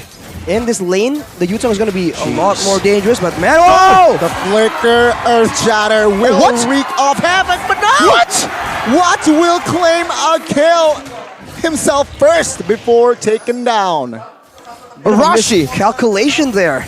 Yeah, Naomi fell, but I mean, it's still worth it here, right? Skylar gets a kill, Watt gets a kill, but Skylar shoves the wave. So he loses the entirety of that wave. I think he should get just a bit, but let's take a look at the emblems here. Let's get a bit of a refresher. So content charges for RRQ, they're trying to make sure that they get ahead. They find ways to advance, but for Dewa United, it's a bit more standard, a bit more defensive. They know that RRQ has a lot of aggression built in already. The mid lane matchup is where it gets a bit curious as well. Both these laners have a very put your spell down, wave clears itself approach to the mid lane. So I think the roamer here becomes highlighted even more. So the Shaka-Naomi duel continues all throughout game 1 into game 2. And with the lead, we know what Skylar can do. He was given so much space in game number 1. I think Dewa, with this Cho pick, that's what they're trying to achieve, right? They're trying to cut down on the space that was given to Skylar. But for the rest of the team, it remains the same. Tyron has that Black Dragon form. Yep, Dragon form here to zone out members. Dewa United will not be able to enter the fight, but Last Insanity will be popped for 6. Good retry, good taunt as well. Oh, Anaya survives. Dixon now flickering out of the way. Wait, Tyron in the back line will fall in the hands of Keys. It's a trade, a kill for Eternal. Wow. Dewa United able to just actually trade it out 1-for-1 then, yeah? A turtle for a kill, Arashi. A bit of a disconnect, it seems. Some members of RRQ were still moving forward. Ferasek was still using that decimation, but there wasn't the combined follow-up. But Skylar steals with a gold buff away from the side of Dewa. And yeah, I think RRQ needs to be a bit more concise here, because Dewa is showing again that you may have the advantage right now, but if you're careless, we can turn this around. Yo, hang on, Mirko. You gotta cut it out, man. I mean, I also said something else, but it's fine. It's fine. Let's see again. Good engage. Oh, Naomi gets jumped on now. Mystic Gush to provide cover. And with that Mystic Gush, the United Esports will not move onwards. It's gonna be a bit difficult, especially with the crowd control. Whoa! Oh, Shaco good. Shanpo. What here? Okay, Echo revealing 3. Shaco moving again. No gap closer here whatsoever. The United Esports and RRQ. They're that even economy-wise here. That was really unfortunate for RRQ, man. They went for never mind. Wow. I thought Naomi just failed the onward Earthshatter combo because it was too close to the wall. But Fairsick just finds that kill. Sheko taken out. Look at the wave clear speed, man. Immediately finish a fight, clear wave, go find something else. Never a dull moment in this game from both these teams. My God, so active, so fast-paced. And look at him already actively shoving Watt back of his own lane, and Skylar will have a massive advantage now. It's a whole level, I believe, right after the turtle gets taken. And right now, it's not really looking good for Dewa for this turtle take. It looks like they still want to try to contest it, though. They have the confidence in Lanaya. Let's see. RRQ in control of the turtle. Echo and back dragon form here has been popped. Retribution now. This time will fall to the hands of Dewa United. Good wave dragon on towards Naomi. Dyron now. Very low lifesteal will not save him. Phase securing the kill. RRQ lost 2 members. Dewa United, they move onwards. The purple buff now invaded. Skylar, a 2v1, a 3v1 situation may be. Seems like he wants to clear the minions top lane. Lanaya will be able to find the retry and gets, well, not retry, will find the last hit all towards that purple. That's the strength of the Frenchman, man. When you leave him open, when Naomi isn't able to chain CC Lanaya, these last hits favor the Fredrin so much. And oh, whoa, Watt's got that gold buff. Arashi, let's take a look at this matchup. We expected the Irithel to have a bigger lead than this. I think the laning phase, the Irithel is still a lot stronger. In a team fight though, the fact that the carry outputs so much damage means that if only Dyron alone is trying to zone him away in the backline, he gets shredded really, really fast. So until he gets a few more items here, right? He's going for an aggressive item for his first build. His first core item is probably a Hunter Strike.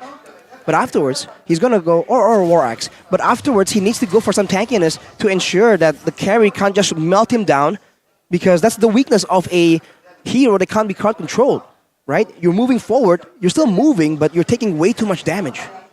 That's the case here. I mean, they will have a pretty good kiting composition, right, with the Exborg. And I think we need to talk a little bit. Wait, I saw a little bit of a move up top, but it's Dixon here who we're going to get to see on his prediction for game number 2.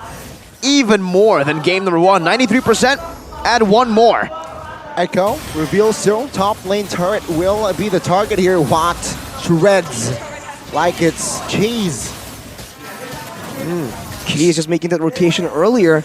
This is the weakness, the difference, right? Gord has more damage, but the Novaria has so much more mobility due to the Astral Recall. He's gonna get caught though. That's Watt taking a ton of damage from only 2 spells. It's a 5v5. We're gonna see who has the better engage yet again.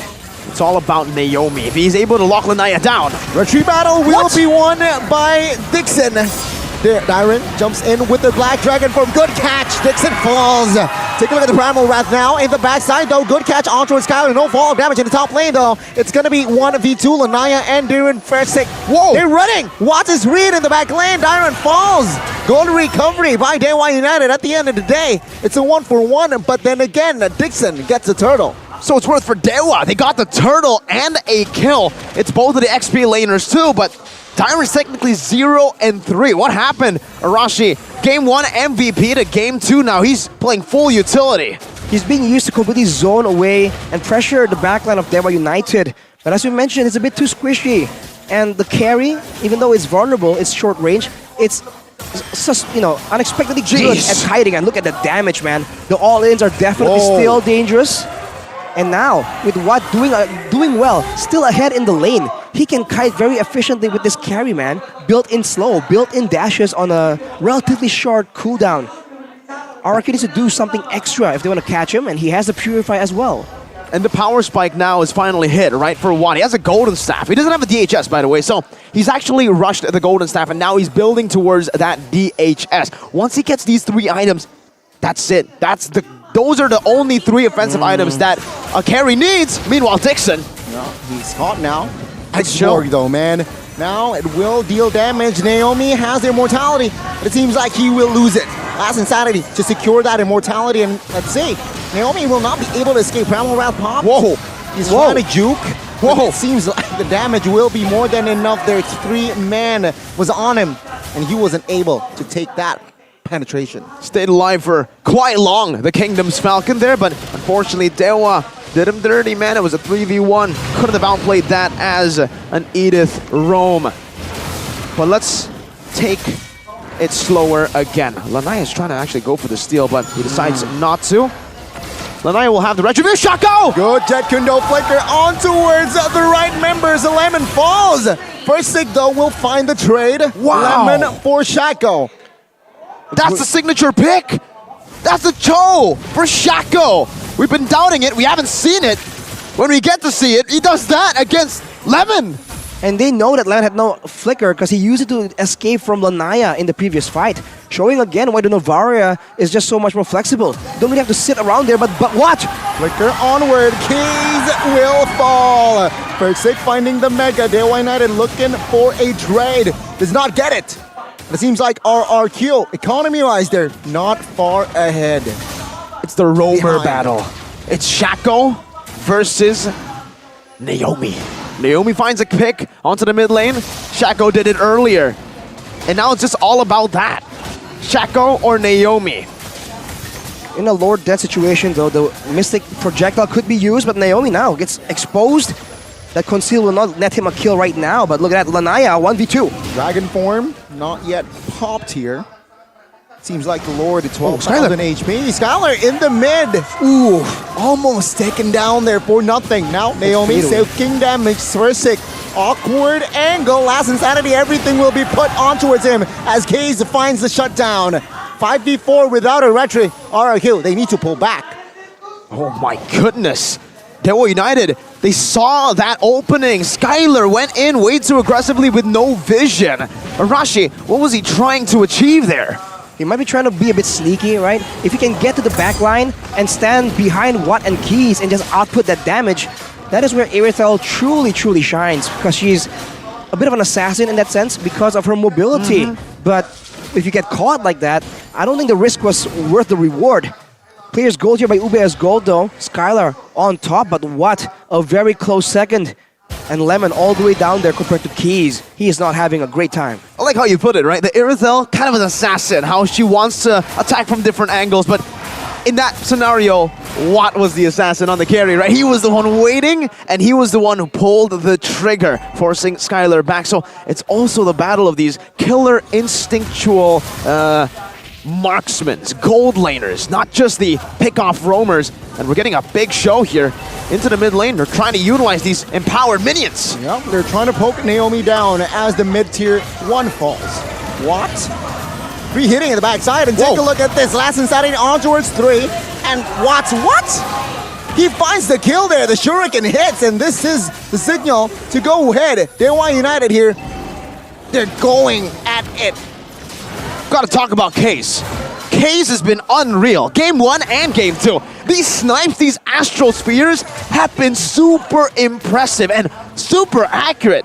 I would love to have like a counter of how many Astral Spheres he hits. What's the percentage on that? Because it's like he just threads the needle every single time.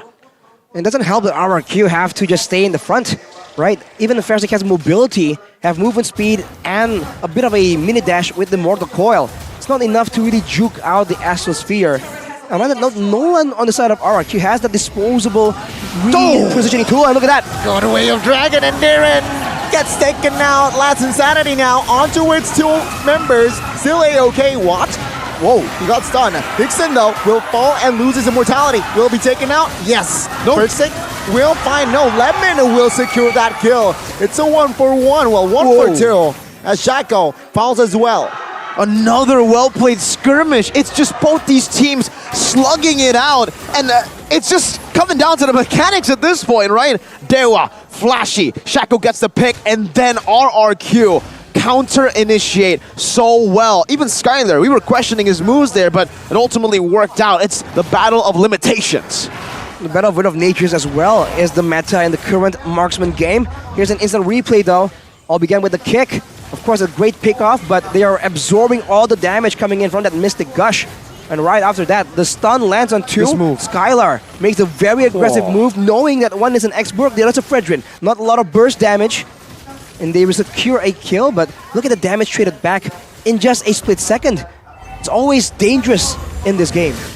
Okay, quick check of the items now. Looking back, Watt has Wind of Nature, Skylar doesn't. That could be a big win. It's a high-risk move. Whoa, Mr. Gush! All on towards Dixon, no Viraga armor, but the Lord will be taken out, no problem. Lanaya finds it. Dyron a bit late to the party. Black Dragon form go. They will commit on towards their fight. 2 perimeters. Shaco caught in the front side. Dyron receiving a lot of damage. Will be taken out by Watts. Lemon finds the kill. It's a trade, 1-for-1.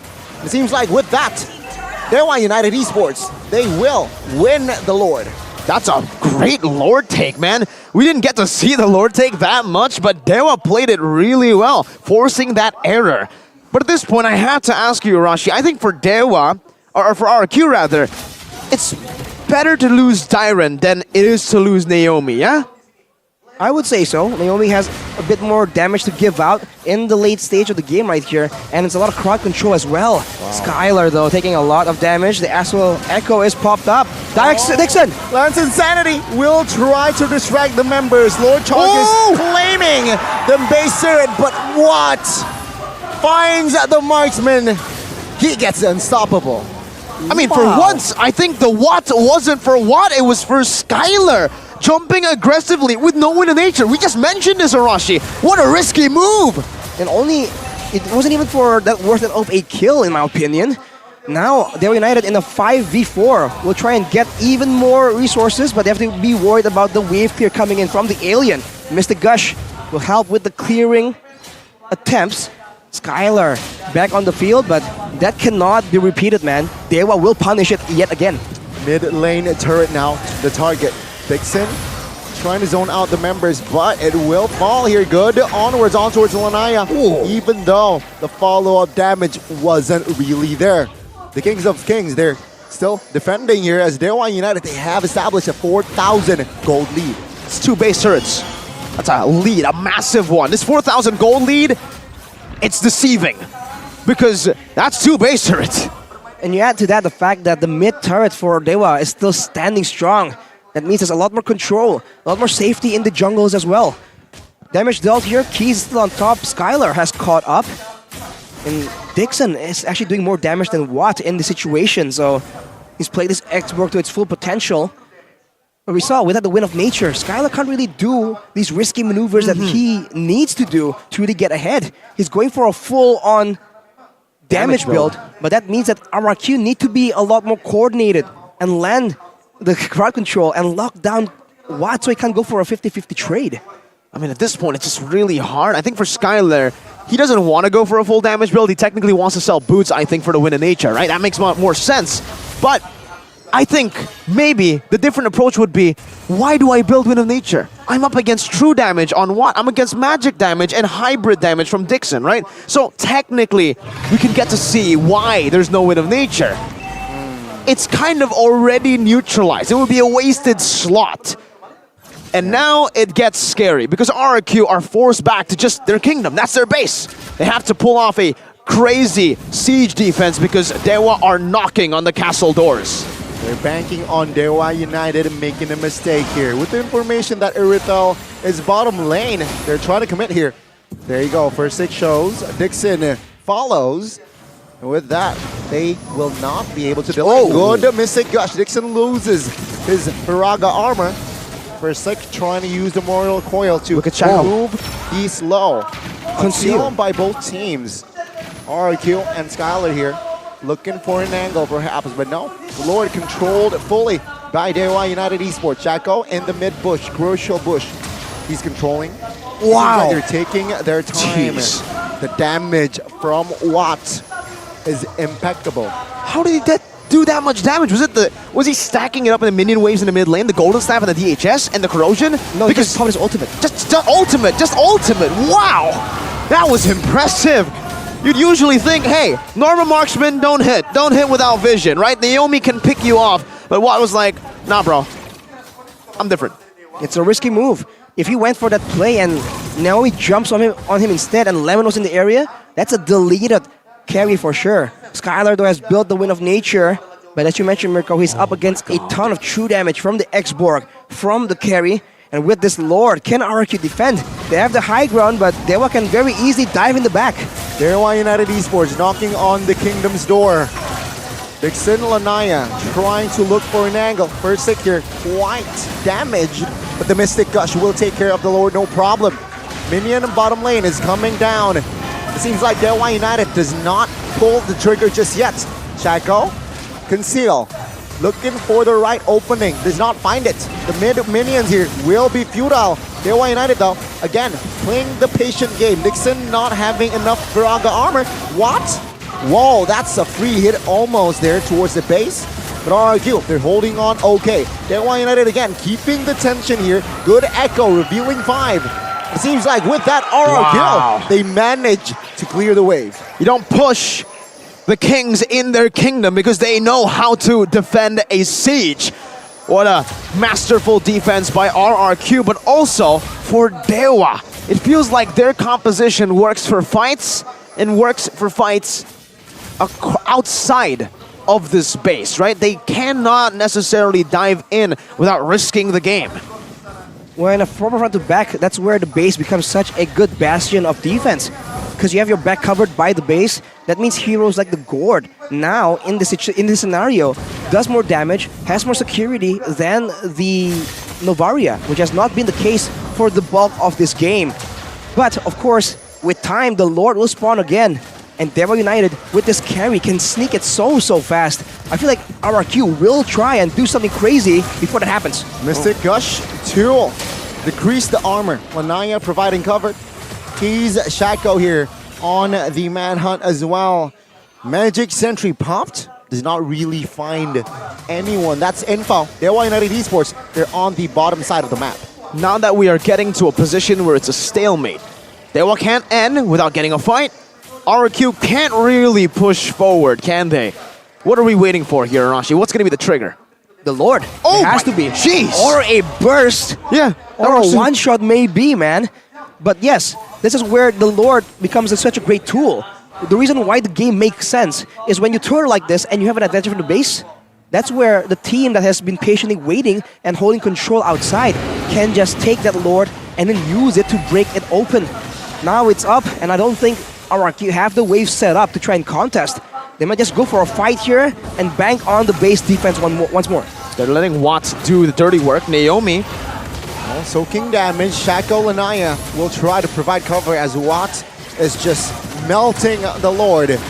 But Last Insanity pop here already. Oh, take a look at first stick. Loses his immortality. Take a look at the collapse here. Lixin also loses immortality, but Watts in the backside. He's going crazy. Dewa United re-engage. Shaco loses immortality. And it seems like Dewa, it's a 5v4 situation. Lord resetted, but with the men advantage. Dewa United Esports will guarantee the Lord. Welcome to MPL Indonesia Season 12, ladies and gentlemen. These fights are going by the wire, Shaco! Good alley-oop. Naomi now Primal Wrath defensively. But what? Wow, focus there. Wow. Helping the Lord, and there you go. Dewa United Esports claims the 4th Lord of the game. I feel like RRQ, they're just not utilizing this Yuzong pick as well as they should be, man. Diamond always comes in, but a bit too deep, essentially, taking damage from everyone. And the fact is that Dixon, on the other hand, is just stalling everyone from following up on the dive towards the back line. Either they go for an even messier fight and end up behind Dewa United, or they can't really let the Black Dragon form be used to go deep. But now Dewa United goes for the end. The Kingslayers are looking for the end. The base wide open. Ladies and gentlemen, Dewa United again looking for the fight. Diamond gets taken out. And with that in mind, folks, we will see a game of 3. Ladies and gentlemen, we will go to another full game series to get to the last conclusion, the climax of Season 12. After all we've been through, did you really expect a clean sweep? No way, man. No? Clean sweeps are a thing of the past. Wow, what a crazy game we have witnessed. A gourd, a carry, dives, everything in the book, man. Both these teams are just pulling out all the stops, trying their best to get a convincing victory. A performance like this, Watt, Kays, Shako, Dixon, Lanaya, they showed their class here in game number 2. Discipline. We expect the rookies, 4 rookies in the lineup to maybe get impatient, to maybe get impulsive with their decision making when it comes to the later stage of the game. But these 4 rookies have progressed, have grown up so fast. Just in the start of the season, we didn't get to see them play. We saw the veterans. But in the second half, it was all just the rookies. They gave it to them. They let them progress. They let them grow as players. And right now, they are taking RQ to a full best-of-3 series for the upper brackets of GeekFam and for their 4th place position. Man, oh my God. Oh, man. What a series we got. RRQ? Well, Arashi. God damn, that's a sewing machine, bro. How nervous are you? How nervous are you? Oh, very. During the whole game, I was like, the whole time. Oh, man. There wasn't even any like downtime, right? I was like, oh, okay. Oh, hey, hang on. No. There's no time to relax. Both these teams, they just want that full-on control. They want to just completely dominate and show everyone else that, okay, dominate. RRQ are trying to say that we belong here. Know your place, right? Stay in your lane. Dewa are trying to say that, hey, we are here to play, man. The freshman has come to challenge the upperclassmen. And Watt is the player of the game by the Samsung Galaxy A34, A54 5G on this carry. I doubted it, and I think a lot of people were doubting it as well. A bit too risky, a bit too dangerous against a team as good as RRQ, against an Iritel. And against all those odds, Watt has just made us say what yet again. You know what? Watt surprised I don't know what. us again. I do know what. You don't know what? You don't know what? I know what. Do you know what? I know what. Okay. He's the man on your screen again. Surprised us. Kingslayer. Will he find it though? Right? I mean, the Lannister. Jamie Lannister here, really on the move here. He has the haircut. Does he? I mean, this is like season 1, Jamie. But maybe Cersei Lannister, Jamie. Okay. Let's take a look at the highlights here. Rashi, walk us through, because early on that should have been a free kill, right? Yeah, it was definitely a mistake. And here in this fight, it's the same idea. Everyone just split up doing their own thing. Diamond trying to try and zone Watt away, but I guess the carry is a great counter to these, these very difficult to control tanky frontliners, because Diamond did not get to survive at all. And maybe we can critique his itemization. Maybe he needs to go for a bit more physical damage earlier, but easier said than done when you're also up against Dixon on the X-Borg. I do feel like adjustments can be made. Both these heroes, troublesome for Diamond, are doing true damage. So going for true damage items, true damage counter items, could really work out here. But overall, look at this, man. Every single time the Black Dragon form is used, it's just completely punished. What a big difference, though, from Game 1 to Game 2 in performance for Dyron. MVP to 0-5. I think he ended with 0-6, but this play, Skylar walked up, and that was what I was very confused with. But Arashi, this fight in particular, wow. That was close. They almost got Watt. Everyone focused everything down, but it just wasn't enough. And maybe they should have done it a bit earlier before things got so dire, things got so difficult. But it is what it is. These small moments add up, and Dewa has started their comeback journey. Can they complete it, or will RRQ stop them in their tracks? As we take a look at some of the items here, Lemon with a lot of damage for sure. Just full damage. But I feel like he wasn't really given the space to really apply it, right? Whenever he goes in with the Mystic Gush, there's always the risk of Lanaya or Shaco moving forward. And he did get caught that one time. So the Gord pick sort of makes sense, but I feel like if he had a Lilia in this game, things would have been a lot different. True. I mean, they are, I don't know, with this Gord, right? It does add range, but against Novaria and X-Ward, I feel like that range still is in favor of Dewa. Definitely, right? I mean, again, you will, I don't know, the carry pick will never be picked up unless you already have enough range, right? And they had more than enough range with Kaze, who I think, again, deserves a shout out. His Astral Sphere is so accurate, Arashi. Like, my God. Astral Recall? The Astral Sphere. Ooh, so the... No, that's the Astral That's Meteor. the Meteor. So the recall... When you shoot, he shoots the Astral Sphere. Okay. Yes, and that is damage, man. Every time it connects onto Skylar, he's just out. Sphere. It's such a good tool. The Astral Sphere created or gave RQ a little bit of fear. Ooh. Your ear. No, I'm sorry. What? Continue, yes. Whoa, what? Oh, dear. Oh, dear. Well, look here, man. RRQ, they gotta find a way to just dive in the back line. If their whole idea is to dive towards Watt, I don't think relying completely on Dyron doing it by himself is a realistic solution. I think a lot of teams have already tried that before, and it's been proven, man. It just doesn't go that way. And the fact that it's a carry, RRQ, they picked the heat off, but then they kind of forced this, they forced Watt into the carry pick, essentially. So it's almost like as if they didn't ban out some of the marksmen. It's almost better if he was on the Breachwitch or something. But it is a core pick for Watt, man. He likes this carry pick, and only he and Skylar actually have been playing it after the patch. Hey. Albert Gani Seraphine. Welcome back, everybody, to the caster desk. Man, I am very interested to see the conclusion of this matchup. It's getting back to a best of one. Gani, Arashi's nervous. We're chill. He's too chill. I was nervous earlier. Exactly. Mirko's chill now. Chill now. Eterna's too chill, though. Eterna's been chilling. Dude, Eterna has been chilling since, this week started. But ladies and gentlemen, we're going to take a quick break before we get to the conclusion, the climax.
dan terus berlari, terus ke arah puncak tertinggi.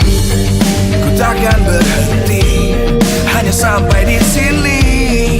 Kemenangan abadi menanti. You know we won't miss if we unite our focus. And if you haven't noticed, we all live. Nyalakan apimu, hadapi semua tantangan, hadang semua serangan, jatuh bukan halangan.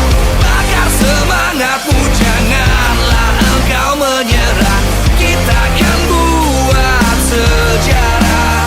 We all this, we won't miss. We all this, we won't miss. Saatnya beraksi, jalani ambisi. Aku kan menyawakan hari ini. You know we won't miss if we unite our focus. And if you haven't noticed, we all live. Nyalakan apimu, hadapi semua tantangan, hadang semua serangan, jatuh bukan halangan. Bakar semangatmu, janganlah engkau menyerah. Kita akan buat sejarah. We all this, we won't miss. We all this, we won't miss. We all this.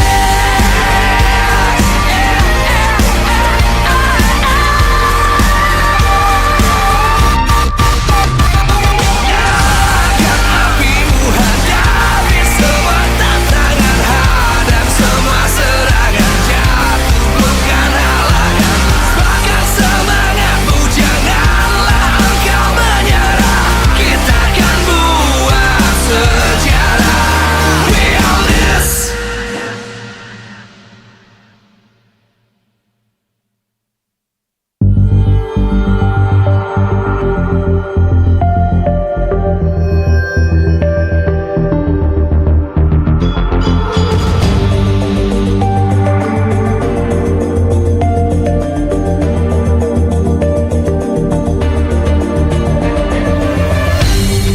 Aku kan berdiri dan terus berlari, terus ke arah puncak tertinggi. Ku takkan berhenti, hanya sampai di sini.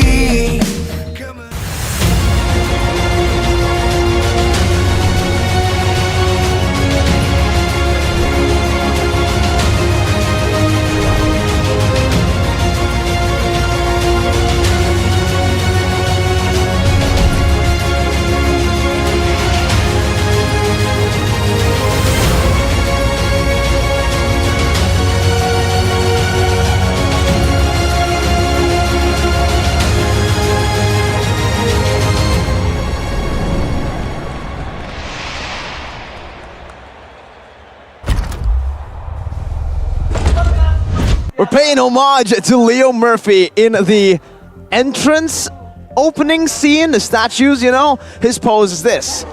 Shout out to Devil United and Leo Murphy. But ladies and gentlemen, what are you guys doing at home if you're not grabbing food, bike, or a car to the venue? Or, you know, just stay at home and grab food. Bozos. Anyways, just use the promo code here because, hey, it's time. Because when you use Grab plus OVO, Gani, you get so much more. You get 10,000 points of cashbacks plus even more with the MPL IDX Grab combination. And you can also get your data packages with OVO. It's so easy, so simple. Gani does it.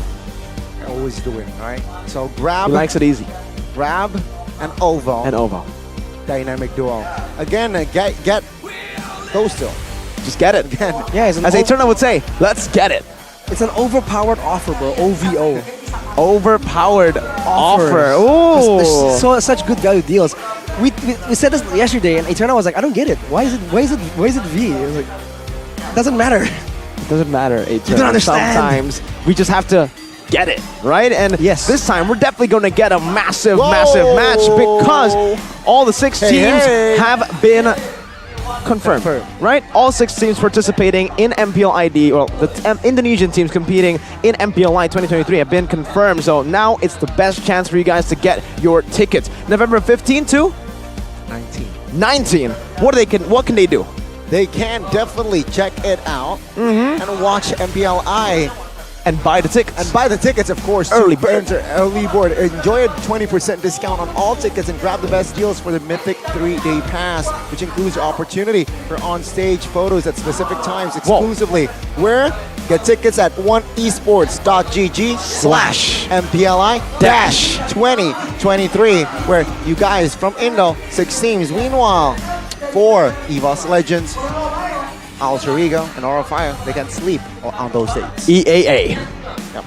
EAA. It's crazy how long of a hiatus they're gonna be in by just not making playoffs. It's a different situation. And I think you kind of feel bad, right? Inactivity could be such torture, man, honestly. I mean, technically, they can still practice, dude. Well, yeah, but you know, it's a different situation, man. We're talking again about online, offline. There's so many different things that play a part in the whole competitive experience. But now we're back to the final and deciding game. Final game of MPL regular season, man. Absolutely, the final game. No tiebreakers because Bigatron won early 2-0, not 2-1, ladies and gentlemen. But speaking of difference makers, this game, whether it goes to RQ or Dewa, will be a big difference maker. RQ, if they win, Geek Fam don't go to upper brackets, and Dewa will be 6th. If Dewa win, they will be 4th, and Geek Fam will make it to the upper brackets. That is crazy, man. Whoa, hang on. Dewa, first pick. They've swapped sides, but they have stayed with the same bands, both these teams. But they're banned the Irithel, so Dewa are not interested at all. They don't care. Are they going to first pick the carry? No way, not first pick, Arashi. I'm just saying, it's what? We have no idea. If he wants to try and duel in the gold lane, and he feels like, you know what, my carry is superior, it's supreme, it has experience, etc., etc., that could be the crazy move, but no, Novaria, way too important. RRQ have opted to let it go. I mean, here's the thing, right? With Novaria, yeah, it's a strong hero, but it's weak against assassins. That is why Game 1 RRQ was able to beat this Novaria comp, because they have Marchus, who is semi-fighter, semi-assassin. So I expect RRQ, they need to draft themselves an assassin, but no, they go and draft Angela and Baksha. I don't discount them out, but it's still a strong combo. This is a change in the bans, man. For Dewa, they ban out the Fanny, the Paquito, and then the Angela every single time. Now that they have left out the Angela, it has given the Baksha-Angela combination a way to go. And that's a Brody pick and an X-Borg. So X-Borg to melt the Baksha, Brody to execute him. Yeah, maybe. That might be what they are going for here with these drafts. But now what's going to be the response from the Kings? They can match them in damage, right? With the hard guard available, it's going to be very difficult for them to stay in the front. And with the slows and the movement speed boosts, the expert won't be able to kite back as reliably. So I think crowd control definitely comes to mind. But maybe they're going to pick up something to try and match this Novaria in the mid lane. Something with clear, something with range. Eve? I don't know about the Eve, man. I think the Eve has really been taken out of this meta. When was the last time you saw Eve after the patch? I don't remember it. Rarely. We saw it yesterday, though. There we go. Did it win? I forgot. I put my finger on it. I forgot, but we saw Eve. Yeah, but okay. Anyways, that's the Yuzong pick, right? Baksha and the Yuzong. You mentioned, Arashi, there was a disconnect in game number 2 between the Yuzong and the rest of the team. Now that both of them can dive together, is this a good combo? I think it's a great combo. A lot more things for Watt to try to pay attention to. And this time, I don't know if this was like intentional, if this is unfortunate, but they go for the Brody, so they won't have a good time shredding down either one of these dive heroes. They must have a different solution in mind here. There's no way they want to let Watt deal with this on his own. Let's see here again. KY United Esports. What will they go for here in the second phase? They should eliminate the gold lane here, right? Just the common the Beatrix? Maybe, yeah, with the Brody pickup. No, actually, they'll just get rid of the Cho, a hero that can actually take out the Brody quite easily, very vulnerable against the Cho. But yeah, the final ban should be another gold lane ban towards Skylar, Bruno, Beatrix, Claude. But one of Brody, I think they might want to just leave the Claude open. They have an Angela though, so that makes it even more interesting, right? The Claude can definitely be a hero that can work here with this comp. RQ now, they respect ban the Franco as well. So despite having the strong frontliners, they want to deal with the possibility of Shaco making a game-changing play. Technically in this situation now, they have counters for both Novaria and Brody. They can send the Boxer to chase down Brody, and the Yuzong to just zone out the Novaria completely. But aside from that, what else? The Angela, is it going to be a mid-Angela? Is it going to be a roaming Angela? That's still a question that Dewa United don't have an answer to. Yeah, but I prefer the roam, right? They're sniffing extra possibility. Interesting. From RRQ. Could you imagine the Ixia coming up on the last day? Dude. Well, now Last Dewa game as well. basically said, no, we don't want that. We don't want that to happen. We want everything to be by the books, right? Nothing too crazy. But there are some other picks that can still be very, very crazy. RRQ, they pick up the Edith first, so it's still going to be the Edith for Naomi. 3 games, 3 Ediths. Yep, Edith now. For RQ, even K's, right? The Novaria 3 times as well picked up here from their side. Dewa United, what will they go for to complete their draft? They need... they need... A roamer. What do you guys think about? Yeah, I heard KB just say it. I was thinking about it too. Ruby for Shaco. What do you guys think? For Shaco? Spammable crowd control can work right here. I mean, if you're gonna be, I don't know, experimental with it, the Valir. I prefer the Ruby. Yeah, the Ruby makes a lot more sense. Alright, you're gonna see, it's gonna be a Lancelot and a Rock, so trying to contest control over objectives. And with a Lancelot, who is he supposed to target here? Last pick's gonna be a Claude. Ooh, the signature hero for Skylar. Alright. Oh, Lord. There you go, folks. It's the Claude in the hands of the man who has been banned out for almost the whole season, actually. It's just after the Claude nerfs that we do not get to see the Claude bans towards Skylar. Let's see if this is going to work out. The Claude can no longer clear as fast as he was able to with that Blazing Duet before the patch hit. Now for Watt on the Brody against the Claude. It's a winning matchup for him. We'll see what happens here as we take a look once again at the recap of the draft. To wait to enter the Land of Dawn for the climax, for the last game of Season 12. Arashi.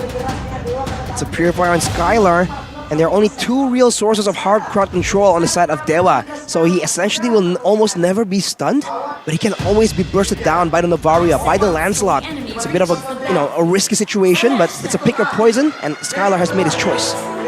Who will prevail? The King Lemon or the Kingslayer? What?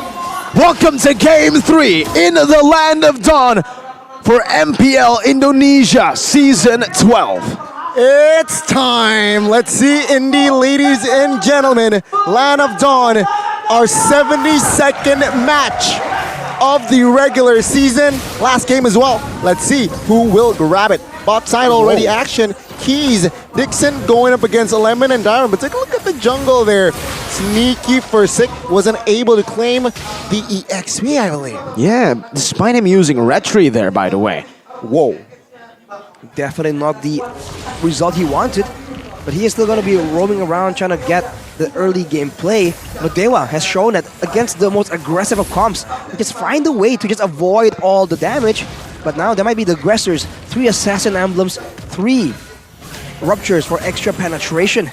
For side of RRQ, they're the ones waiting for a bit of a mid-game power spike. But this is an interesting choice here. Despite, the nerfs to Claude, you might expect a bit more defensive, you might expect Skylar to go for more defense with tenacity, but he instead went for Swift, Rashi, so still prioritizing attack speed. Even went with the Wilderness Blessing, so following kind of in the footsteps of Brands, and Shaco now on the Grok.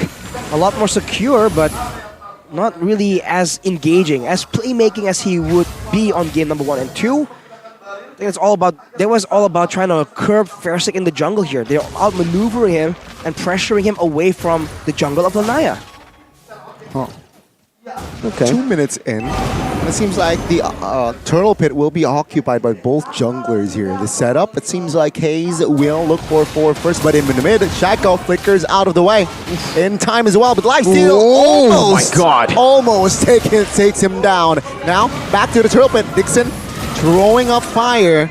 Fersik here, hard guard hovered. Dyron will be committed. Let's see Dixon with the last insanity, but Fersik still grabs it.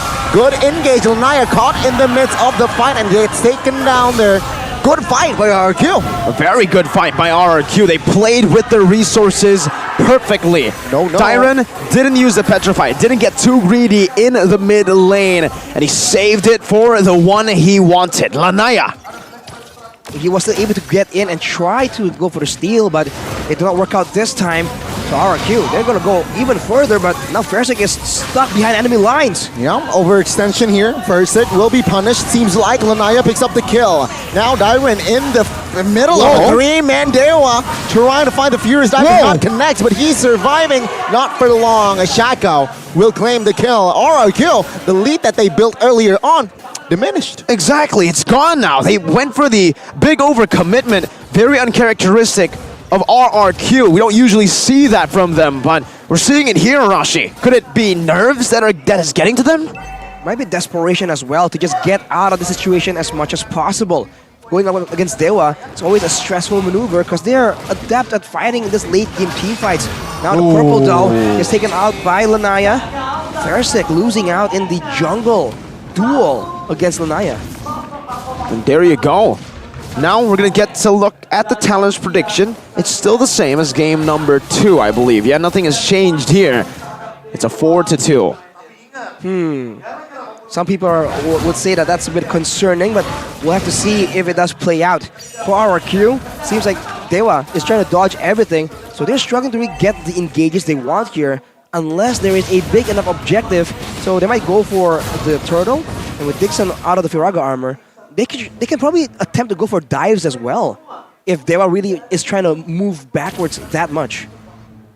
Well, now it's just both teams playing it really slow, waiting for the next neutral objectives. But it seems like Dewa want to play a bit more towards that top side. Never mind.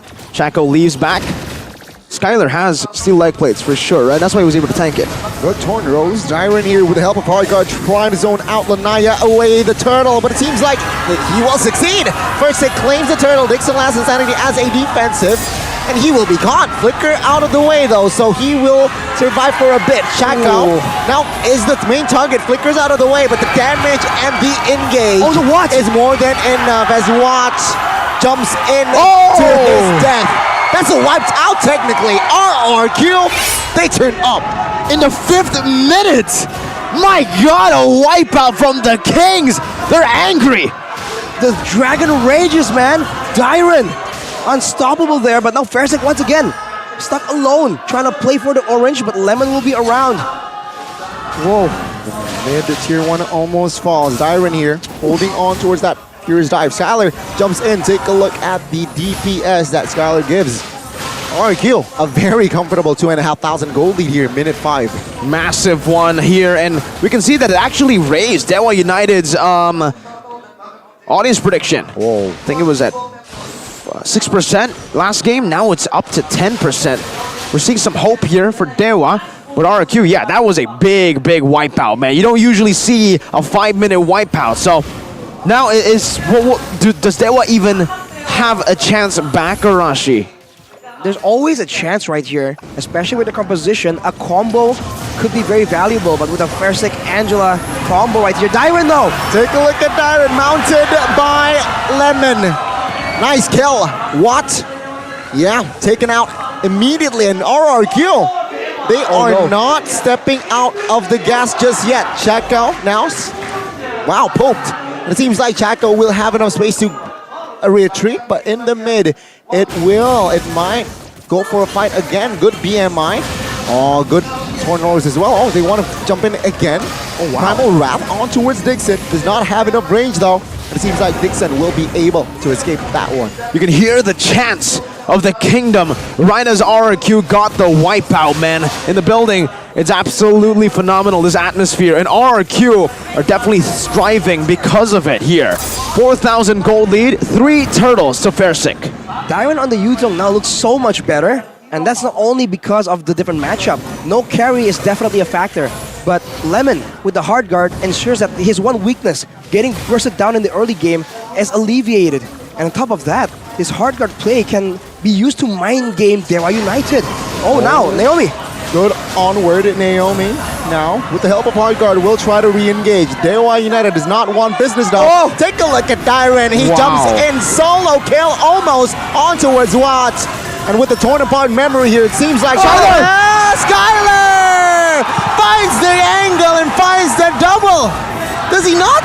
Oh, first he claims the kill, so it is still going to be a 2-for-1 here for RRQ. Dewa United, they need to defend this one 3-man, but there's gonna be a pause. What a blazing duet from Skyler. The famous line. We get to see it once again. It's been a while since we saw Skyler on a Claude, and man, we get to fully enjoy it here in game number 3. RQ on track to secure that upper bracket slot against Dewa, who are right now so far behind, 4,500 gold behind. And what can they do? They don't really have a good answer. The best bet they can get is if RQ overextends and loses their lives individually and then go for a fight that Dewa can combo in. But considering a Baxia, an Angela, an Edith even, the amount of second chances, quote unquote, is a lot higher for RRQ this time. Because in game number 2, the X-Borg and the X-Borg and the Fredrin and the Cho, all the survivable playmakers were on the side of Dewa. Now the shoe's on the other foot, and Dewa, they're struggling to really keep up. That and man, RRQ game 3. It seems like there were just no pressure. Meanwhile, on the other side, Dewa United, it seems like they are the ones who played with pressure. And it's displayed on the land, in the Land of Dawn, where RRQ, with the plays that they make, very sharp. Is it nerves? For 4 members, it's the first time they're gonna be fighting for a playoff spot. Maybe because game 1, game 2, the nerves haven't really gotten to them. But now, last game, maybe, right? I'm not saying it's 100% sure. It's our assumption. It is. It does seems like.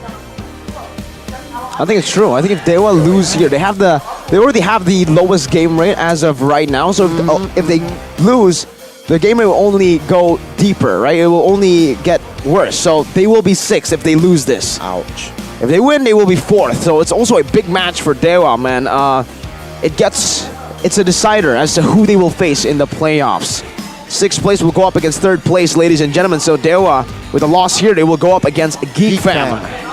Oh, yikes. If they're 4th, they're going up against Rebellion or Bigatron. Or still up in the air. Bigatron, 4th and 5th. Okay. Well, if they go up against Geek Fam, that's a pretty funny scenario, man. They kind of quote unquote helped each other get to where they are, and then oh hi, it's you. Yeah. Bit of an awkward reunion there. But top 3 jungler here, Fairsick is actually up there. Like we were saying, Mirko. Turtle rates, one of the more consistent retributions. And yet Lanaya is absolutely stepping up to the plate. For sure, man. Lanaya has been playing phenomenally, man, in game 1 and 2. But unfortunately, game 3 here, it just doesn't feel like the Lancelot is able to have the same impact as Kyrie's Lancelot yesterday and Super Ken's Lancelot just earlier today. Lanaya will have to do a lot more if they want to come back in this game. It's already looking very, very grim, bleak. It's looking like a win for RRQ. One-sided, right? It's looking like it. So, are they banking on here, Arashi, for RRQ to make a blunder, to maybe equalize in game-wise? I think they have to. What other playmaking tools do they have? They went for the winning lanes, the faster clear in the mid lane, the stronger gold laner, the X-Borg as a lane bully, and nothing is really working out, especially in those fights, right? We saw that in the early game, RRQ are aggressing, and Dewa were able to stave off the aggression. But once it became a neutral objective game, RRQ just had full control. And even there, it seems like, okay, a blunder being made by Dyron getting too aggressive, but Skylar saves it. Hey, it's that time, ladies and gentlemen. The casters have been waiting for this. Let's go! Boom! That's a sign to start the game, and here we are, back to where we left off. 4.5k gold lead, 8 minutes in, 9-4, RRQ with a massive lead. It's not as massive as some other games we've seen, but 4K against Dewa, it's dangerous, but they are called the comeback legends. Skylar with the blazing duet in the backlines with the help of Lemon. Versick catching on towards Watt now as the Kings of Kings good. Petrify finds Watt, gets take him down. Shaco flickers out of the way. Dixon though, the DPS is just too much, my guy. Skylar claims the kill. What? So ruthless, the Kings! They just jump in. It was Skylar with a blazing duet, and then there's a shield unity into a black dragon form into Skylar in the end again. RRQ are going full aggressive. Especially Dyron. And you can see that there's a bit of hate there for Watt. Everyone, including Naomi, he was already caught. He was about to get taken out, sort of. But Naomi went with the flicker just to be extra certain that this man will not have the same impact in Game 3. And so far, it's working out. 0 and 4, looking at his items, wow. 2 items, right? A gold lead. The Heptases, the Malefic, Skylar is just on a 2.5k gold lead. And arguably, the better late game hero as well. With the next Lord. Is RQ are they gonna try and just end it? If they can, why not, right? They have a lot of sustain. They have probably the best dive comp there is right now. And gotta look at that Claude. Windtalker, Skylar the Chad. No Wind of Nature this game, similar to last game. Boom, Windtalker built up. Sort of DPS on top of the burst damage. That will help with the turret sieging as well. The mid lane though collides a bit early. The Lord isn't in the picture, but this gives RRQ some time to just look for more ways to just bankrupt Dewa United.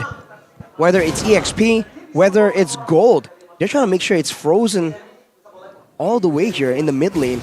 They're going to collide with... Oh, never mind. It's going to say 2 cannon minions. Going to be a standard wave. To lead is to serve. Who will Lemon serve this time? RRQ, they're crashing on towards the base. Base turret, top lane. Falls like it's nothing. Dewa United will not commit on towards the defense just yet. And RRQ now, 7,000 gold lead, 10 minutes in.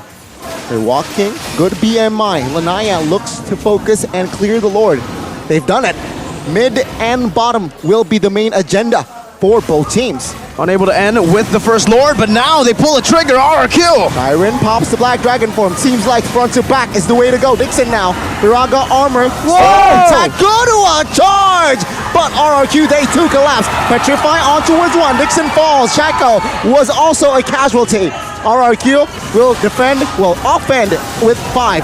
Dewa United, can they do this? The Kings of Kings! And it seems like it's just too much. Watt falls! All hail to King Lemon. RRQ, they stay in the upper brackets. They take down the Kingslayers in style.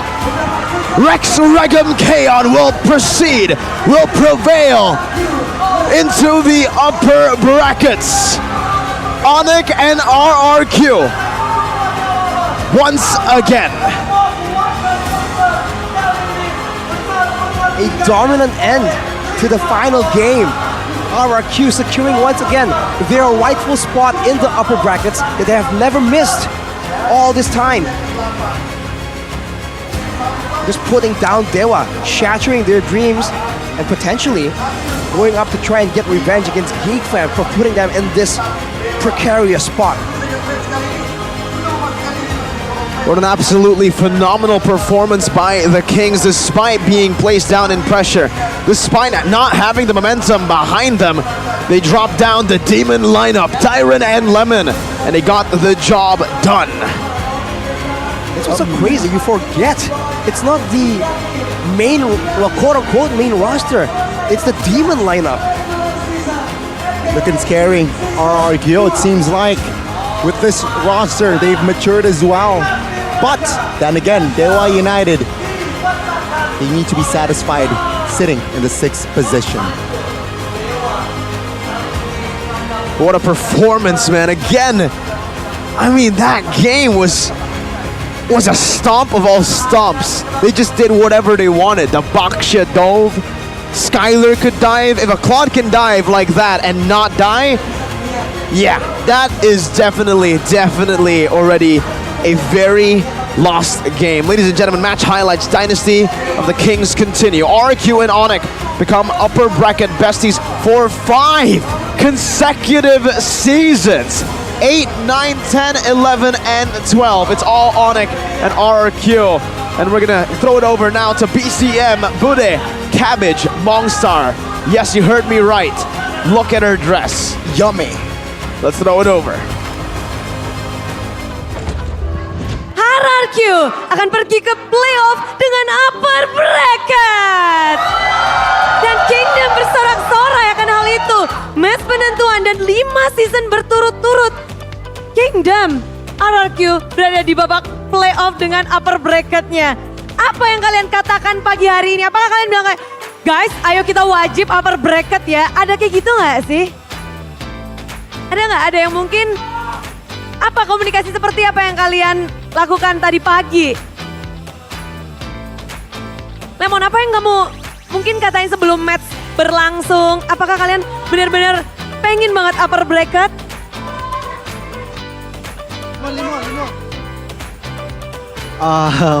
Karena udah keseringan upper jadi pengennya upper sih. Oke, ini membuat banyak banget ya tim yang nggak bisa ngerasain upper bracket gara-gara tim RRQ dan juga Onyx. Tapi apa sih rasanya upper bracket, Mon? Lebih chill aja, lebih chill. Lebih chill, lebih nyantuy kalau buat babak playoff karena mereka akan mulai di hari yang kedua dan lebih tenang karena mereka tuh udah di atas, udah langsung ada double elim. Namun ini menarik juga ya, Mon. Akhirnya ada Panglima datang loh, khusus datang ke sini buat nonton kamu, Mon. Ada weekend, katanya kamu senyum. Oh, gimana no, Mon? Weekend datang ke sini untuk nonton pertandingan RRQ terakhir. Nambah power gitu. Nambah power. Yes. Tenang ya, udah tenang ya. Udah terjawab ya. Tadi dia sempat takut, katanya Lemon senyum karena ada dendam atau enggak? Enggak, bukan. Malah seneng ya, Mon ya. Happy. Namun, how do you say, Naomi, this is your first season in MPL Indonesia and you got to upper bracket with Team RRQ. How do you say about this upper bracket? I just happy ya. Happy ya? Dia seneng, ya dia seneng aja. But how about the journey to become the upper bracket teams? There is so many good and bad moments. I just glad to be like this. Jadi memang perjalanannya ya ada yang baik, ada yang buruknya juga. Semua pasti up and down, tapi dia happy sampai titik ini juga. And what is maybe you can spill the good things about the journey. Good story. Tahu. Eating together. Ya, eating together maybe. Makan bersama ya. Jadi memang menyenangkan banget, apalagi Skylar yang ngerasain berturut-turut kalian selalu di upper bracket, Skylar. Berturut-turut loh. Ya, Skylar dong. Tapi gimana sih untuk melawan Awat yang notabene adalah salah orang legenda juga untuk berhadapan, untuk memastikan di upper bracket kamu harus berhadapan dengan Awat juga, tim Dewa United. Bagaimana untuk pertarunganmu di match terakhir ini? Ya, sangat memuaskan. Sangat memuaskan. Yeah. Tapi apakah ada memang dari Skylar sendiri kayak ngelihat ada Awat, ayo guys kita kunci Awatnya. Gak ada sih, ya teman-teman gue recall dong sih.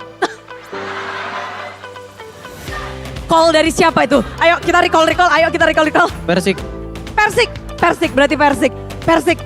Seberapa seneng kamu nih akhirnya bisa ngedapetin upper bracket bersama dengan tim RRQ?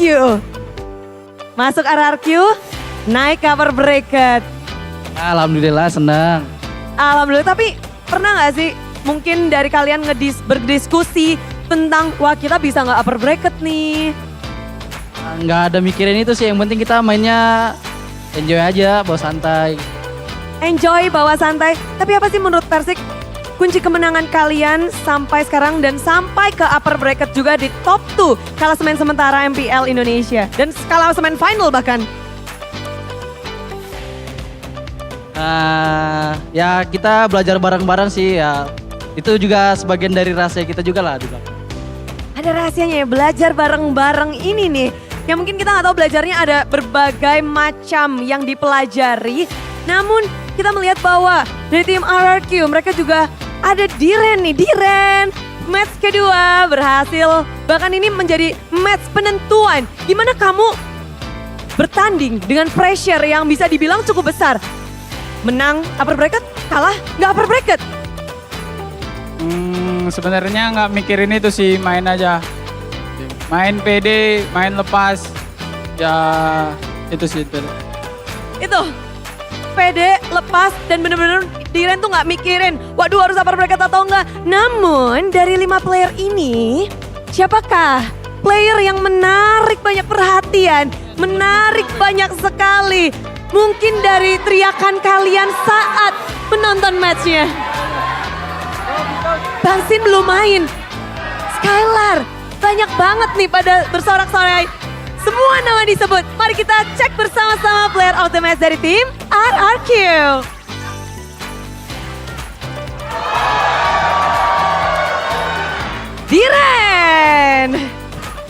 Diren masuk ke babak playoff. Di tim barumu, apa yang paling kamu nantikan, Diren? Apa yang paling kamu nantikan masuk ke babak playoff? Masuk dapat tiket M5 sih. M5 sudah. Jangan ya. M5 dapat ke M5. Namun Diren, boleh cerita nggak sih? Apakah ini kalau waktu itu terakhir interview tuh cuma 2 hari sehari. Kalau line up ini untuk hari ini, berapa lama kalian nyiapinnya nih? 3. Nambah sehari ya? Nambah sehari. Enggak. Kemarin ada 2 hari jadi 5. Jadi 5, nambah. Ya, betul. Jadi udah cukup matang kah? Udah cukup solid kah dengan line up ini? Nah, masih banyak yang harus diperbaiki sih. Masih harus banyak yang bisa diperbaiki. Namun gue penasaran, jadi apa ini kan udah kayak keren banget kan, top 2. Emang kalian masih ada kurangnya ya? Emang Persik masih ngerasa ada yang kurang gitu di RRQ? Ya biar harus makin improve aja, jangan santai-santai itu sih. Jangan santai-santai kalau dari Diren dan terus improve. Persik, ini kan kamu 8 minggu terus-terusan. Emang masih ada yang kurang dari RRQ? Masih Bude, soalnya belum juara. Belum juara, harus sampai juara. Namun Persik, kita melihat bahwa 3 tim yang gak masuk ke babak playoff, ada timmu yang lalu, ada EVOS Legend. Kamu nyangka gak sih EVOS Legend gak masuk ke babak playoff? Nyangka gak EVOS Legend bukan tim yang lolos ke babak playoff? Ya nggak nyangka sih sebenarnya. Ya mungkin dia ke ini kali, kepleset di awal-awal week awal mungkin. Ya itu mungkin dari situ sih dia kalah-kalah. Persik masuk ke babak playoff, tim lamanya tidak. Ada yang mau kamu sampaikan gak sih? Mungkin semangat atau dukunganmu? Ya tetap semangat lah buat EVOS Legend ya. Di sana kan juga ada teman-teman saya juga kan. Ya semangat aja terus, masih ada next season kok. Masih ada next season untuk tim EVOS Legend tentu saja. Dari Persik itu dia. Namun juga ada yang menarik dari seorang legenda yang bermain di Dewa. Ada Awad. Di RRQ ada Lemon. Dari season 1 dia bermain dan sampai hari ini juga performanya tetap stabil dan bahkan meningkat kalau kata Biken juga. Semua orang mengakui Lemon bermain sangat apik. Mon, sebagai legenda yang bermain di season 12, apa mungkin yang kamu rasakan juga? Dan gimana sih? Apakah terpressure gak sih? Kan karena kamu, semua orang tuh memandangmu gitu, Mon. Apa ya? Jadi legenda, ini gak sih? Punggungnya berat gak sih? Enggak sih. Tiap season harus reset aja. Jadi orang baru lagi kalau bisa. Dengan mindset baru, dengan skill baru juga. Skill apa yang kamu bawa nih untuk season ini, Mon? Apa yang kamu persiapkan untuk season ini? Main Angela. Main Angela. Oke, ini saat yang tepat ya. Angela apa, Mon? Angela resah. Angela resah. Apa yang kamu resahkan? Ya, meresahkan soalnya. Oh, Angelanya meresahkan ya. Benar.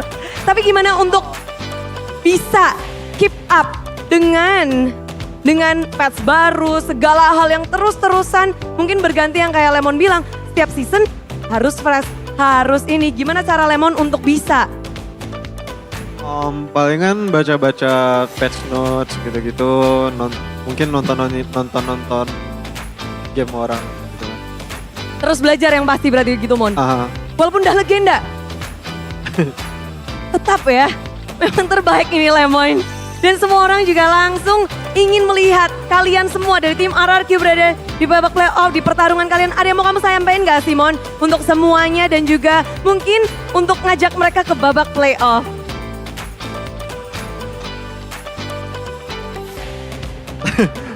Thank you. Terima kasih buat para Kingdom, para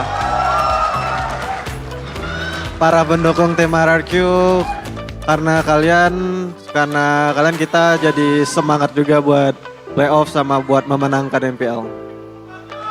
Thank you banget Lemon. Dan Diren, ajakin semuanya buat datang ke babak playoff dan serukan tim RRQ. Apa nih? Ajak ke playoff. Persik boleh, berdua rangkulan terus teriak bareng Skylar juga.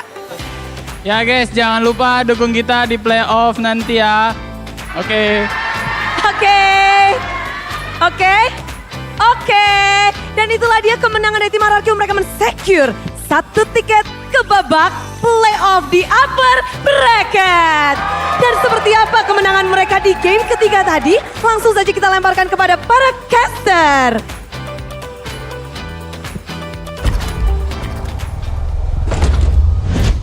Rex, Regum, Kaon have been reborn. Ladies and gentlemen, upper brackets with a new lineup. Last 4 seasons was kind of the same lineup, right? It was Vin, it was Albert, and the whole of the others in R7. Can't forget R7. But now, it's a completely, well not completely, but very, very fresh lineup. Dyron, Banana. Don't forget the Kingdom's Falcon. Naomi, Kaka. Back again on the desk though with me, Mirko, Gani, and Arashi. I think we need to ask Arashi, right Gani? How do you feel, Arashi? How's it feeling? Oh, it feels good. I mean, I've been so anxious the whole time. God bless RRQ, dude. RRQ, they did it, man. God did. God did. God did indeed. The play of the match, Oh my God. It's the Samsung Galaxy A34, A54. 2-1. It's your boy, Diren, the Black Dragon, the Raging Dragon in game number 3. The Raging Bull, the Royal Bull. Is he a dragon or a bull? He's a bull in real life, but he's a dragon in game. Well, the horns are similar, but point was, he was just out of control. With the hard guard, this is yet again another combination that I think some teams need to try and be aware of. We've seen the Martis, we've seen the Irithel, but now with the Yuzong, man, that was brutal. Watt, I think it had no option, no say whatsoever.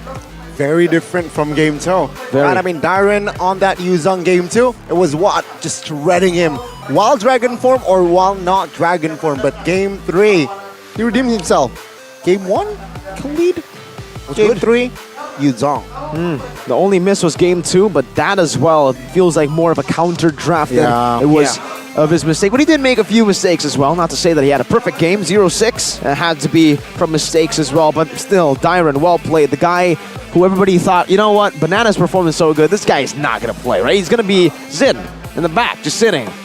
Zin, by the way, has never played. Has never stepped foot on the stage. How is he doing? I don't know how he's doing, man. But I think with RQ winning, he's doing quite well. He's probably overjoyed.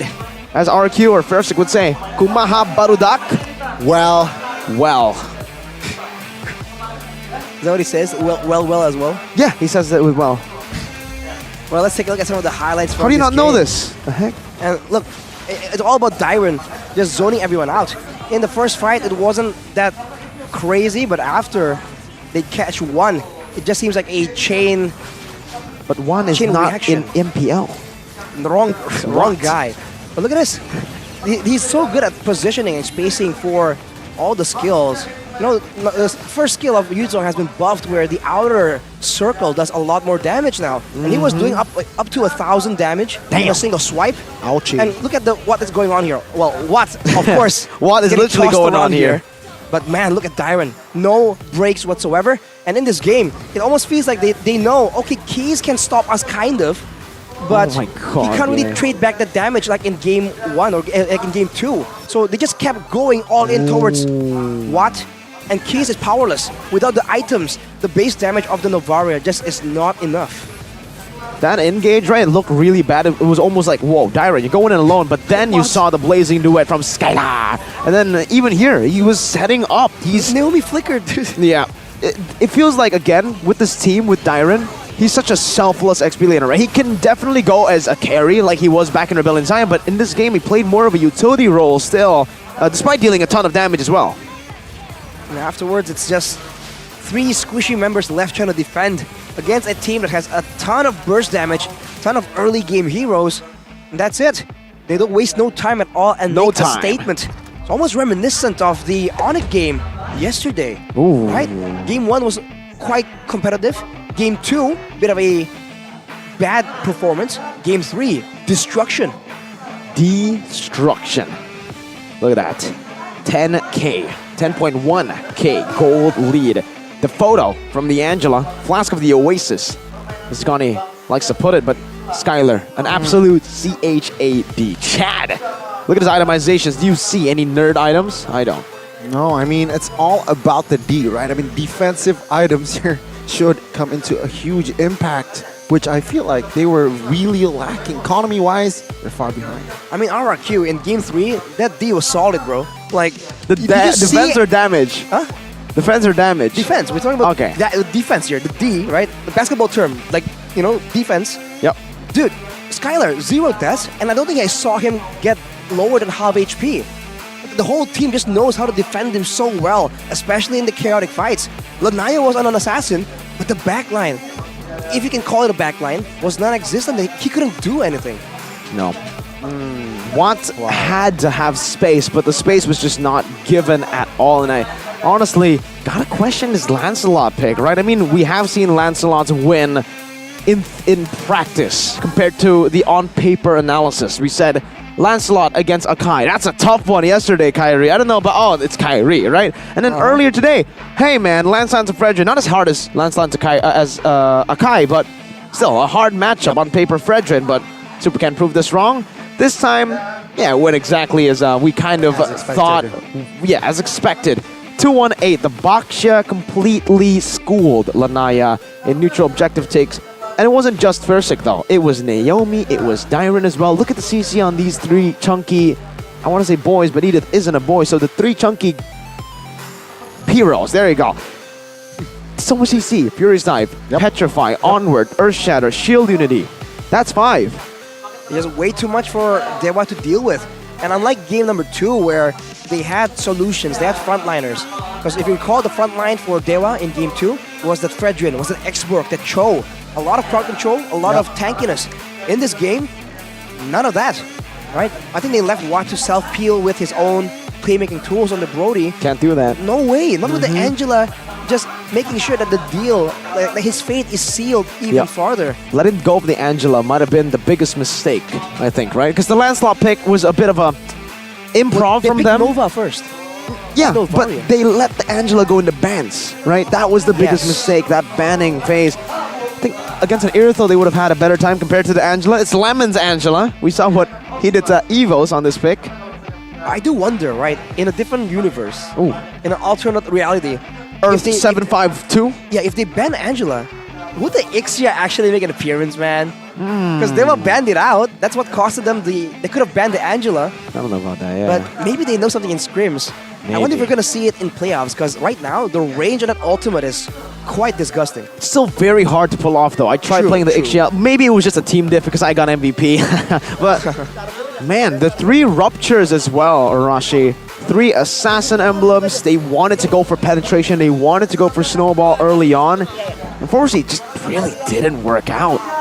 They have no pressure in the lanes at all. And their roamer this time was not the Franco. It was not the Franco. It was a Grok, right? You need level G-Rock. 4 to even start That's anything. Dwayne the Grok Johnson. It's not exactly a pick off either, right? You don't really displace your opponents, and it's a completely different style of pressure compared to game 1 and 2. Oh, which guy? Who's it gonna be? It's Skylar with the blazing duet earlier, man. 919. That probably would have. I think Ranger Amas on the Indonesian desk was going crazy. I think that play, the blazing duet, that could have been the loudest blazing duet from Skylar from Ranger Amas. Season 12. Has to be, right? Because that moment was so perfect for it. If he didn't do it, I'd be disappointed. Blazing duet from Skylar. Arashi, do it. We're blazing duet from Skylar. There you go. That's how you do it. By the way, boys and girls, that's it, folks, for MPL Indonesia Season 12 regular season. I have to say, I'm glad it ended with a full game series, man. It really shows you just how competitive it is. Despite the Game 1 domination, everyone expected RQ, I would say, right, on paper. But Dewa fought till the very end. That shows you that there are no free points anymore. Teams who are even 9th place or a Fire got wins. They beat Alter Ego. They beat a whole lot of the other teams in the early parts of the season. So Season 12 has been absolutely phenomenal. Glad to have experienced this once again, man. Hopefully Season 13, we can get even more competitiveness. But I think we have to wait for playoffs and M5 and MPLI before we get to that, man. Because if the regular season's this hot already, damn, can't wait for the playoffs, Gani. Likewise, man. I mean, again, what a game to close out the regular season. What a series to close out the regular season here. 11 minutes, though, this game. Wasn't really long, but the quality that the RRQ specifically gave, right? It adds here, asking a lot of questions towards the other team. Which lineup will RRQ use in the playoffs? The Demon lineup or the Banana Clay? The Belay lineup? Or the Belay? Or the Banana? Or the Belay? What? The Tyron and Clay. Delay, or maybe even the Beeman lineup. Banana and Lemon. I don't know about this, man. There's a lot of names going on here. Hey, Skylar, 36%. That's why he had 919 GPM. He was farming. He needs more bullets. He needs more bullets. For sure. On the cloud, man. He was just non-stop. Whenever Dewa was thinking, you know what? We can kind of contest zone for a bit. Skylar just comes in. Reminds me of Leo, man. Yeah, remember? Leo. He was doing that. Oh. Add in the scream as well, man. You gotta add in the Leo signature. Do it justice. Do it. Was he screaming? Yeah, he always likes to do that. Whenever he sees a Claude, though, he's always like, yeah, you know. Yeah, there you go. It's the Leo special. Shout out Leo. LS, man. LS? Leo special. Oh my god. Why? All right. Marco, you're slow. Yeah, I did expect LS, Leo. They came out of nowhere, dude. What are you talking about? No worries though, because I think we're gonna get a recap on the standings later on to see exactly what's going on here and to see how it ended. Right now, no tiebreakers whatsoever. The game rate, who's 4th, who's 5th, who's 6th. I believe with this, Bigatron actually goes to 4th place. And they will face off against 5th Rebellion Zion. And then we will see Dewa versus Geek. So Geek will get revenge maybe on like, yo, I can't believe you lost against RQ. Wait, but then you took away our upper brackets. Who's going to be in the brackets of Onyx? 4-5 or 6-3? It's supposed to be 6-3. I think it might be 4 or 5. 4 or 5. Doing the Doctor Strange here, just like. We'll have to see. Don't worry. We'll see the playoff bracket. Visually, don't worry. right? We'll get to see the playoff bracket as well. Exactly. So we'll see who will be on the Onyx bracket, who will be in the RQ bracket. Everything there. And Gani, well, don't talk about Gani. RQ, Arashi. Who would you want in your bracket for RQ? Who would be the best matchup? Doesn't matter because RQ will beat every single one. There you go, Gani. That's the answer. Is that a I guess it's wishful thinking, but okay. What? Hey, it's called you believe, you conceive, and then you achieve. Luke Rockhold. All right. That's He how also it lost goes. that fight, by the way. I don't know if you want to be quoting Luke Rockhold. Shush. Right after he said we don't that, talk he about that, lost. Mirko. We don't talk got about knocked out by Yoel Romero. Shout out to all the people who know. And also shout out to everybody who's still watching now, waiting for the playoff bracket, because Mirko, Gani, and Arashi were also still waiting for the playoff bracket for the standings. There's a lot of calculations, folks. So you gotta have to chill with us. You gotta have to wait for the playoffs and the standings. Yeah, I think everyone's doing the fly maneuver, right? We're just waiting, and then they just do that. You seen flies do that? They just keep rubbing their hands like that, dude. The flies do this. Arashi, what have you been doing on your downtime, man? Looking at flies, my guy. I'm observant. I'm an analyst. He's an analyst, Gani. He analyzes everything in life. Wow. Everything. Down to the minute details. Yummy. What? Yummy. That's my response. Albert, ASG, ladies and gentlemen. ASG. ASG. Well, ladies and gentlemen, we are waiting here, right? With that 72 matches done and dusted regular season. It feels so fast. Week 1. It's 8 weeks. More because there was a break. Yep. For ISF. Yeah. Wow. That is really fast, honestly. Feels like it was just yesterday, man. We just started the season. We expected Onyx to be number 1, and Onyx did get number 1. You know what? I think we blink and suddenly we're at season 17 of MPL. Oh, excuse me, what? That means we'll be how many years old? Like 2 seasons per year? Yeah. So we are on Calculation. 12. Maths. Exactly. With Analyst. Murashi. You said 17? Yeah. Season 17. I'm so slow. Like 2 years. We're going to skip 2 years. 2.5 2.5 years. 2.5. 2.5. There you go, boys. 2.5 years to season 17, Blink. then maybe. Oh, blink, and now we're welcome to season now. But we're still, again, looking at. But honestly, right? For all these teams, it's gonna be crazy in the first day of playoffs. You're gonna see 2 teams knocked out, and it's a teams that it's so close. BTR Rebellion, Yes. Dewa Geek. Remember, day 1 of playoffs, we will say bye-bye to 2 teams, right? 2 teams, yes. Yikes. Will be sent home. And here, That's by the tough. way, if they want to watch the matches offline, you can also catch the Season 12 playoff activities. 11th to 15th of October 2023, free watch party, so you can watch with Arashi. Fun match, so you can With play Arashi. with Arashi. Merchandise booth, so you can get Arashi merch. 4, talk show with Arashi as the host. Cosplay crosswalk with Arashi cosplaying and crosswalking. Meet and greet Arashi as well. And of course, you will have activity with your community with Arashi. Bro, you're severely overestimating my influence in the community. You have a big influence. What do you mean? Mm-hmm. If that's how it's gonna go, You voted everything is me, right? No one's gonna come to You're The wrong, kingdom will Arashi. come, Arashi. Arashi, The you're kingdom wrong. will come. Oh, movie reference? No, Kingdom come. no, the actual RQ kingdom will come. 7 billion people will come. They're gonna come for Pretty much. RQ, man. What? And then they will arrive. They will come for RQ only? No, they'll come for the casters, all right? You think? For sure. Arashi, we all love you. All right? We do.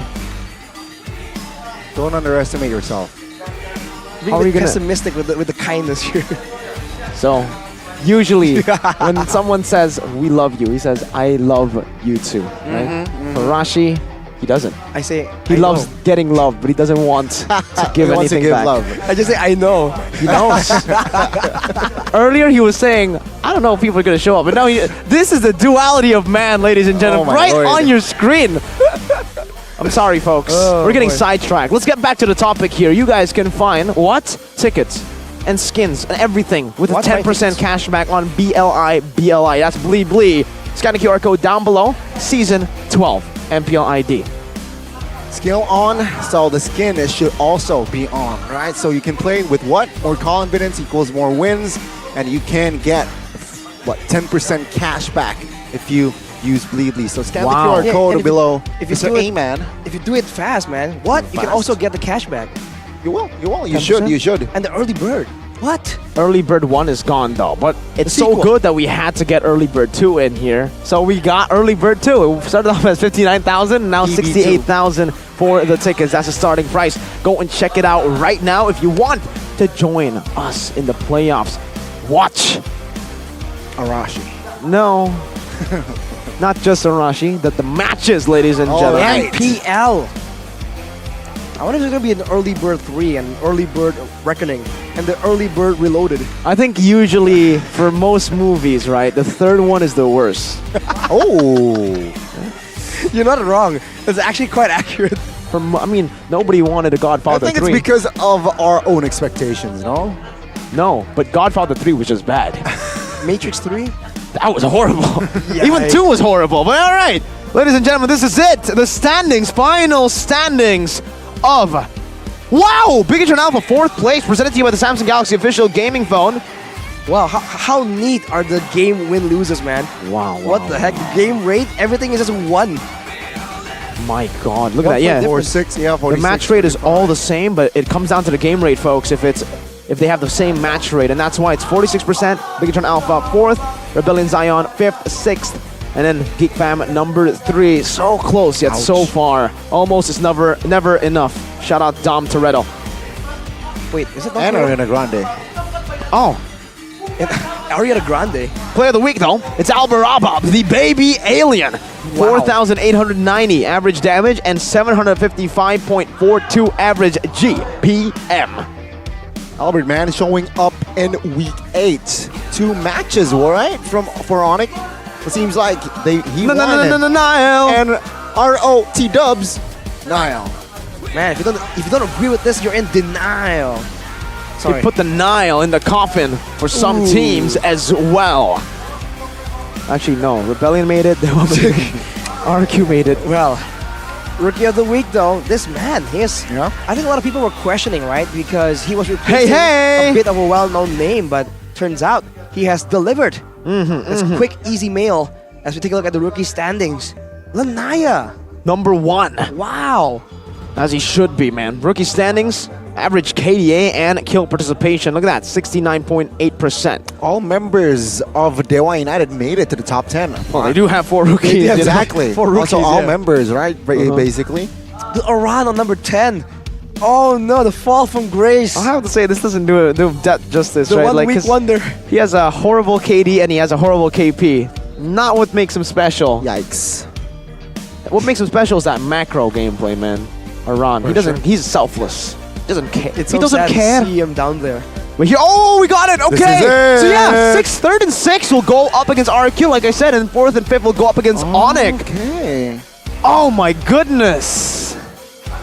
This is it, folks. BTR Onyx question mark, RBL Onyx question mark, Geek RQ question mark, Dewa RQ question mark. There are a lot of question marks, man. There are a lot of question marks, Arashi, but what are your thoughts on this? Geek versus Dewa, 2 legs, Dewa 1 against Geek. It's kind of interesting, man, because it's a bit of a familiar bracket, but with different tastes in the bottom side. This is the rock, paper, scissors bracket, the top one. RQ was beaten up by Geek twice. RQ beat Dewa twice, and Dewa beat Dewa beat Geek twice, yeah. It's rock, paper, scissors. So going with that logic, RQ has it in the bag. to go to Should the be. upper bracket finals. Based on the pattern, yeah? That's a RPS. And for bottom here, BTRBL 2-1-2-1, right? They have the same head-to-head. Onyx. Don't even need to ask. Danger, man. That's a scary proposition, but we'll see who gets to face them between Rebellion and Bigatron. That's also a It's very getting heated matchup. And the drafting is going to be so special, in my opinion. I can't wait to see the drafts, obviously, by the coaches. We have a 2-week break, so they're going to learn the meta even more. This is, well, Season 12, Week 8 was like right after the patch, right? So it was literally very, very instant. Now that we get to see them learn and develop new heroes, maybe we get to see the Ixia, maybe we get to see more of the Yuzong, less of the Paquito with the nerfs. I don't know, maybe some random heroes might come up, right? Who knows? Arashi mentioned Mia earlier on in the match. Oh, yeah. With Angela, right? Could have been a team diff or a skill diff. But it could also be both. Mia just being broken. Could be a weird combo. I feel like a lot of teams are going to experiment with the Angela. But there you go, folks. There you go. Ladies and gentlemen. Regular season. It's over.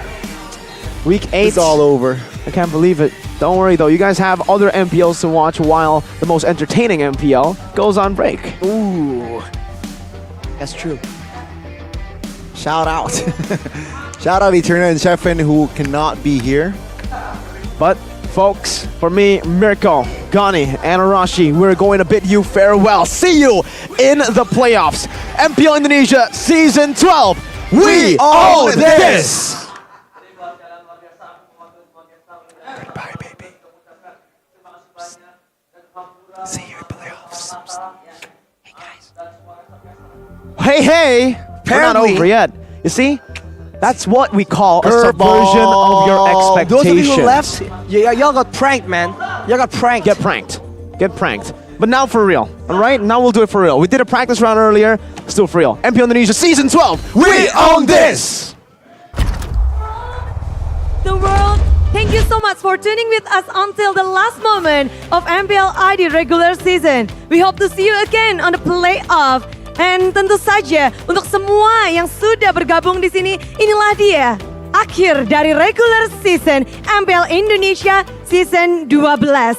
Di mana kita sudah melihat 9 tim berjuang sampai titik darah penghabisan.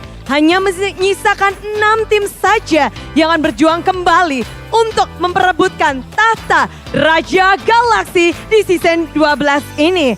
Dan tentu saja 6 tim ini akan mencoba yang terbaik setelah berjuang habis-habisan di regular season pada tanggal 11 Oktober sampai 15 Oktober. Dalam 5 hari mereka akan beradu di Mahaka Square.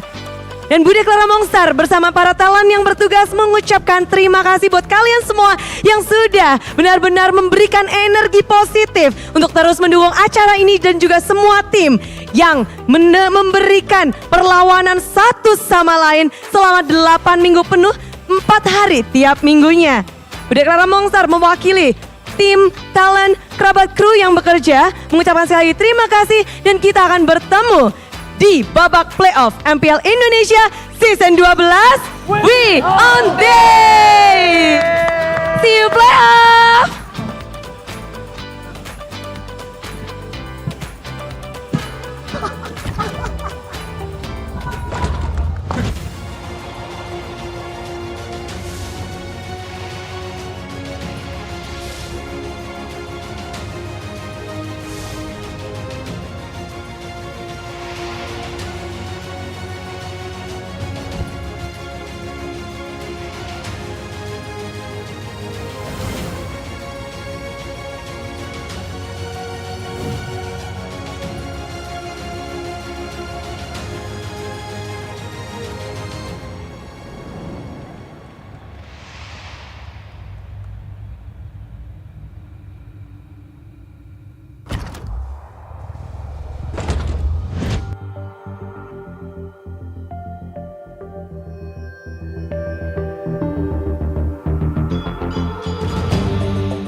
Kan berdiri dan terus berlari, terus ke arah puncak tertinggi. Ku takkan berhenti hanya sampai di sini. Kemenangan abadi menanti. You know we won't miss if we unite our focus. And if you haven't noticed, we all live. Nyalakan apimu, hadapi semua tantangan, hadang semua serangan, jatuh bukan halangan. Bakar semangatmu, janganlah engkau menyerah. Kita akan buat sejarah. We all this, we won't miss. We all this, we won't miss. Saatnya beraksi, jalani